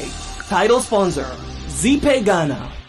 Support and sponsors: Twilium Ghana, Menta Music, Ghana Gold Expo, Beyond the Return, Africa World Airlines, Inan Events, A2 Bake, Event Boutique, Music Africa, Accra City Hotel, Wycliffe. Partners.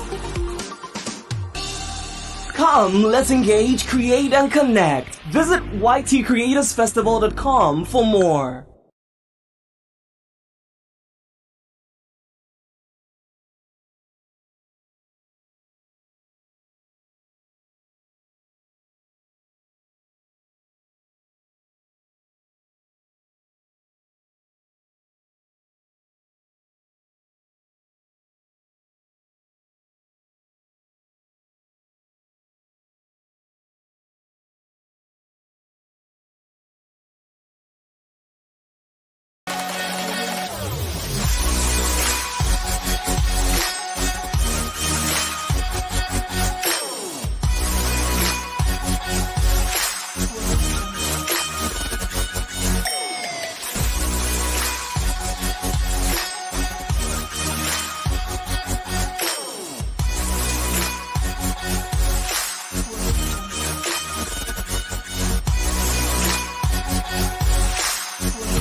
rated as one of the fastest growing manufacturing companies in Africa.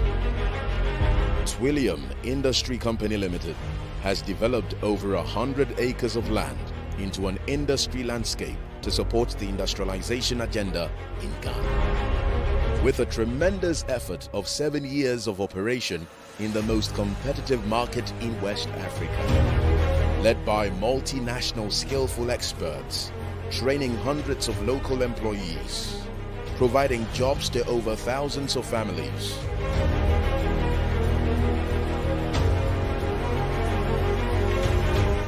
Investing heavily in the most modern European machinery.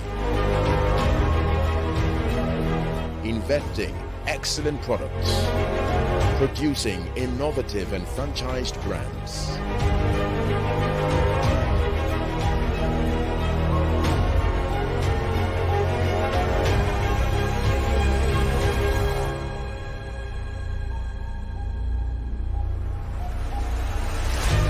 Contributing to the growth of the economy by exporting made-in-Ghana products to African neighbors.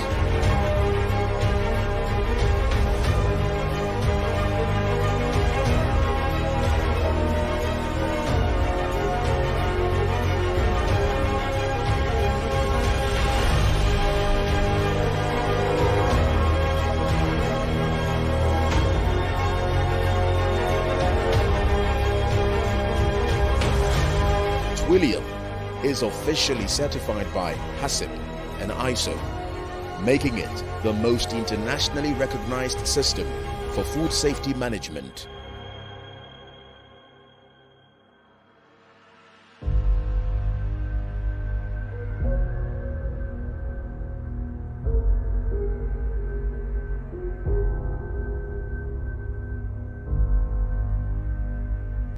We are Twillium, the pride of Ghanaian industry.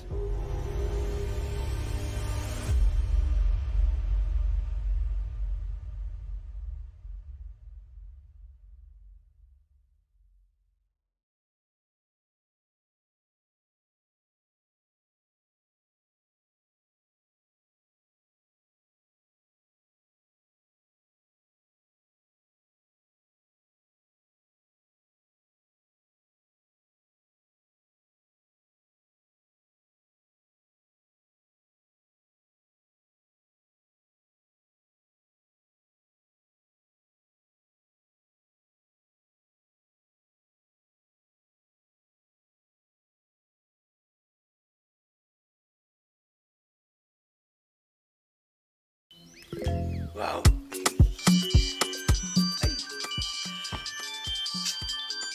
Hello. Yes, Daddy. Oh, City. With your voice, no chasing my okay. I can't live without you. Talk to me. Daddy, the money. Oh, yeah. I'm in short to talk. I think too. Oba money for you now that you'll be able to me a bit. Papa. Have you real phone? Yeah, me and my wife. Where is it? In Siobeneto, you think slave queens are cheap? Oh, just use ZeePay to send me 1,000 Ghana cedis. After all, the charge is only 5 cedis. No problem. Come inside. Surprise visit. The money. Oh, okay. ZeePay mobile money. ZeePay. Oh, thank you so much. Don't mention. I can even use the same ZeePay mobile money to pay my bills. Now let's Dial *270# to pay all your bills with ZeePay mobile money. ZeePay Shatumu Direct.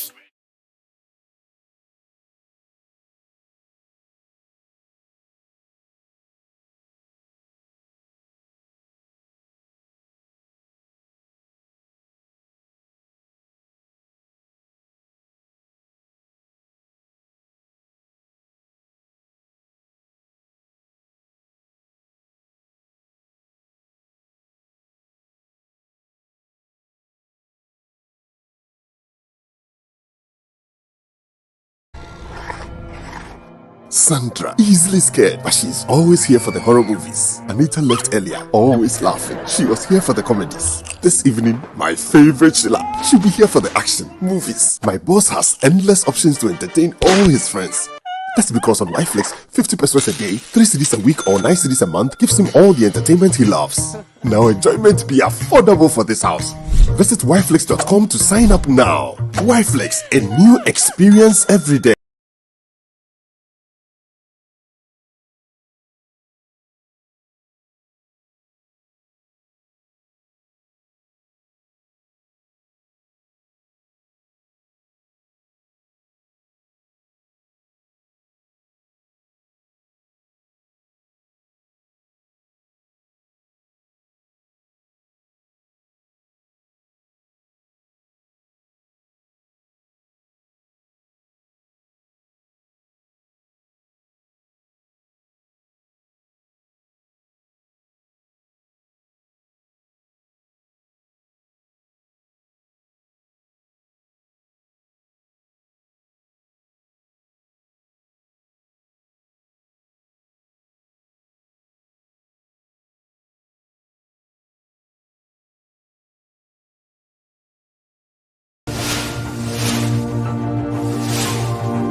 African content creators are changing the narrative on the global YouTube platform by telling distinctive stories cutting across all subjects. Entamoty Media Limited presents the first ever ZeePay YT Creators Festival to engage, inspire, and celebrate creators across the region. This 3-day independent festival flows as follows. Day 1, exclusive city tour with creators, Friday 26th November, 8:30 a.m. at ZeePay head office, Accra. Day 2, Summit, Masterclass, and Influencers Party, Saturday 27 November, 9 a.m. at ZeePay head office. Day 3, Sunday 28 November, Creators Awards Night and Concert at Accra City Hotel. Red carpet starts 5 p.m. This event is powered by Entamoty Media and ICS Africa. Major media partner, MX24GA. Title sponsor, ZeePay Ghana.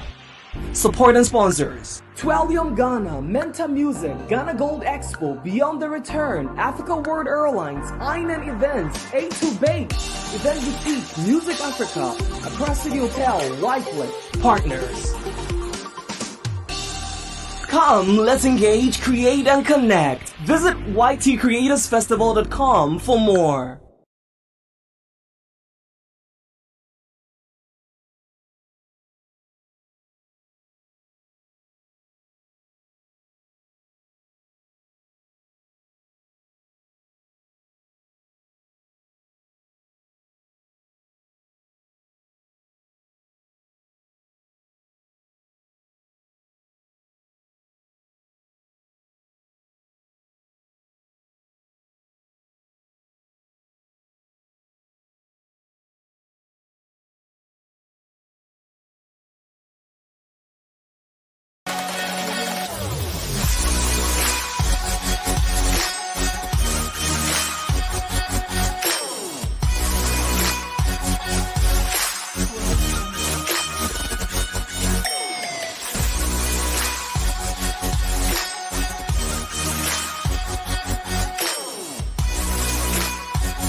Sandra, easily scared, but she's always here for the horror movies. Anita left earlier, always laughing. She was here for the comedies. This evening, my favorite Sheila, she'll be here for the action, movies. My boss has endless options to entertain all his friends.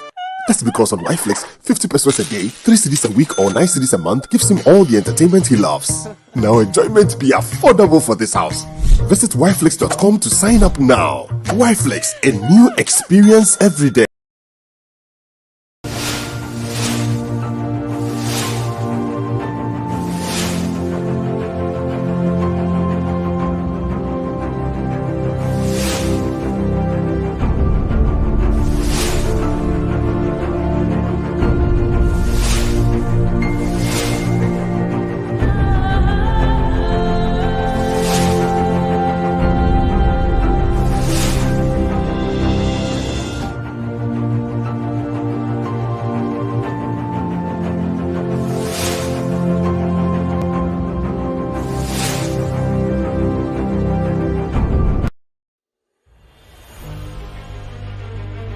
Rated as one of the fastest growing manufacturing companies in Africa, Twillium Industry Company Limited has developed over 100 acres of land into an industry landscape to support the industrialization agenda in Ghana. With a tremendous effort of 7 years of operation in the most competitive market in West Africa, led by multinational skillful experts, training hundreds of local employees, providing jobs to over thousands of families.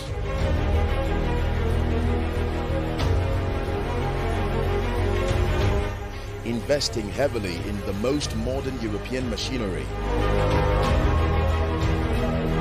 Inventing excellent products. Producing innovative and franchised brands.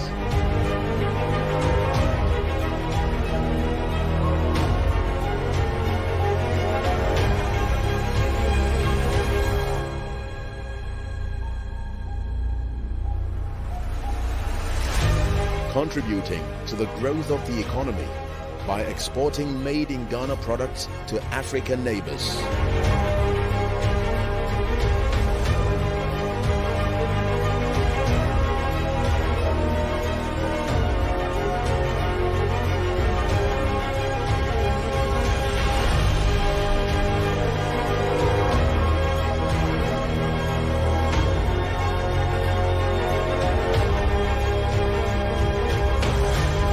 Twillium is officially certified by HACCP and ISO, making it the most internationally recognized system for food safety management.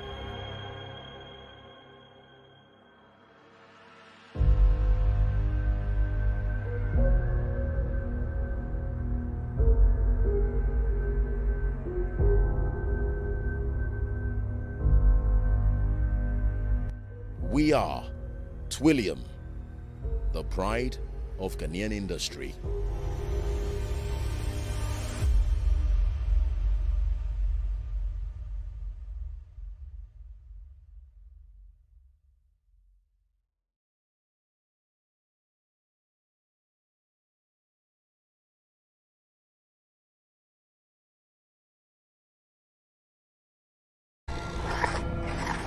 Sun.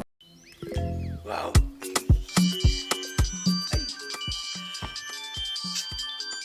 Hello. Yes, Daddy. Oh, Siti. With your voice, no teaching my okay. I can't live without you.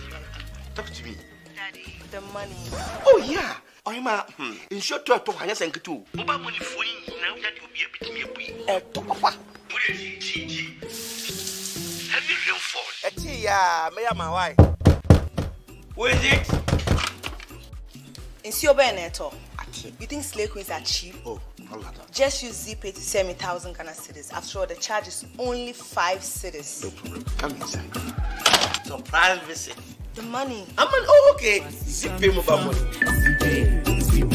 Oh, thank you so much. Don't mention. I can even use the same ZeePay mobile money to pay my bills. Now let's Dial *270# to pay all your bills with ZeePay mobile money. ZeePay Shatumu Direct.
African content creators are changing the narrative on the global YouTube platform by telling distinctive stories cutting across all subjects. Entamoty Media Limited presents the first ever ZeePay YT Creators Festival to engage, inspire, and celebrate creators across the region. This 3-day independent festival flows as follows. Day 1, exclusive city tour with creators, Friday 26th November, 8:30 a.m. at ZeePay head office, Accra. Day 2, summit, masterclass, and influencers party, Saturday 27 November, 9 a.m. at ZeePay head office. Day 3, Sunday 28 November, Creators Awards Night and Concert at Accra City Hotel. Red carpet starts 5 p.m.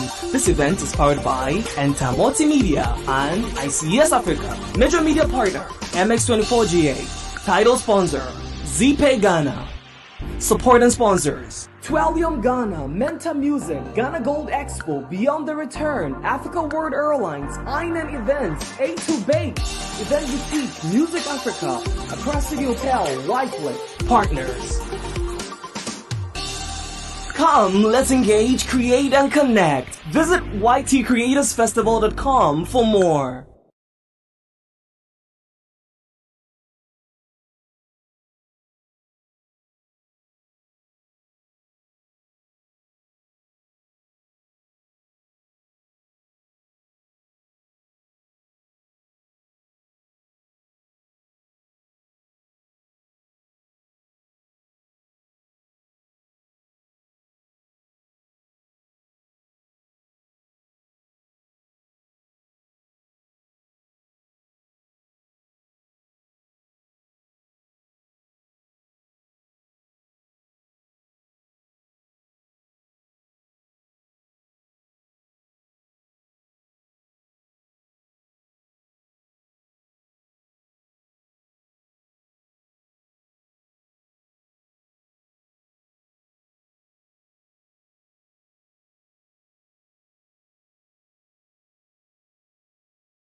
Rated as one of the fastest growing manufacturing companies in Africa, Twillium Industry Company Limited has developed over 100 acres of land into an industry landscape to support the industrialization agenda in Ghana. With a tremendous effort of 7 years of operation in the most competitive market in West Africa, led by multinational skillful experts, training hundreds of local employees, providing jobs to over thousands of families.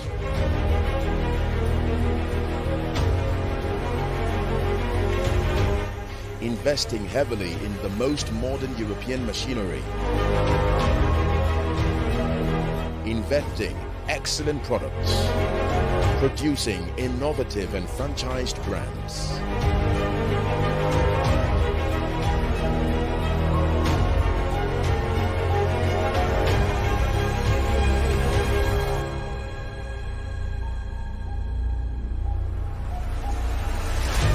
Contributing to the growth of the economy by exporting made-in-Ghana products to African neighbors.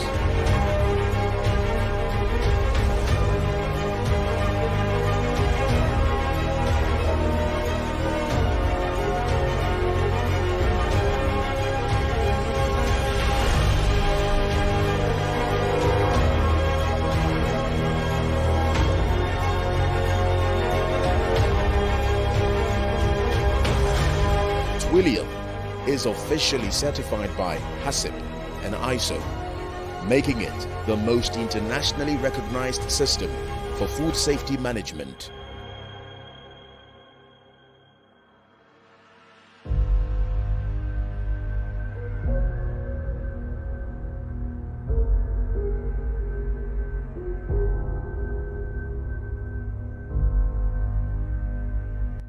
We are Twillium, the pride of Ghanaian industry.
Rated as one of the fastest growing manufacturing companies in Africa. Wow.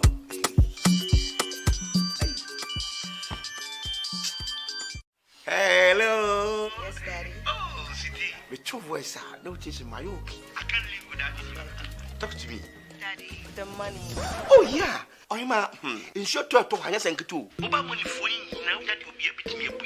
Papa. Heavy rainfall. Yeah, my wife. Who is it? In Beneto, you think slave queens are cheap? Oh, just use ZeePay to send me 1,000 Ghana cedis. After all, the charge is only 5 cedis. No problem. Come inside. Surprise visit. The money. Okay. ZeePay mobile money. ZeePay. Oh, thank you so much. Don't mention. I can even use the same ZeePay mobile money to pay my bills. Now let's Dial *270# to pay all your bills with ZeePay mobile money. ZeePay Shatumu Direct.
for the panel discussions, as I announced earlier. The very first panel discussion we're going to have is going to be on the future of businesses collaboration with the YouTube community. We've got 4 panelists who are going to be engaging in that discussion. Richard Joseph is the moderator for that session. So if the panelists are ready, first I would like to call the moderator upstage. Richard Joseph, if you are here, if Richard Joseph is here, please join me upstage and take a seat and grab a mic as your other panelists join. Richard Joseph, is Richard Joseph around? Richard Joseph, right. So this is Richard Joseph. He's the moderator for the first panel discussion, which is on the future of businesses collaboration with the YouTube community. So the panelists are Ivy Prosper. Is Ivy here? Okay. Ivy Prosper is here. Thank you very much, Ivy. Patrick Ba. Patrick Ba, please join us upstage. Patrick. Where are you, Patrick? Okay. Miss G. Is Miss G here? Okay, Miss G, kindly join Ivy upstage. Please kindly join Ivy and Richard. And also, yeah, Patrick. Thank you very much, Patrick, for... And Lakeisha Ford. Thank you very much, Lakeisha, for coming. Okay, so we're waiting for Ms. G, but I believe that before Ms. G gets here, we can start with a panel discussion. So Richard is ready. There's a microphone in your seat, I believe. Is there a microphone in your seat? Hi guys, good afternoon. I know we've all eaten, and I probably think that you're so much relaxed. Hi guys, good afternoon. Yeah, let's feel the energy in the room. If you've eaten, you're probably very much energized. It's a privilege to be here and to host this. I mean, this is the first time I'm meeting these awesome people. I feel like the house filled with celebrities, and I'm just privileged to sit with them. My name is Richard Joseph. I'm the managing editor at Digital Times Africa. We are a multimedia agency with a focus on technology and innovation. Hi, Ivy. How are you? I'm good. Where is Wudemaya? At least we know on record that Ivy is Wudemaya's secret crush. Okay. I'd rather like to begin by asking you to tell us about yourself so we can learn about you from the horse's mouth. Ivy, please tell us about you. My name is Ivy Prosper. I am a content creator. I have a YouTube channel, which is my name, Ivy Prosper. I create content about Ghana. I share stories from Ghana and the diaspora. I do interviews and I showcase different parts of the country. I'm also the social media manager for Ghana Tourism Authority's Beyond the Return and Year of Return campaign. So I'm the one who manages the Instagram handles and the Facebook pages for both Year of Return and Beyond the Return. So I attend a number of activities, I capture content, and I also write for the website as well, formerly Year of Return, now Beyond the Return. Wow, Jessica mentioned you have to be multitasking, and she's a very good example of that. Hi, Patrick. Hi. I like what Patrick does. He's a chartered accountant. I will introduce Patrick on his behalf. He's a chartered accountant, but he finds his way to teach finance on YouTube. Patrick, tell us more. Okay, so my name is Patrick Babankwa. As you said, I'm a YouTuber. I'm a chartered banker and a global investment analyst. I work with the Chartered Institute of Bankers. I'm also into microcredit. I run a microcredit. And I'm also into youth facilitation. So I do that aside my banking and accounting job. Great. Lakeisha. Hi. How are you? Can you guys She's hear looking me? all Okay. pretty and awesome. We can hear you actually. Okay. Could you kindly tell us about yourself, just in brief? First of all, thank you guys so much for having me here. Hi, everyone. I'm Lakeisha Marie Ford. Like my co-panelists, I'm multi-hyphenated, but I'm the CEO of Ford Communications, which is a communications consultancy based here in Ghana and the US. We focus on supporting local companies gain international exposure, as well as supporting multinationals connect with their audiences on the continent, and of course in Ghana specifically. So in addition to that, I'm Jamaican. I'm a Jamaican woman, Jamaican American, and I am the co-founder of an event called Pine and Ginger, which is what I'll be speaking in the context of today. So Pine and Ginger is really the ultimate merger of Ghanaian and Jamaican culture. It's a destination party experience that was started right here in Accra. We are a part of the Beyond the Return outfit. And essentially we did Year of Return, and it was requested for us to do it in South Africa, in Jamaica, New York, LA. So the idea is that, yes, it all started in Ghana, but we want to roll it out. I think that's Thank you. enough, I mean, right? you give us quite a very, very global overview about who you are there. We're discussing about the future of business collaboration, especially with the YouTube community. I just want to reiterate this. I think for the very first time in the history of Ghana, I believe this is the first time the most powerful people are all united together in one space. And I say that because storytelling, and if you know, with the digital age, video is the new gold mine, right? And you all content creators actually own the power to either make change, destroy, or create disruption, right? And this is the biggest thing that we can see on the Ghanaian scene, and I really appreciate that you all made your time to be here, which is very good.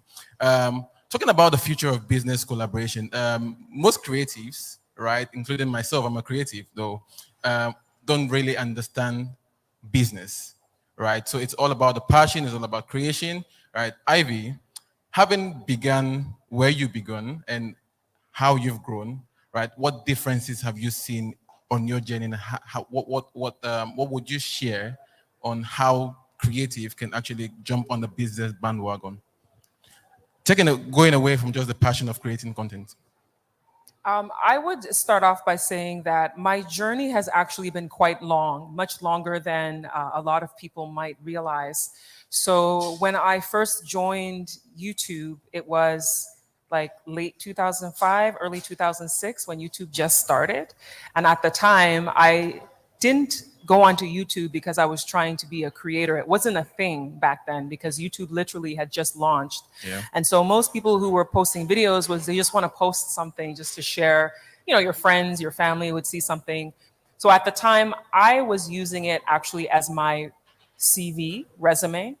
So I studied, I was volunteering at a television station, and then I eventually went and studied radio and television broadcasting, but I was using my YouTube channel as my way of showing potential clients and potential companies what I have the capacity and capabilities to do.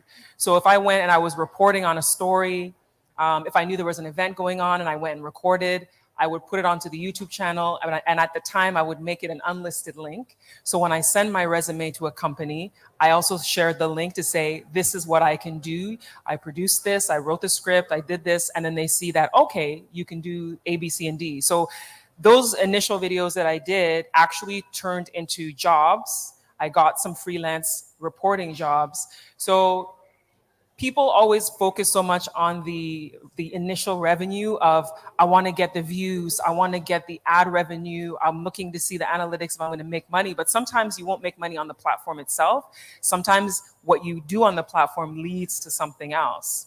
So when you're doing your channel, so when I eventually came to Ghana and started sharing content, and I saw that suddenly I was like, oh, people like this content from Ghana? Like at first it was like my friends want to see what it looks like because I lived in Canada. I'm Ghanaian, raised in Canada, moved back to Ghana. People want to see what it looks like. I share, and then that's what clicked. People were like, I want more, I want more, I want more. So once you realize what your audience wants, then it's important to start planning it as a business, because a lot of people just, like you said, think about the passion, but we have to think about it also as a business if it's something you want to do long term. So you have to think of yourself as a creator who's a business owner of your creativity, because you want to find ways to monetize what you're doing. Because as much as we love what we do, you still have to pay your rent, you still have to buy food, you still have to take care of daily things. So when you think about it as a business, you start to strategize and think, okay, which kinds of companies or businesses might want to work with. So you can approach somebody with one of your videos and say, this is what I do. I would love to know if you would be interested in working with me as an influencer or as a creator. You can, because you've seen videos where someone would say, this video is brought to you by, Bolt, or, whatever it may be, Sendwave, ZeePay, whatever it may be.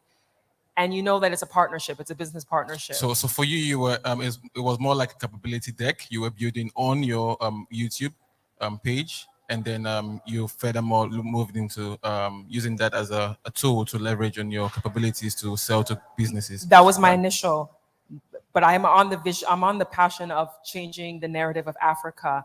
I've been on this passion for more than 10 years of changing the narrative of Africa. I just want to say that.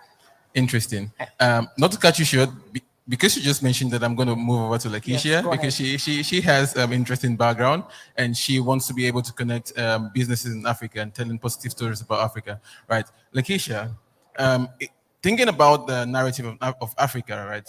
And pine and ginger you mentioned, and culture, right? How can we promote a positive front, right? Just telling positive stories about Africa. And make that a business, by the way. Yeah.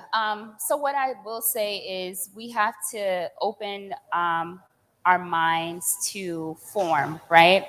So there's economy in everything, right? There's economy and culture. We have events. I'm having a Jamaican party. It's actually a ticketed event. There's a way to productize and make a business out of that. There's economy in everything. So the question specifically was, how do we use our stories to remind me how do we use our stories and being a powerhouse of content creators? How do we tell positive stories about Africa? Just put Africa on the forefront of the map. Okay. Yes. So there's economy in everything. So in this case, there's the economic aspect of it, but then there's the agenda of us wanting to shift the narrative, right? So for very long, I'll speak from the context of the Western media, the way Africa is portrayed. Obviously it's not in the most holistic way, very negative. But now we have the opportunity to tell our stories. We have the opportunity to give a more wholesome representation of what's actually happening on the ground. And what you guys need to also think about is that everyone, especially if you're on YouTube, you're essentially a media company, right? So every company has its target audience. Every company has the people that are interested in their content. If that's the case, you can literally generate your own market, right? So if you're telling stories about beauty, if you're telling stories about events happening in Ghana, or if you're telling stories about different cultures in different parts of Ghana,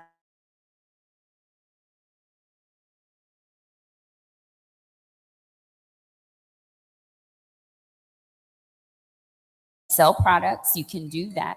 But independent of that, be open to partnering with organizations that may be interested in the niche that you already have, right? A lot of times when we're hiring, let's say influencers or YouTube creators, we're looking for that specific market that we want, that products, companies want to sell their products to or their services to. So don't take it for granted who your audience is, right?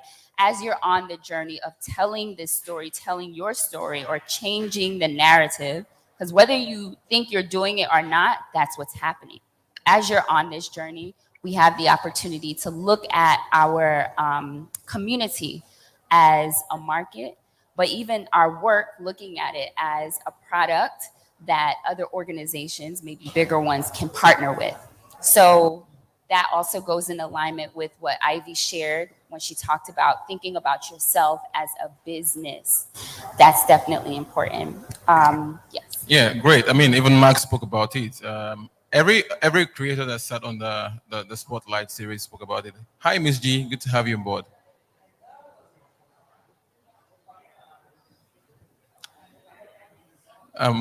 Could we please help get Miss G's mic working? I was going to do all women first before I come to the male, just to make sure that it's, but we'll have to wait for, okay, great. Miss G's mic is working now.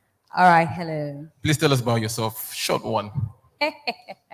Hi, my name is Gloria Akene Nyaku Aqua, popularly known as Miss G. I am a broadcast journalist with experience spanning over 10 years. And I tend to think I know how these things work. Maybe I'm lying to myself, but I have been in the mainstream media, tried to apply social media. I think I've gotten some results from there.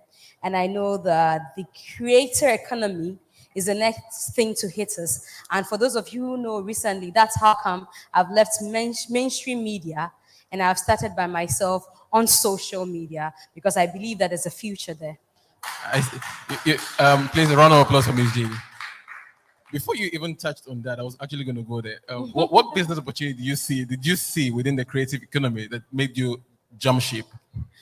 Every time I sit down, and sorry, this is an example that comes to me readily. Shut up and bend over. I tend to think that if I get to hear that Kitty has made 5 million streams across the globe, even more, but I'm tending to think every time I hear the song that if Kitty has said, shut up and pick a Pepsi, shut up and pick a cola, shut up and pick a brand. With the 5 million streams and over that he's still getting, how many people would have heard about Pepsi Cola? How many people would have heard about the brand here that says, shut up and pick? I used to work with a media house that said, don't promote any music video that had adverts being put on. You know how the musicians started putting on adverts that were playing on mainstream? Let me use this example. Pokeke. When Stoneboy and the team did the Pokeke video, how many of you noticed that there was Pokeke plays everywhere they could place it? So my media house at that time said, don't play that music video. It was a subtle way of getting Pokeke to advertise on your network without paying you. And so with this stream that Kitty has gotten, I keep asking myself, if he had said, pick a product, how many people would have heard about that product? The number of people that would have streamed that video. So it's something that we are quite oblivious about. But very soon, nobody will be going to, if they will, just a little number will go on mainstream media to advertise. Because they know that if my video can go beyond the shores of Ghana, Nigeria, beyond even Africa, and I'm a global brand, there's no need to stay on network A, which is limited to just Ghana. So I am looking at it from that perspective where YouTube is not restrictive, social media is not restrictive to your boundaries, but TikTok stars, they can tell you they are the biggest influencers we have today, because you're not restricted. Now there's Reel that will even propel you beyond your YouTube, your Instagram numbers. And so I'm beginning to look at it from that perspective that there's a big market that we creators, content creators for that matter, are not really paying attention to. If we were, businesses will be running to us because they know that now, but why do you think the Nigerians come and they're collaborating with our TikTok stars?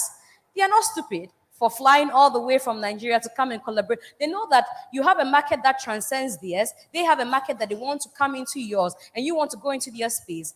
And so once I collaborate with you, we can just, by virtue of saying we are doing TikTok, what shall I say? But we put a product in front of us. And we are still doing what shall I say?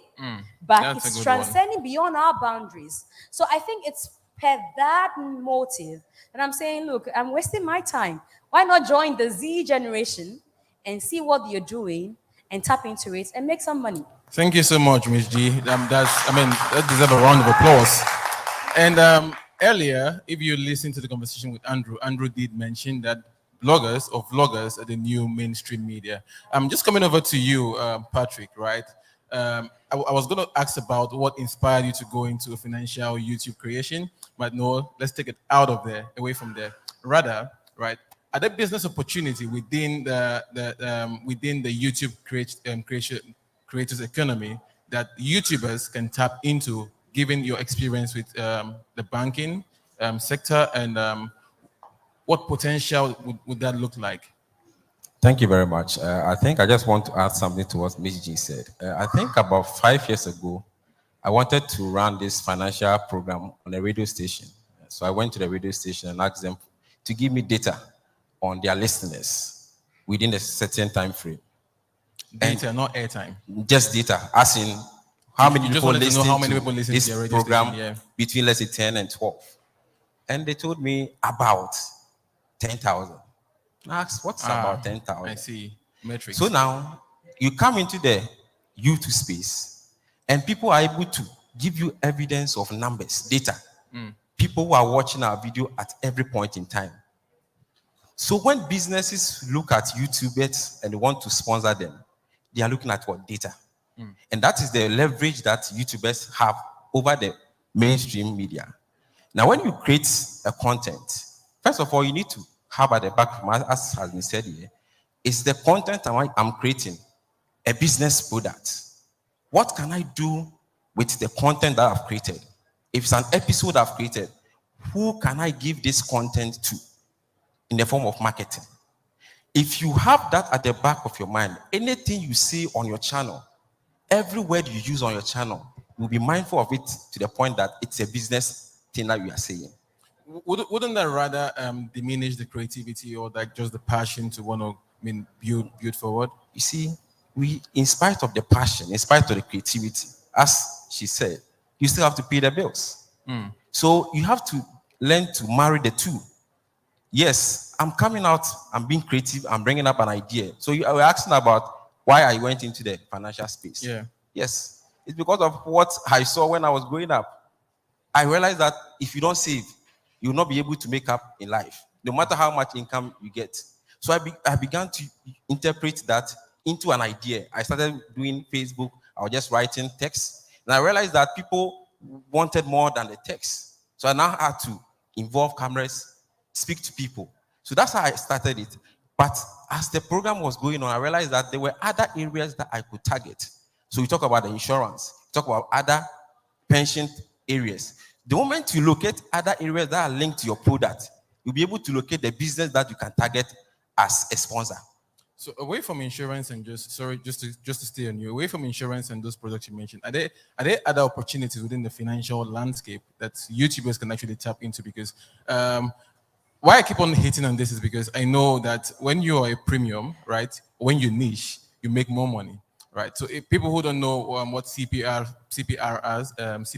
and all those stuff are, cost per impression and all of those, they rank more on pages like his compared to maybe a comedian page like Mark Angel, right? So just talking about your space, how can creators within this space right now really tap into, because there's a lot of opportunities there, I think. Okay, so in the financial space, the first thing you need to have is knowledge.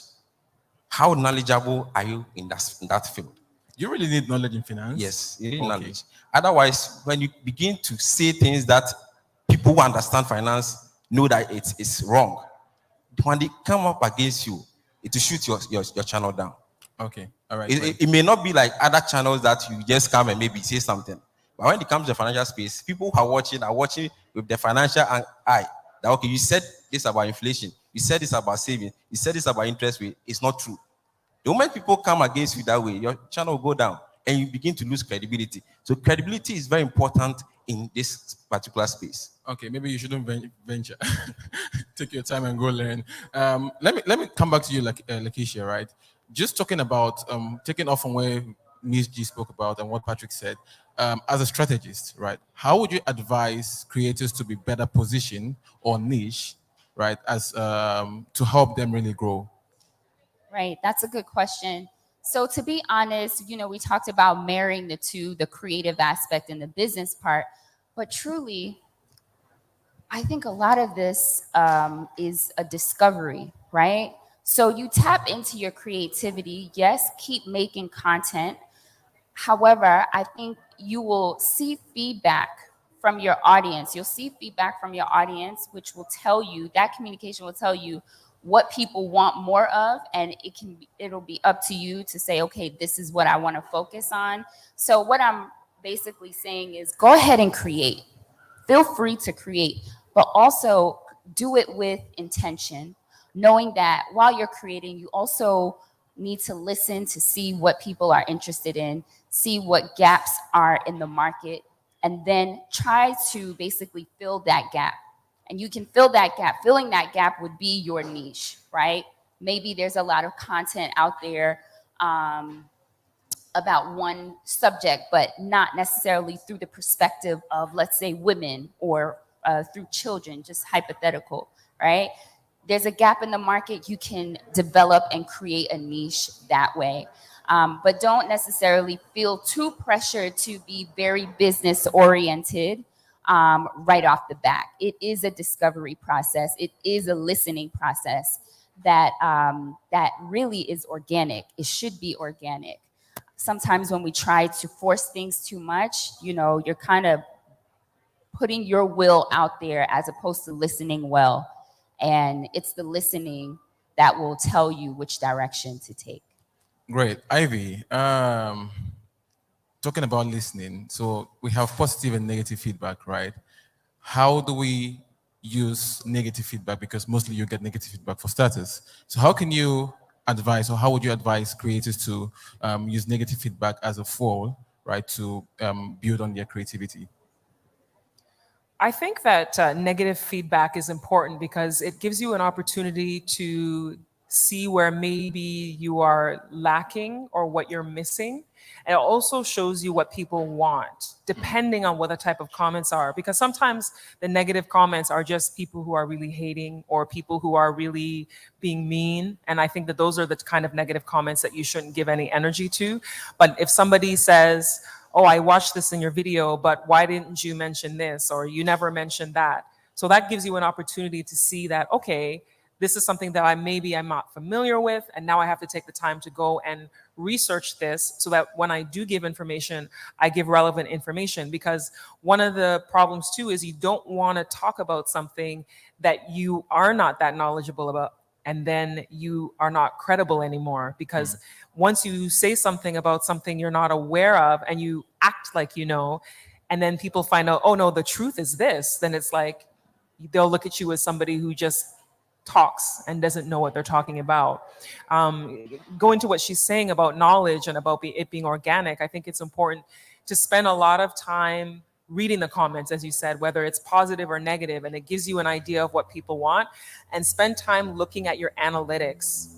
It is so important to look at your analytics because a lot of people don't take the time to look at it. So for instance, with my channel, once I actually started being serious, when I realized people want Ghana content and I started doing more, I realized that most of my people are men. 74% of my subscribers are men. And I was shocked when I saw that because I was like, I'm trying to inspire women because I've always been into empowering women. But then it's like, it's mostly men on my channel. So as a woman... Maybe women don't watch YouTube a lot. Who knows? As a woman in the space, and women have to deal with different things than men do when it comes to being online, especially if you're a woman that society considers to be an attractive woman. And so I often ignore some comments, things like, will you marry me? I want to go on a date with you. You get those? Oh, yeah. I get, will you marry me? Oh, you're my wife, you're my bae, you're this, you're that. Maya, would you do that? Would you propose online? Or when I'm doing a live stream and then you just have to ignore it and move on to the next. But anyway, I digress. I'm saying it's important to look at your analytics. So when I realized that most of my subscribers were men, then I knew I had to focus on the type of words I choose when I'm speaking about something, on how I communicate about something, so that those people who are engaged remain engaged with my content. So understanding, and also I realized that it fluctuates between 40 to 50% of my audience is from the United States. So I have to pay attention to what's happening in the United States, pay attention to what are they interested in. Then my next group is people from the UK, and then Canada, and then Nigeria, and then Ghana, and other parts of Africa and Europe. So understanding your audience so that you know what they want, and then you give them what they want based on knowing how they think. And when you know who your audience is, you also know which products would work for your collaborations. So if she mentioned Pokeke, if they came to me and said they wanted to brand with me, that would not work for me because most of my audience is American. They're like, what's Pokeke? What is that? You know what I mean? So understanding your audience, understanding what works for your business, because your analytics is like how someone has a business plan and they're looking at their sales, they're looking at, is the blue shirt selling more than the red shirt? Is the white shirt selling more than, because I used to work as an assistant buyer in clothing, and analyzing everything is important, not only in selling, but also with your content. Okay. The room will be open for questions shortly. I just want to have one more question to ask all my panelists. Any of you can feel free to reply to this. As a creative, I don't really know how to do business, right? How should I, or what, for you, Patrick, where should I go to learn how to communicate as a business person, right? And for the rest of my my panelists, I know you're very much good in communication, 10 years of experience, lead communication strategist, and you've done amazingly well with your YouTube show. How can I speak the business? How can I speak? How do I ask a question? So I want to speak like a business person, right? How do I do that? Where should I go to learn about that? How do I communicate as a business person so I'm not used, quote unquote, as an upcoming creative? To me? Any of you can feel free. So any of you I can think, go for okay, it. first of all, I think that you should all start looking at making rate cards, start looking at what, media kits. Start creating a media kit that explains who you are, so that when someone approaches you, you're able to tell them who Could you you please are. explain what a media kit is and how different it is from a rate card? The rate card is how much you would charge for certain services. Okay. It's for people who do not know. So if somebody says, how much will you charge for a post on Instagram? How much would you charge for a post in your stories?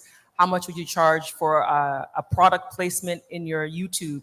Because I know someone who, if you put a brand of their drink in their YouTube video, that person charges you $600 to have the drink sitting on the table while they're doing their video.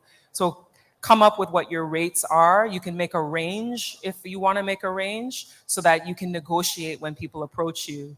A media kit basically is like how when you're applying for jobs, you do a CV, a resume. So your media kit would have like who you are, like a short bio, some pictures, what your stats are, like how many followers you have, how many subscribers you have, and go through that information. And then that's what you would distribute to people if they ask for a media kit. Because people will you'll get to a point, people will send you a message and say, hi, can I partner with you? Can I collaborate with you? And then you have to make a decision if you're donating your services or if you're going to charge for your services. Because there will be a point in your career where you feel that you have to always do something free because you want to get exposure. But there comes a point that exposure doesn't pay the bills. And there's nothing wrong with doing something for free when you're building your brand and building your career, because I've done it many times. But it gets to a point where you have to just stand your ground, and then people know that you have a rate that you start from. So that's what advice that I give is prepare yourself for how much you're going to say you will charge for a service once people approach you, because you're the business, and you have to treat it like you are the business. Patrick. Yeah, I think to add up to what she just said, I think if you are starting your YouTube channel, or your YouTube channel is a bit young, I would say that you have to start looking at businesses that are closer to you, i.e. friends' business, church members' business, businesses that can easily go and convince. In doing that, you may not get the desired rate that is required on the market. But when people come and watch your channel and they even see that there's one sponsor, two sponsors, it gives them courage. It gives them the leverage that, okay, this person is doing something for others to come and sponsor. So that is a leverage that you use on the market to get a bigger sponsor. So that's how you start it. Convince people with what you are doing. And also look at... How do you do that talking? How do you do that convincing? The business, how do you do it? Okay, like, so for me... I mean, let's do a role play. So I'm a business. I want to advertise. You're a new YouTube creator, right? Okay. Hi, Patrick. I have a real estate company. I'd like to advertise on your channel. How would that go? Okay, so basically, I will tell you that, okay, so I run Patrick TVGS, which is a YouTube channel. We focus on savings and investment. And our category in terms of the viewership is the age bracket. And because we have an age bracket of, let's say, between 25 to 35, These are people who are looking at building their house within the next 5 to 10 years. When you bring your product on our channel, this is what we are going to do to engage them to focus on starting a project now. So that's how we start the discussion. That's a good pitch. You have to start the discussion with figures. Let people understand what you are saying. Let them have an impact of what you are saying. Then you'll be able to progress the discussion from there. So that's what I would do if you are a real estate agent. Thank you, Patrick. I will go over to Miss G. I want to end with you, Lakeisha. Okay. Patrick, I'm sorry if this doesn't go down well with you. Okay, I listened the to you battle earlier has when you were speaking and saying that a lot of people come to your channel for investment and savings knowledge.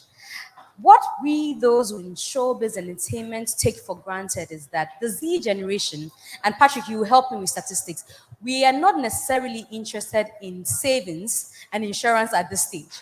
But when you use an entertainment medium to get it through to us, we kind of pay attention. Am I lying? If Mark Angel was telling us a story and ended up saying he's selling insurance to us, we would have followed him through to the end before we realized that he was selling insurance to us. And so for those of us in showbiz, tourism and culture, we have a net that surpasses Patrick's net. My father would watch entertainment. My father would not necessarily want to watch anything that is termed as insurance because he might feel that he's done all of that for himself. But if I said I was bringing a Shatawale to come and do that, he might want to say, what's this guy all about? And in that message, so I'm saying that for those of us in showbiz and entertainment, we have an advantage. And that's how come we should be aggressive. I am more of a radical entertainer, sort of. If people who follow me know that. I don't believe that you create your content and keep it on your YouTube channel. Distribute across the other platforms that you can. Like, for instance, Ghana Web is the biggest portal here in Ghana. If I have my entertainment on my YouTube, what is wrong with writing a story and embedding my link and giving it to Ghana Web to publish for me so that their portal is able to publish it to the people who they have in large numbers to come to my channel? I don't believe in selling my brands to my friends and family. They are the least people who respect us. I'm sorry. And I wouldn't say also Fatu Homame, he's not paying anything. And I agree with you when you say you can do some things for free for a time, but it doesn't pay my data. So I believe in starting radically with people who are believing that, oh, you build a brand. I saw your post on this network. Hey, see, I will post that network here. Oh, and yeah, even if it's 50 CDs and you're putting a brand on, you feel fulfilled that you didn't go to beg friends and family that, oh, Mami, if I will be into one of you who send me, yeah, baby. You understand? I don't know if people agree with because I'm quite radical. And so I believe that, especially for those of us who are in showbiz and entertainment, we have an advantage a lot of people do not have. It's also because we have not been strategic about our endeavors. To think that, oh, you can just write and you expect that people should automatically come there to read. And I saw Kojo Sheldon somewhere around George Britain. He's somebody I respect so much. When Kojo Sheldon started, a lot of our entertainers who go to him today to review their songs were the same people who were bashing him. But what I realized that Kojo Sheldon did over the period was to get good cameras. He has good visuals. And I don't know who else has a YouTube channel here in Ghana that has the best visuals than Kojo Sheldon. And now he's done it such that you like him or you hate him, he would still review your song. He's getting the numbers. Bring your song to him to review or not. He's reviewing it and making money off you. He is doing the yawa of the day, making money off you. At a certain point, you have no choice than to go to him and say, unless you review my song no be hit. Oh. Even on TV and radio, I had people come to say, if Miss Gino interview me, I no hit yet. You know, because over the period, you build a brand for yourself, but it's painstakingly built. And that's what we should understand. And so don't go, you might want it, but look for other avenues to satisfy yourself. I called somebody at yen.com. People who publish for people freelance, and I said, I want to publish on your network. Call people. Call other network. I have a story. I want to publish on yours. Embed your YouTube. And I think the most problem with a lot of YouTubers is that they don't know how to write. Learn to write and embed your YouTube in your writing. People would automatically move from what you've written to go and watch the video about what you're talking about. And so we should explore other means. Gradually, Patrick's clients will come to you. They won't leave him because they know they have a client or they have a clientele with him, but they'll still come to you because they realize that the Z generation, about 1 million of them are watching you. We can pass insurance messages through them. We can pass savings messages through them on your network. He is getting his money because he's a core when it comes to investment and insurance. But you as an entertainer, who is still speaking about the everyday entertainment, is getting a bit of what Patrick is getting and still making your regular. So I think that it's something that entertainers, especially showbiz people, should also take into consideration. We should not be chasing them about for interviews and forget about the strategy. Thank you so much. I mean, she shared so much insight there. We have to end, unfortunately, because time is way past. Yeah, we've done about 40 minutes already. You're getting right? you're getting a lot of good information. Feel free right? to engage with all of them afterwards, and then they can share more insight. But I'm going to end with Lakeisha and just about being a communication strategist, right? How can creators communicate better so they can land business deals? Yes, for sure. So what I talked about earlier was shifting the mindset, right? Maybe sometimes we'll say we are doing entertainment, and sometimes we'll say, oh, we have a niche. You can also think about yourself as a thought leader, right? When you think about yourself as a thought leader and you have command over this subject, for example, have command over this subject, you can then start to think about what your goal is for the thing that you are doing. When you think about your goal, okay, what are my rate cards? What is my time worth? Okay. And then if you're selling something or if you want to partner with businesses, you can look at your data, right? Pull in all of these information. So it's not that it's one or the other or one is better than the other. It's really about finding ways to collaborate and really pull in all aspects. This is something that we did with Pine and Ginger. Yes, I'm Jamaican, and yes, we all love dance hall, but how many events are there out there for Jamaican lovers or Jamaican culture lovers? You know, so we said, here is an opportunity to literally, find the gap and create a space, create an event, productize, right? We're literally having an event in December. This is just a quick example of what I mean by thinking about what's out there, understanding your niche and creating a product out of it, and also going to different partners. ZeePay is one of our partners. Going to partners who also want to sell their product and make awareness, right? So there's a way to literally build in all of these different components into what you are doing. Think of yourself as a thought leader. Thank you so much. Think of yourself as a thought leader. This is where we draw the curtains. It was a privilege to have hosted the super amazing panelists. Thank you so much.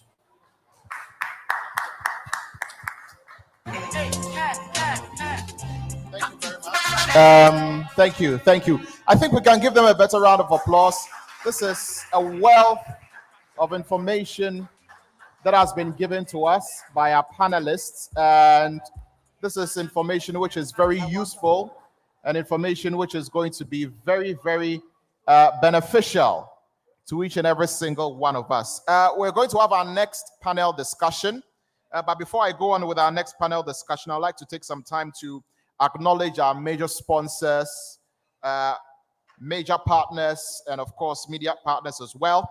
So this event is partnered with, or should I say, the major partners for this event, ICS Africa. We have ICS Africa, MX24GH, Menta Music Africa, official sponsors. Of course, we have ZeePay, Ghana Gold Expo, Twillium Industries. They provided us with some drinks.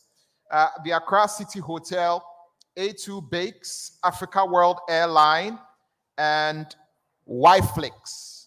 Media partners, WhatsApp TV, Outright, Digital Times, One Play Africa, GH Hyper, EdwardAsare.com, Blogging Ghana, Hyperlink GH, Advance Media, Google Ghana, Oasis Magazine, ghkweku.com, and Ghana Tech Lab. Ghana Tech Lab are the ones who provided you with the virtual reality experience. So that's Ghana Tech Lab for you, and they've been doing a brilliant job so far. You can get to Ghana Tech Lab. They also do digital media training. So if you want to get into the space and you need training on digital media, get to Ghana Tech Lab and they will sort you out. So let's get to our next panel discussion. I'll call on our panelists to join us up here. So we have Miss Trudy. Is Miss Trudy here?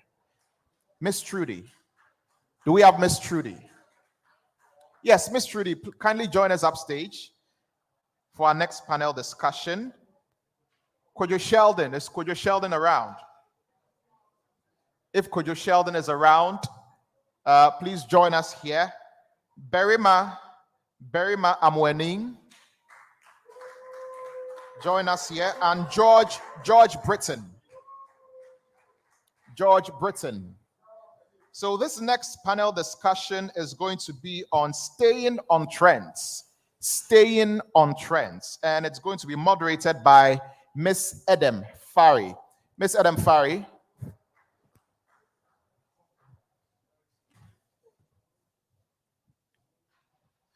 Yes, thank you very much. Let's give them a round of applause, ladies and gentlemen.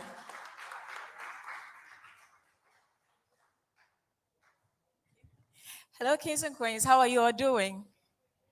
Hey, Adamu Ndidiana. What to say? Are you guys having fun? All right, so my name is Edem Fari, and our topic for discussion is staying on trends. Do you think we should start this segment with true or dare something so that we can like shake the place a little? Who should go first?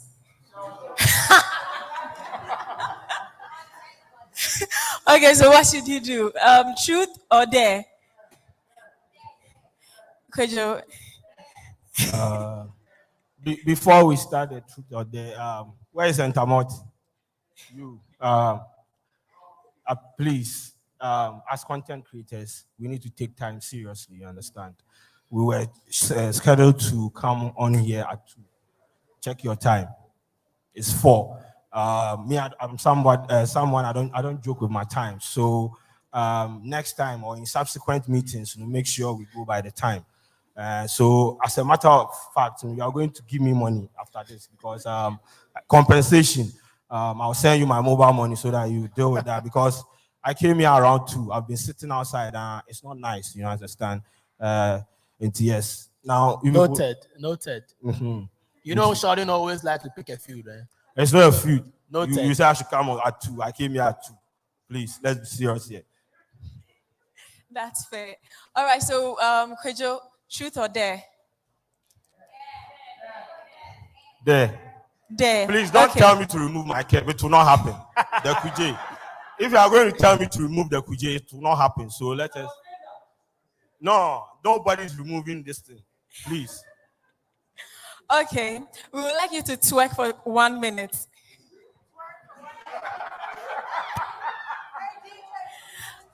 DJ, we need music. It's not happening, please. It's must. You chose dare. He chose dare. Twerk. My brother, please. I beg you. Can you use your head to check? Because my head is. No. No.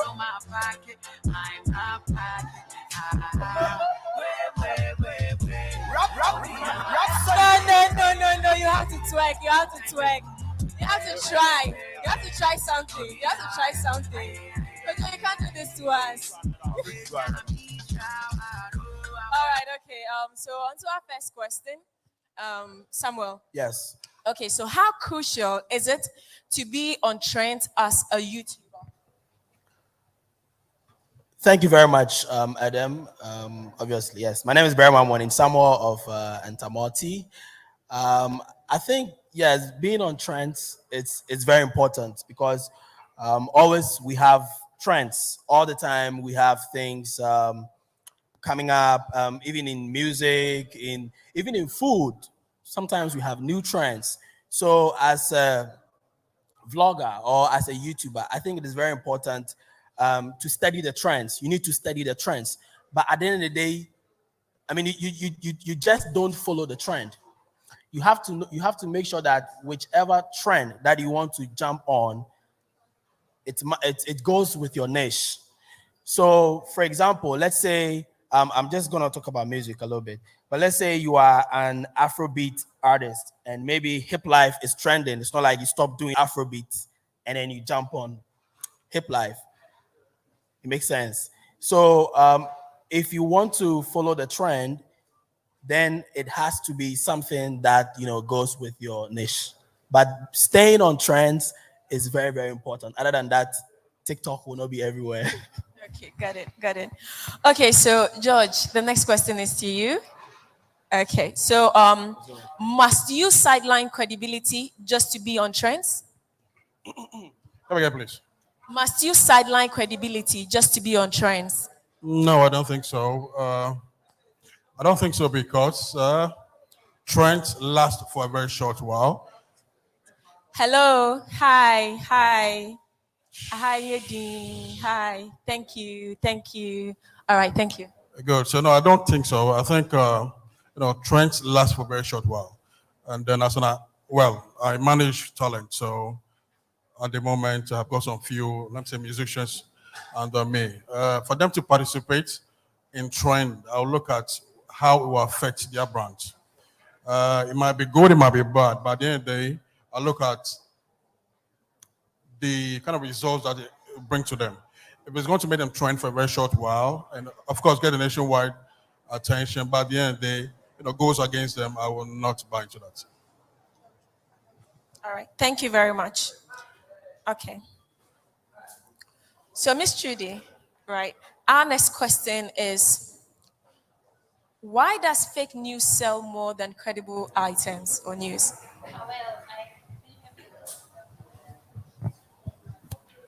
I think fake news sells more because it is more appealing.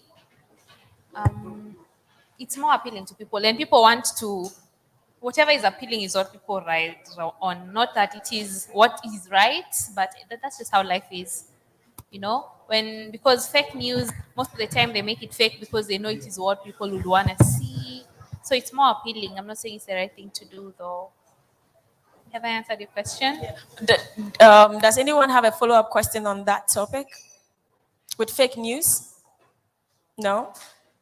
You're all okay? Okay, all right. Kwejo, do you think there is an influx of entertainment creators? Yes, so that is the space I operate, and I feel like for some time now, the space has been saturated. Like you have a lot of people. Anytime people, have conversation with me, like they want to enter into YouTube or they want to start creating content, and you ask them what is your value proposition, asking what kind of content would you want to create, they go like, yeah, they want to do what you are doing, like the entertainment. And I have had conversation with people telling them that the place is saturated and it will take a content that has that kind of value proposition for you to stand out in the space.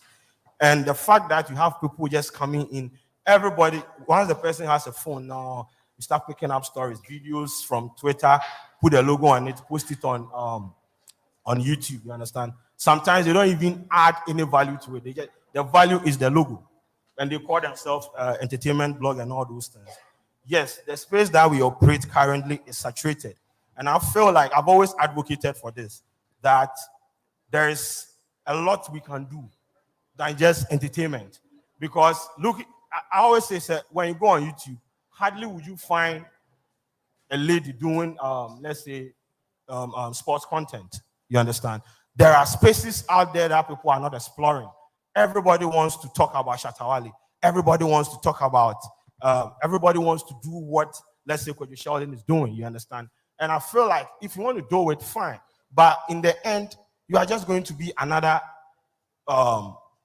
creator in the space. And me, that is what, when I started, that is what I wanted to do. I didn't want to be that kind of normal content creator. And that is the reason why I am always a thought leader in the space. I try to, even though the space that I operate is saturated, I try to be a thought leader. So when you are looking for a Manchester United related news, it's Kojo Sheldon. When you are looking for music related news, it's Kojo Sheldon. I have created value for myself, although I operate in a saturated space. So I'm not going to lie to you. There are a lot of creators on YouTube doing what we are doing right now, what Entamoty is doing. You understand?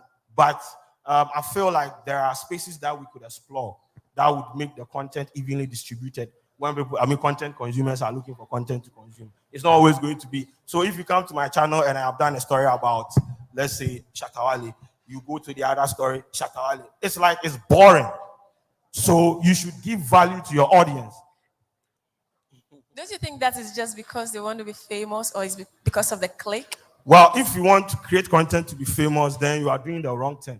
You understand? There's more to content creation than just posting videos and, let's say, going viral and all those things. I always tell people that content creation is an art, depending on where you come from. I have studied the art and I know what I'm supposed to talk or say in my video to get people to click on my videos and the kind of thumbnail or the SEOs I'm supposed to key in and all those things. So if you want to post videos online, there are some people, they just lift the video. Let's say Ghana Web went to an event, they shot a video. Someone will lift it up, go and post it on YouTube. No added value, nothing, just like that. And when they strike them, they come back telling you that, oh, YouTube, they have strike my account. What did you do? I posted someone's content. It doesn't work that way, you understand? So, yeah. Mr. George, do you want to add something to that? Okay, so Mr. George, before you say anything, okay, I just want to, add something to that. So yes, the place is saturated. Yes, people are going helter-skelter. It's like they don't know what they are doing. That is why they need education, right? So that's why we're doing something like this. That's why we had a masterclass. So these people, when they come together and we take them through what they have to do, we build their skill set. Because at the end of the day, it's a free platform. YouTube, Facebook is a free platform. But if this is what you want to do, then you have to learn about the craft. You need to learn. So at Entamoty, what we are trying to do, as we've started with this, what we are trying to do is that we are trying to create a platform where we have all these people that just want to start off, people that have passion to do this.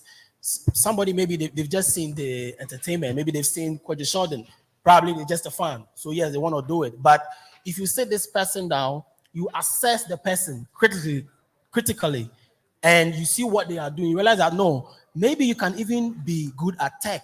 Oh, maybe you can even be good at food or travel. So it's not just a matter of being a fan of me or being a fan of Wudemaya, or then that's it. So you have to do, it's like you love music. Does that mean you have to be a musician? No. So that's what we are trying to do. We're trying to bring the people that have passion for this, and then we build the skill set. We started off this.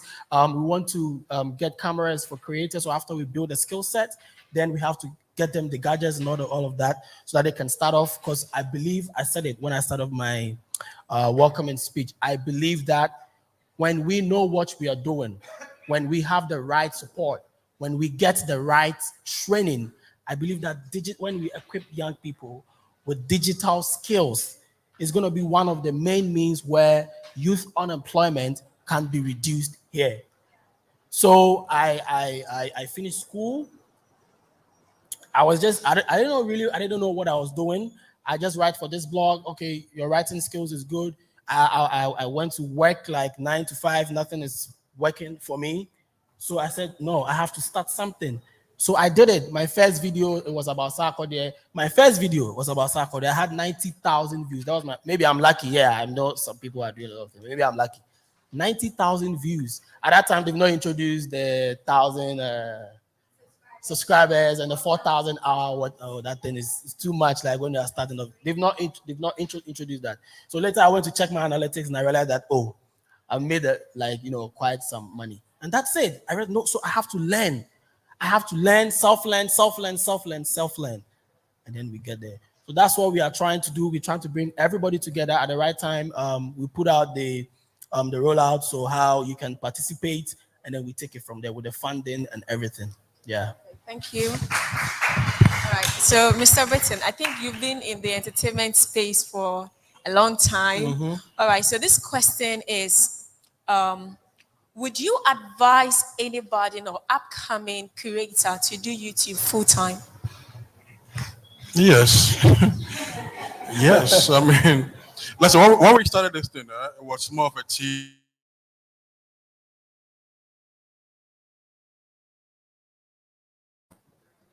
First entertainment website, no, music website in Ghana. It was called GhanaMusic.com. What was crazy to log on to the website because internet was so scarce. But we saw the future. We knew that the blogging space was going to be beautiful, and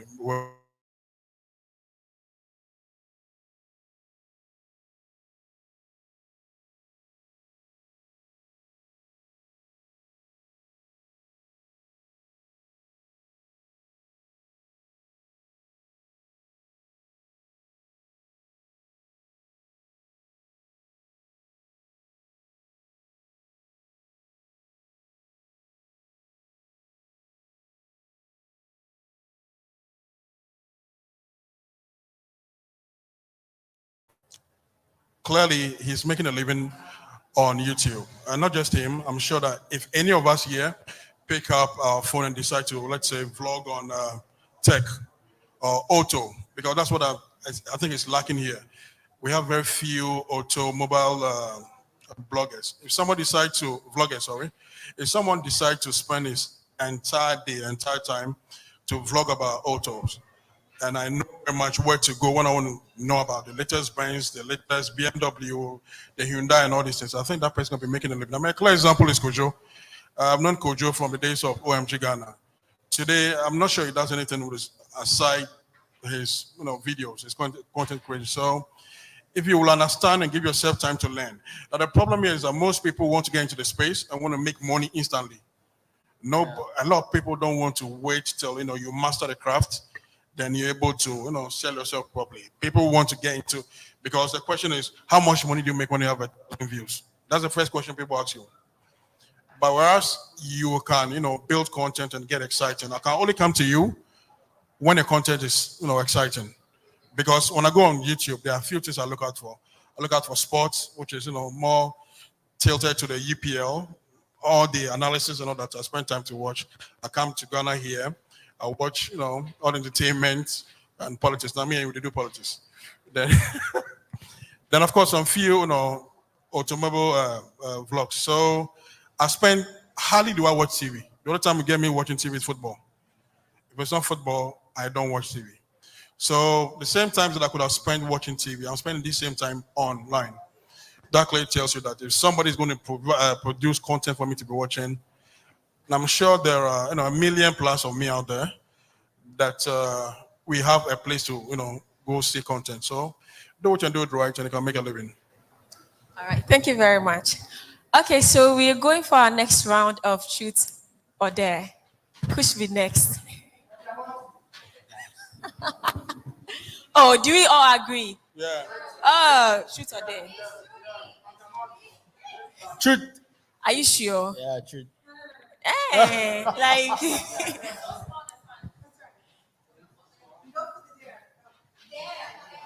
There. Are you sure? Are you Please sure? don't- Are you sure? I want you to be comfortable. Truth There, or dare? that's fine. There, okay. I want you to mimic Shatawale for 30 seconds. Mimic Shatawale. You know Shatawale, right? Yeah, Shatawale. You want what? Truth. No. So which one am I going for now? Oh, who is your celebrity crush?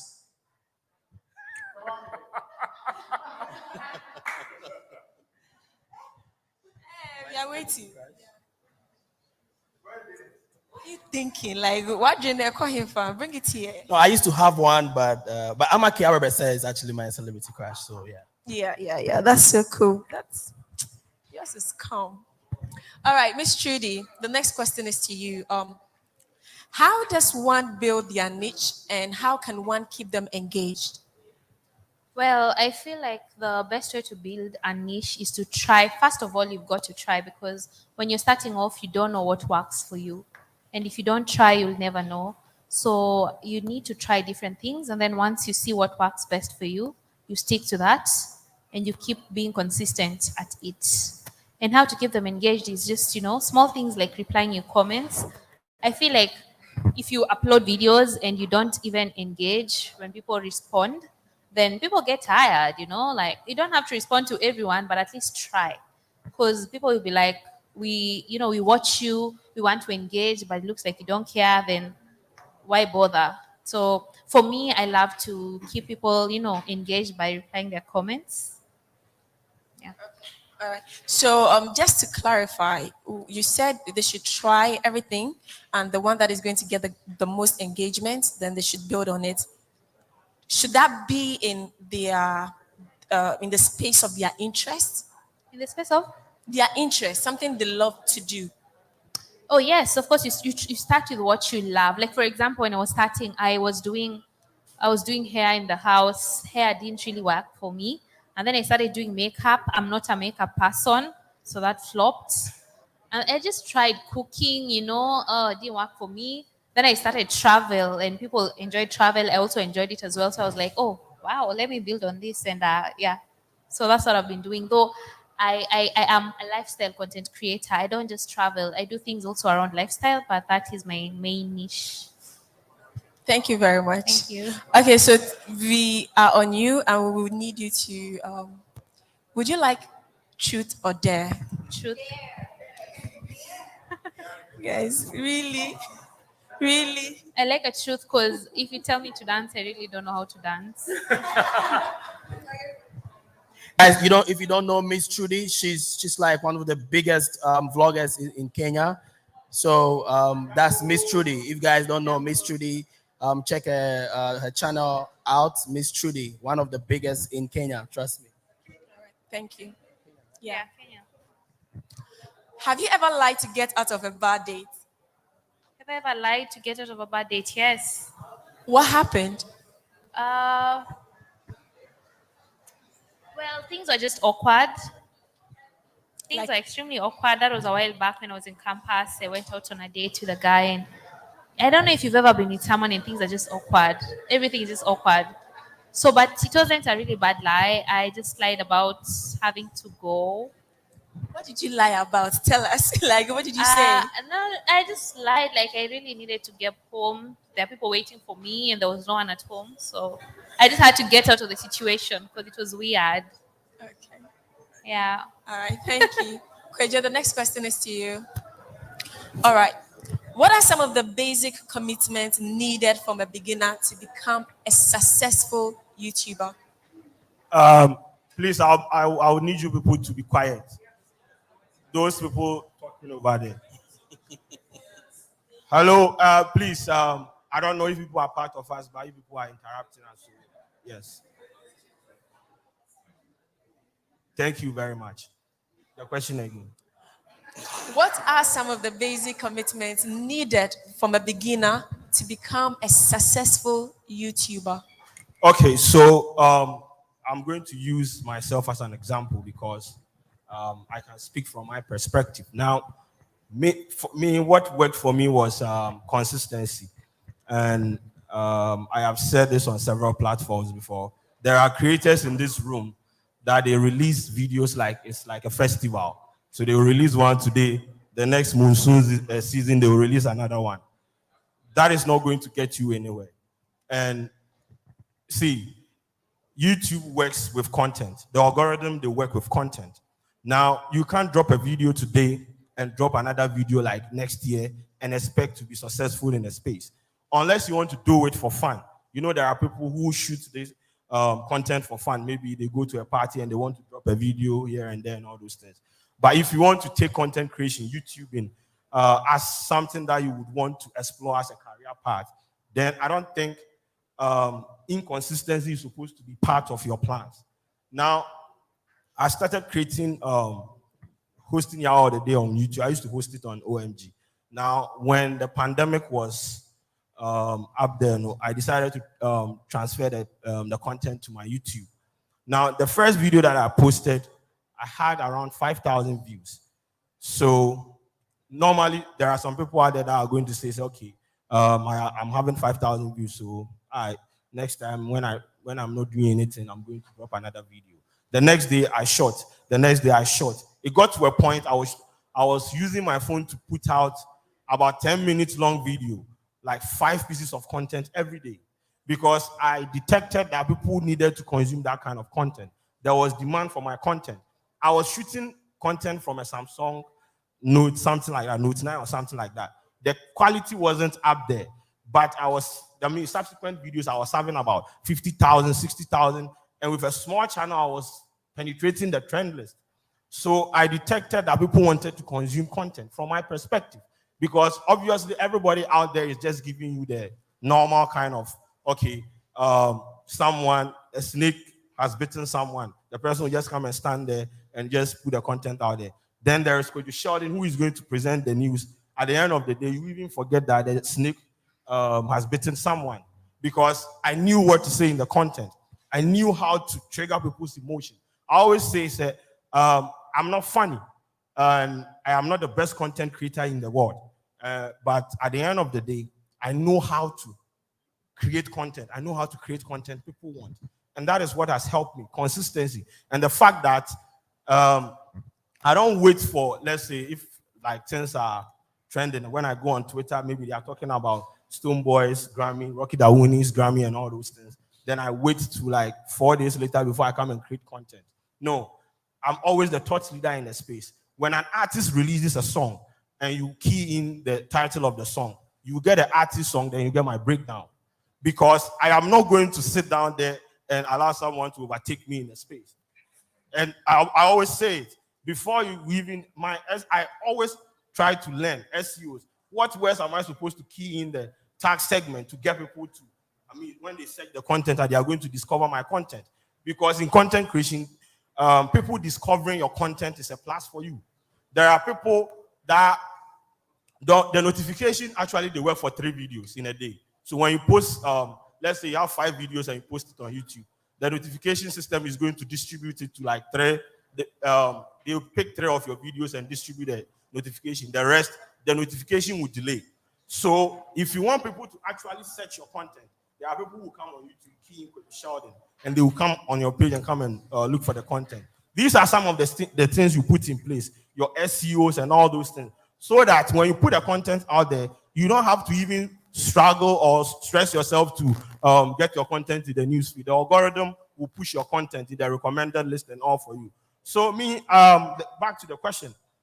Personally, what has worked for me is consistency, and the fact that it got to a point I knew this was going to be bigger than what I expected.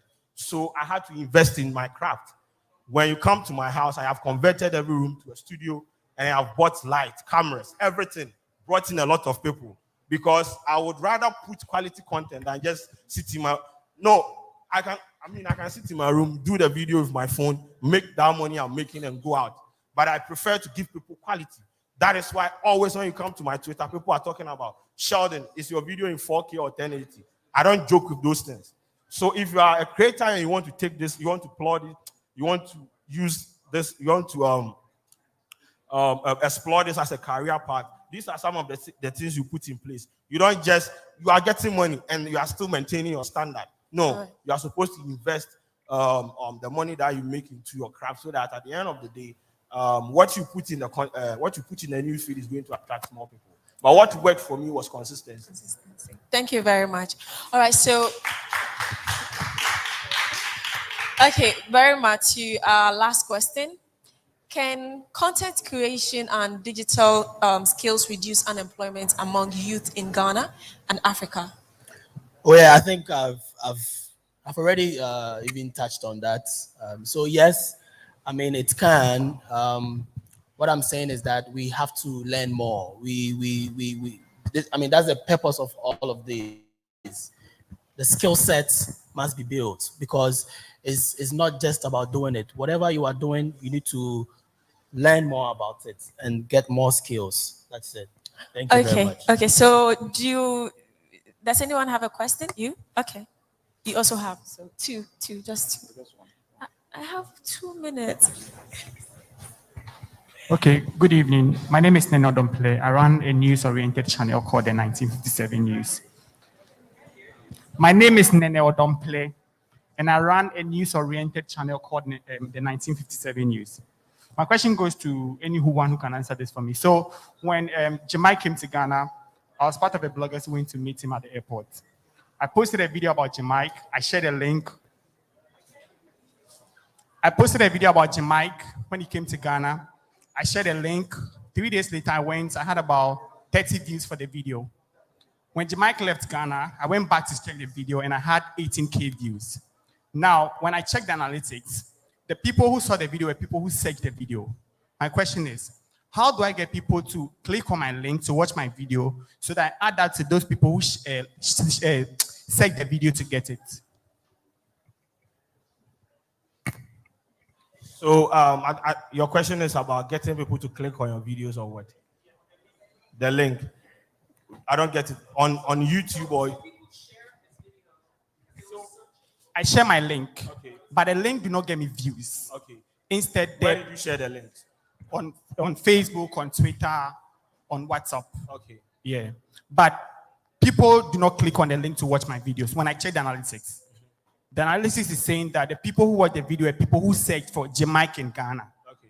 So sharing my link didn't give me any views or give me little views. So I want to know how I can get people to click on the link or how I should be able to. We're talking about SEOs and all those things. I just want you to touch on that for me again.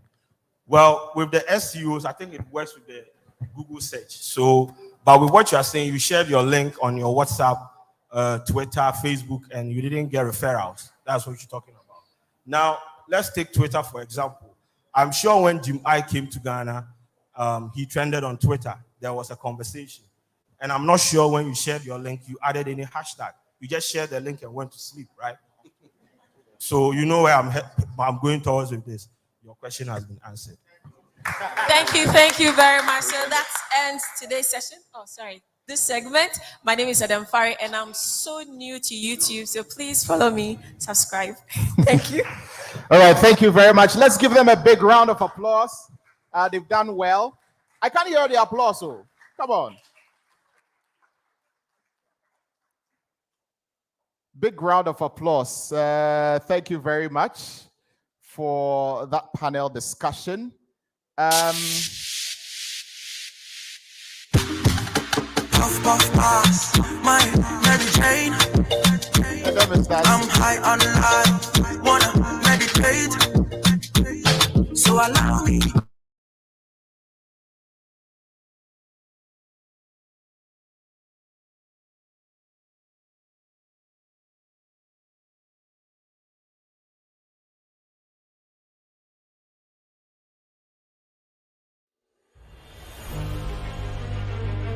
Rated as one of the fastest growing manufacturing companies in Africa, Twillium Industry Company Limited has developed over 100 acres of land into an industry landscape to support the industrialization agenda in Ghana. With a tremendous effort of 7 years of operation in the most competitive market in West Africa, led by multinational skillful experts, training hundreds of local employees, providing jobs to over thousands of families.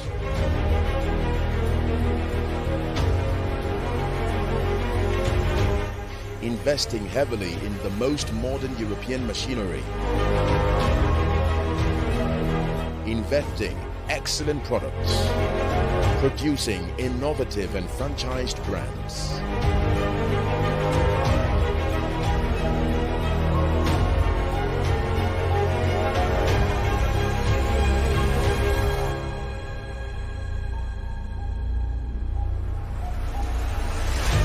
Contributing to the growth of the economy by exporting made-in-Ghana products to African neighbors.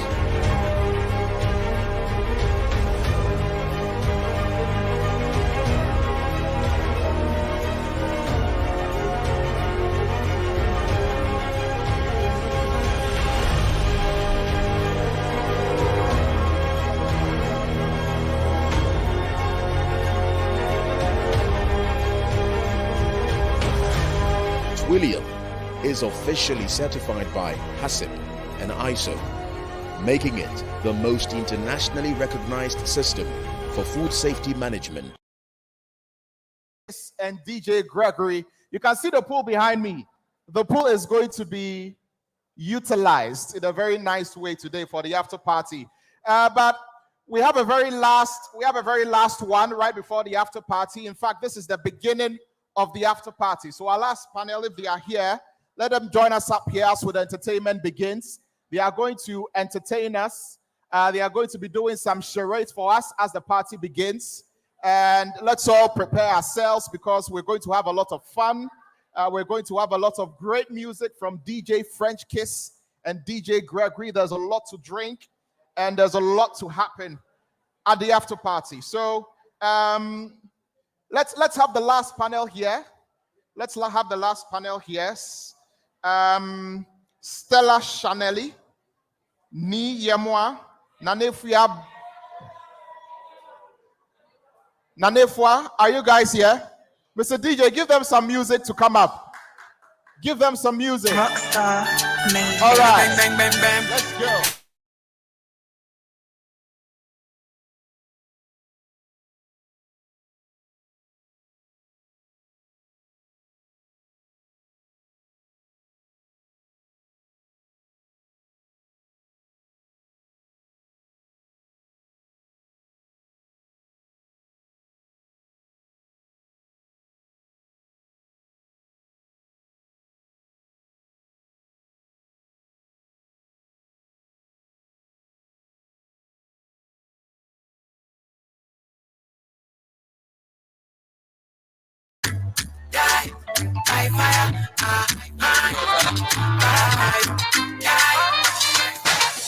It's your love and make a girl you want to love you ceaseless. You be my sweetness, oh. You be my sweetness, oh. Your body's like the body fire, body got me breathless, oh. Boy, you got me feeling so blessed, oh. I go crazy, I go dance, I go break in my waist, in my head. You dey play, you dey score, you be bouncing, I go crazy, I go dance, I go break in my waist, in my head. You dey play, you dey score, you be bouncing, I can no more pretend. Just got on my defense. They do things for the end. Swear you go like me. Can I be your man? That friend with no relent. Doing all the things you like. Give us yours. Temperature rising. You be my queen, I don't need no rules. It's a love song, I don't need no blues. You be my sugar, I don't need no juice. Baby, loving you is a must. Yeah. Whatever done, girl, I have no clue. From a distance, girl, I'm feeling good. Steady on the grind, I've been making moves. Cause I want to satisfy you. Cause you my medicine, cause you my remedy. If I don't get a go board, anything from my baby, she know they make a word, yo. Now they give me body, yo. If I don't get a go board, anything from my baby. This is just the tip of the iceberg. She know they make a word, yo. Ready for the after party. You show me love I never know. You make my heart do ding-a-ling-a-ling. Me not go fit to let go. Girl, I wanna put it on you. Girl, you fire. We can't deny that. Many girl for me and why you rather. Tell me who on you, mommy water. 1, 2, 3, go. If you get a woman who on title, me and my guys we take for title. Now her location take for mine too. If you leave a woman, she go off time too. Don't be lying, because you see that back like the eyes. Me and my guys we know they smile too. Big dog boys we know they lie too. That's right. Big dog boys we know they get no body. And you see what I want to move for body. Only one thing we know they like my bodies. One move you done to my head, so make it work.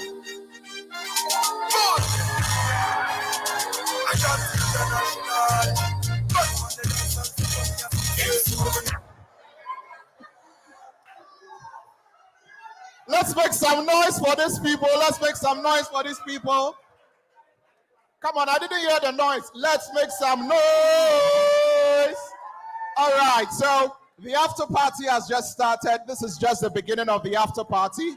Rodalyn is going to take us through the last session. It's something very fun, something very engaging. So I have some sheets of paper in my hands. I'm going to hand them over to her, and she's going to engage the guests over here. So, like we said, this is just the beginning of the after party. We are going to gather around the pool. There's going to be a lot to drink. There's going to be a lot to do. So no one should leave. I know I'm not leaving because I want to enjoy more of what I just saw. So I'm handing over to Rodalyn. Let's go.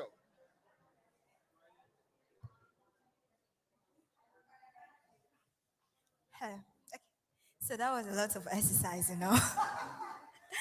Anyway, it's good to dance, and we are going to dance more after the party. So this is Lifestyle by R&A, and I go by the name R to the N to the A. Anyway, today I feel like today is Creator's birthday. It's our day, you know. What do you guys think? It's our day, right? Yes, it's our day. So we are going to have fun. So today is basically the Creator Spotlight, and we are going to get to know more about us. The fun part, apart from what we upload on YouTube. Yeah. So starting with you, my dear, tell us a bit about yourself quickly, and then we move to Stella. Okay, my name is Nana Efwa Beniel, the only female with two men name. I'm tech chef, the only female with two men name, Ben and Yao combined. So I run a cooking show called Tech Chef Africa, and let me use this opportunity to say I thank Berima for guiding me through YouTubing. So Berima was the one. Let's give a round of applause. Okay, so basically what I do is that I bring personalities in tech and entrepreneurship and people who are career focused to the kitchen to come and cook, and we have conversations that lead to solutions of problems that we are facing. Okay, that's very interesting. Now let's move on to Stella, who is also a travel blogger. May we know a bit about what you do apart from maybe being a creator? A quick one. So we go My to name me. is Stella Sabuki, properly known as Stella Chanelli. I have a 9-to-5 where I manage a commercial facility, and I do travel and lifestyle. So my channel is all about the playful Stella, fun activities to do in Ghana and beyond, and travel, basically. Yes. Okay, that's very nice. Now, I know that some of you don't know that YT, we have a sugar daddy. Yes, you see, you're surprised. Yeah, so today I'm coming to introduce you the YT sugar daddy, and he goes by the name Ni Yemo. The introduction, you do all finish. Okay, so I'm Niyamo, aka Sugar Daddy, aka Medasi. Okay. So I interview YouTubers. I try to skyrocket their channel. You know, yeah, I have the power. Yeah, That's we what have I the do. I power. interview Creators, we have the power. That is why ZeePay, YT creators have given us the platform to tell people about what we can do more apart from what we upload on YouTube. So today, we've consumed a lot of data. You guys can tell, right? We want to have fun. So our creators here, in no particular order, I'm going to... Okay, first, let me ask, who should go first? Who should pick first? Her. Stella. Okay. Okay. The next person should. Niyamo. Sugar daddy. Okay.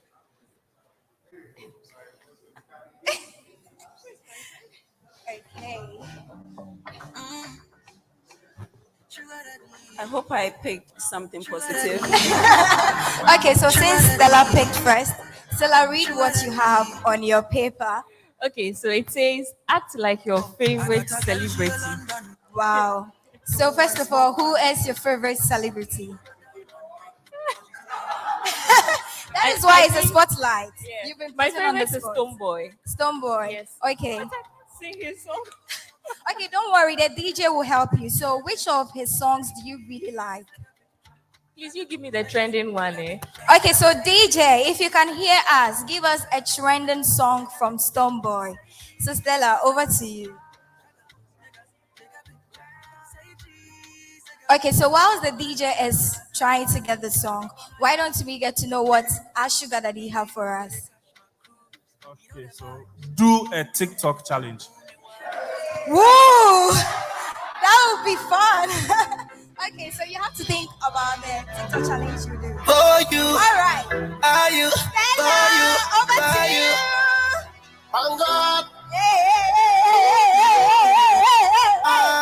Stella on the mic, yo. Anything I go do for you. Got a mama, got a mama. Anything I go do for you.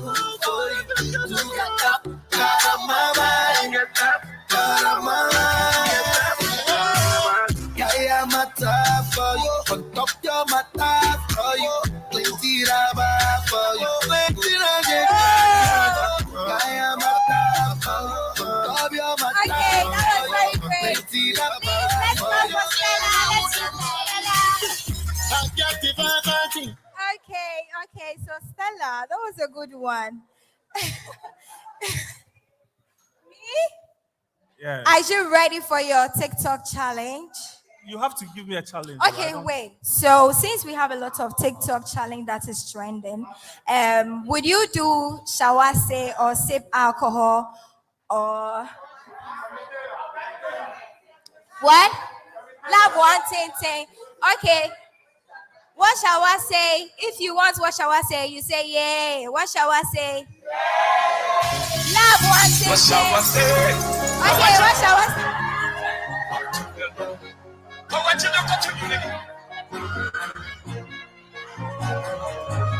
Oh, you can.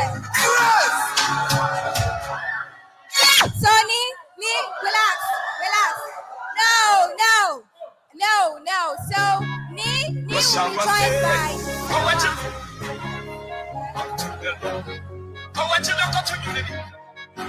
Okay. Let's go. Okay, let's go. What shall I say? That's right. Hey.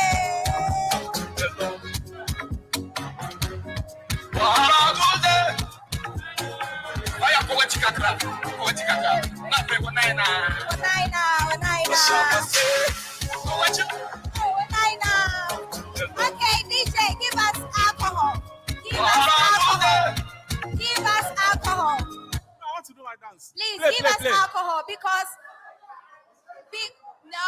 Nee is not dancing well. Are you guys impressed with Nee's dance?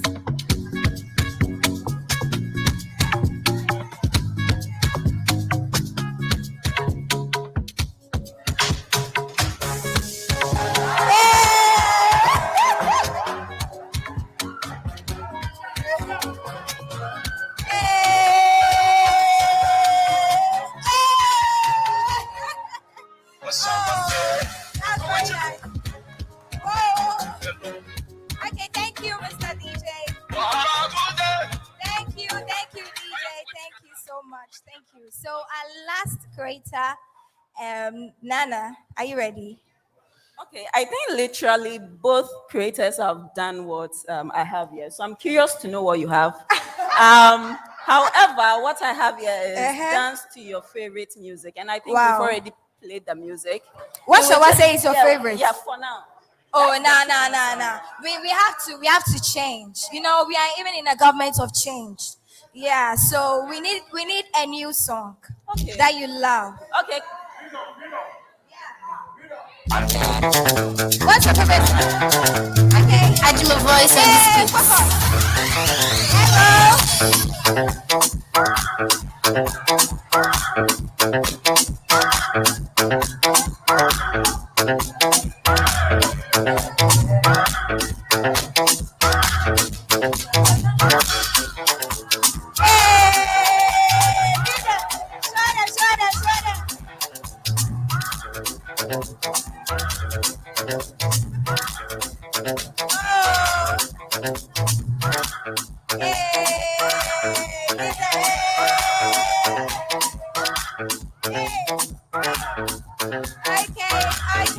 Okay. Thank you so much.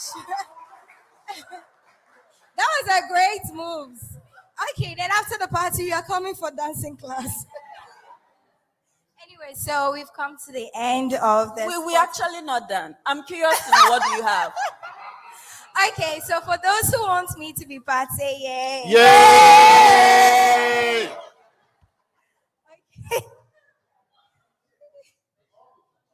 Okay. A draw. All right, so it says that I should crack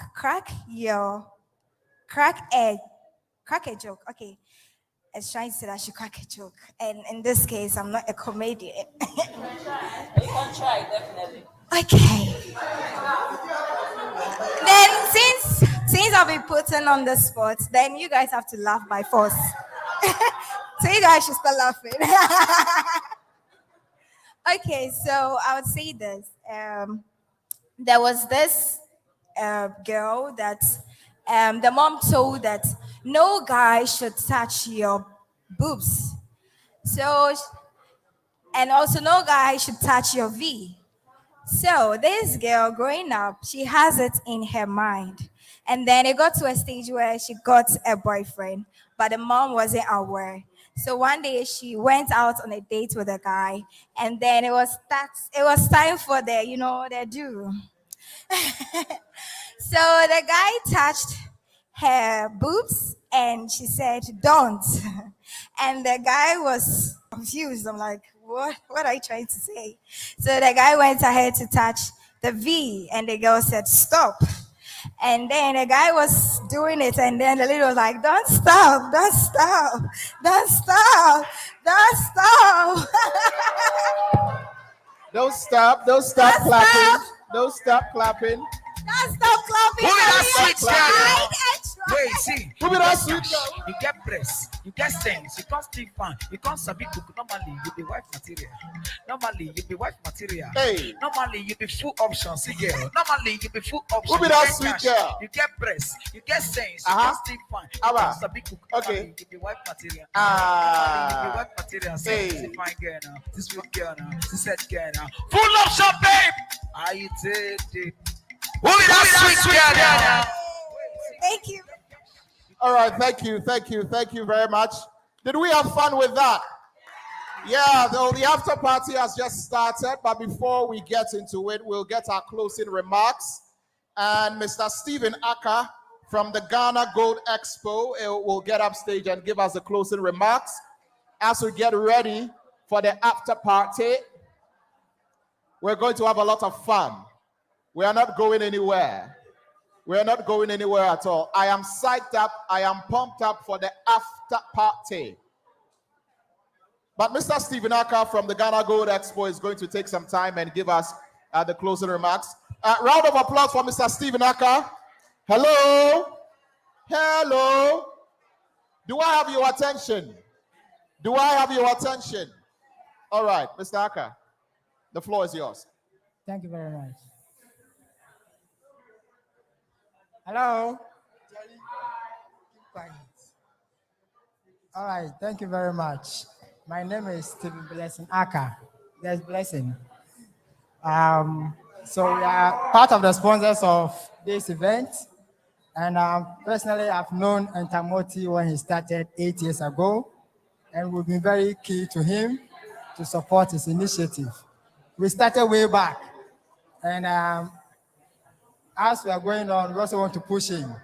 So on behalf of the YT creators, we see this as, hello? We see this as a very innovative platform to support bloggers and also the youth in Ghana, especially in digitalization, because our vice president is talking about how to digitalize the system. And to us, we are very keen working with Entamoty and the team because we are supporting him in terms of how you guys can participate in the mineral resources that we have. Ghana Gold Expo is providing support for mineral resources. And sorry to say this, but we don't have any mineral blogger in Ghana. Nobody is talking about mining. It's very bad. So a lot of times they come to us and we are unable to sponsor them because you guys should be able to use the local content to promote the international market. And nobody is doing it. You are learning from those in the diaspora who knows nothing about us. You should rather showcase Ghana. We contribute 60% of Ghana gold. We are number one. We are number one producer of gold in Africa, 7th in the world. And there's no blogger talking about mining. We have salt, we have bauxite, we have diamond. So we want to work with Entamoty so that we can provide you the capacity training, the building, so that you guys can begin to showcase Ghana. I travel all over and I show them one thing. They ask me, Stephen, what do you do? I tell them, I eat gold, I drink gold, I do everything gold. If I ask a question now, have any one of you seen physical gold before? Maybe it will be less than 1% of you here, which is very bad. Elsewhere in Europe, they are seeing gold. How come you are here, you are not promoting gold? And it's one of the biggest platforms to raise funding, to raise support for your platforms. So we are happy to work with you. Next year, we want to support Entamoty. We want to also support some of you in your programs. Aside that, we are also open for our scholarship program with UMAT for digitalization programs in mineral resources. So you guys can go into it and apply. Why not? If you qualify, you can participate in a 3-month program with us. But I can't finish without showing you something. This is gold. This is raw gold. This is gold. This is made of 99.99 physical gold made in Ghana. It's refined and has 2 ounces. An ounce of gold currently sold around $1,008. So I can just, if you are promoting this for me, of course, I'll be there to support. But you don't know anything about this. So how do you come to us that we should sponsor you? So we want you guys to pay attention to the minerals that we have, especially gold, bauxite, diamond, so that we can all work together. Thank you very much. Wow.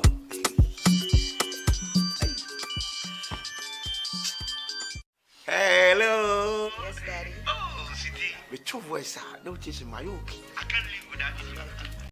To the end of this session. However, it's not the end of the program. Like we mentioned, there is an after party. There are lots of drinks. There's a lot of food. I just went back there and I saw a cocktail bar. Some cocktails, some mojitos, some pina coladas and all of that. So there are drinks. There's a lot of food to eat. I saw some burgers back there as well. So this is a proper party. There's a pool as well. And DJ French Kiss is ready with the music, together with DJ Gregory, for us to get into the after party. And it's just about to start.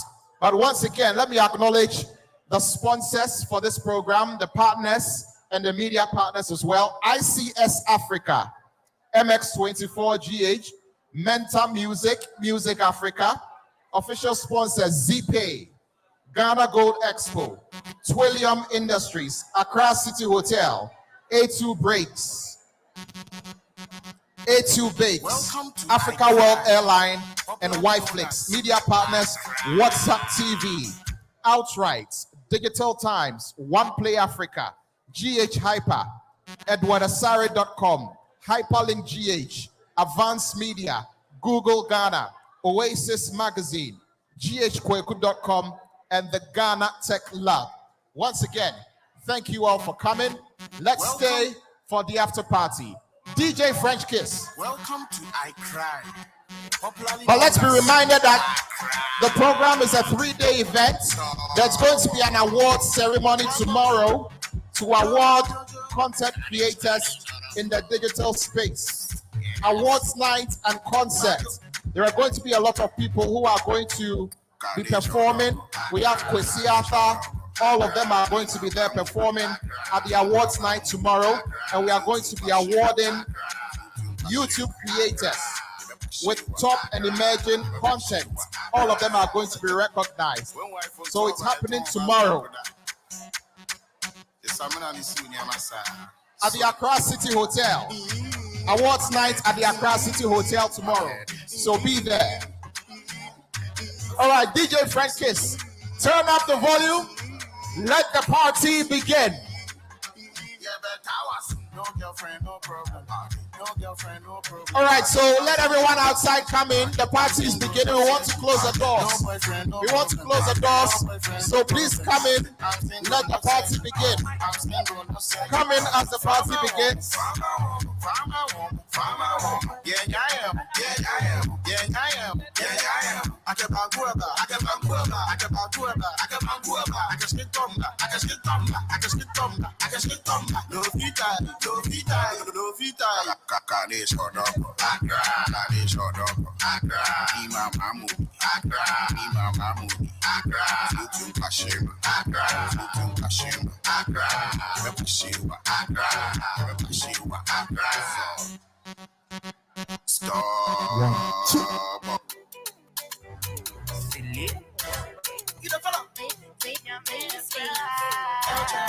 Check one, check two. Come on.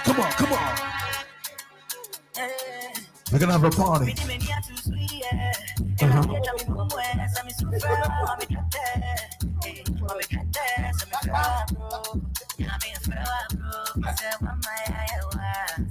I want everyone to get involved. Check.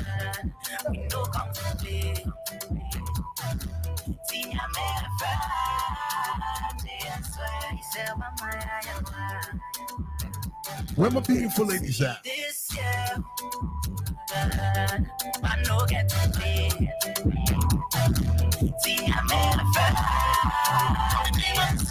Yeah. Okay, come on.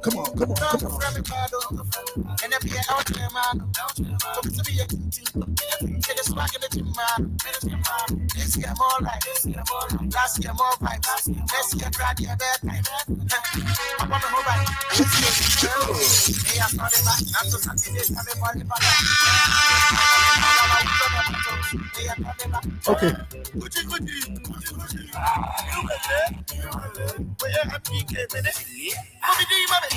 Welcome to ZeePay. Welcome to the after party. We've got all types of drink. Good food in session. Come on. We know come to. All right. We got DJ Greg in the building, French Kiss. Yeah.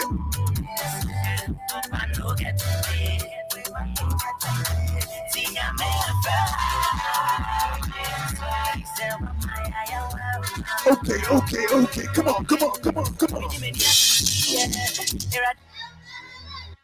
All right. Once again, welcome to the after party. Fresh Kiss DJ Gregory inside it. ZeePay.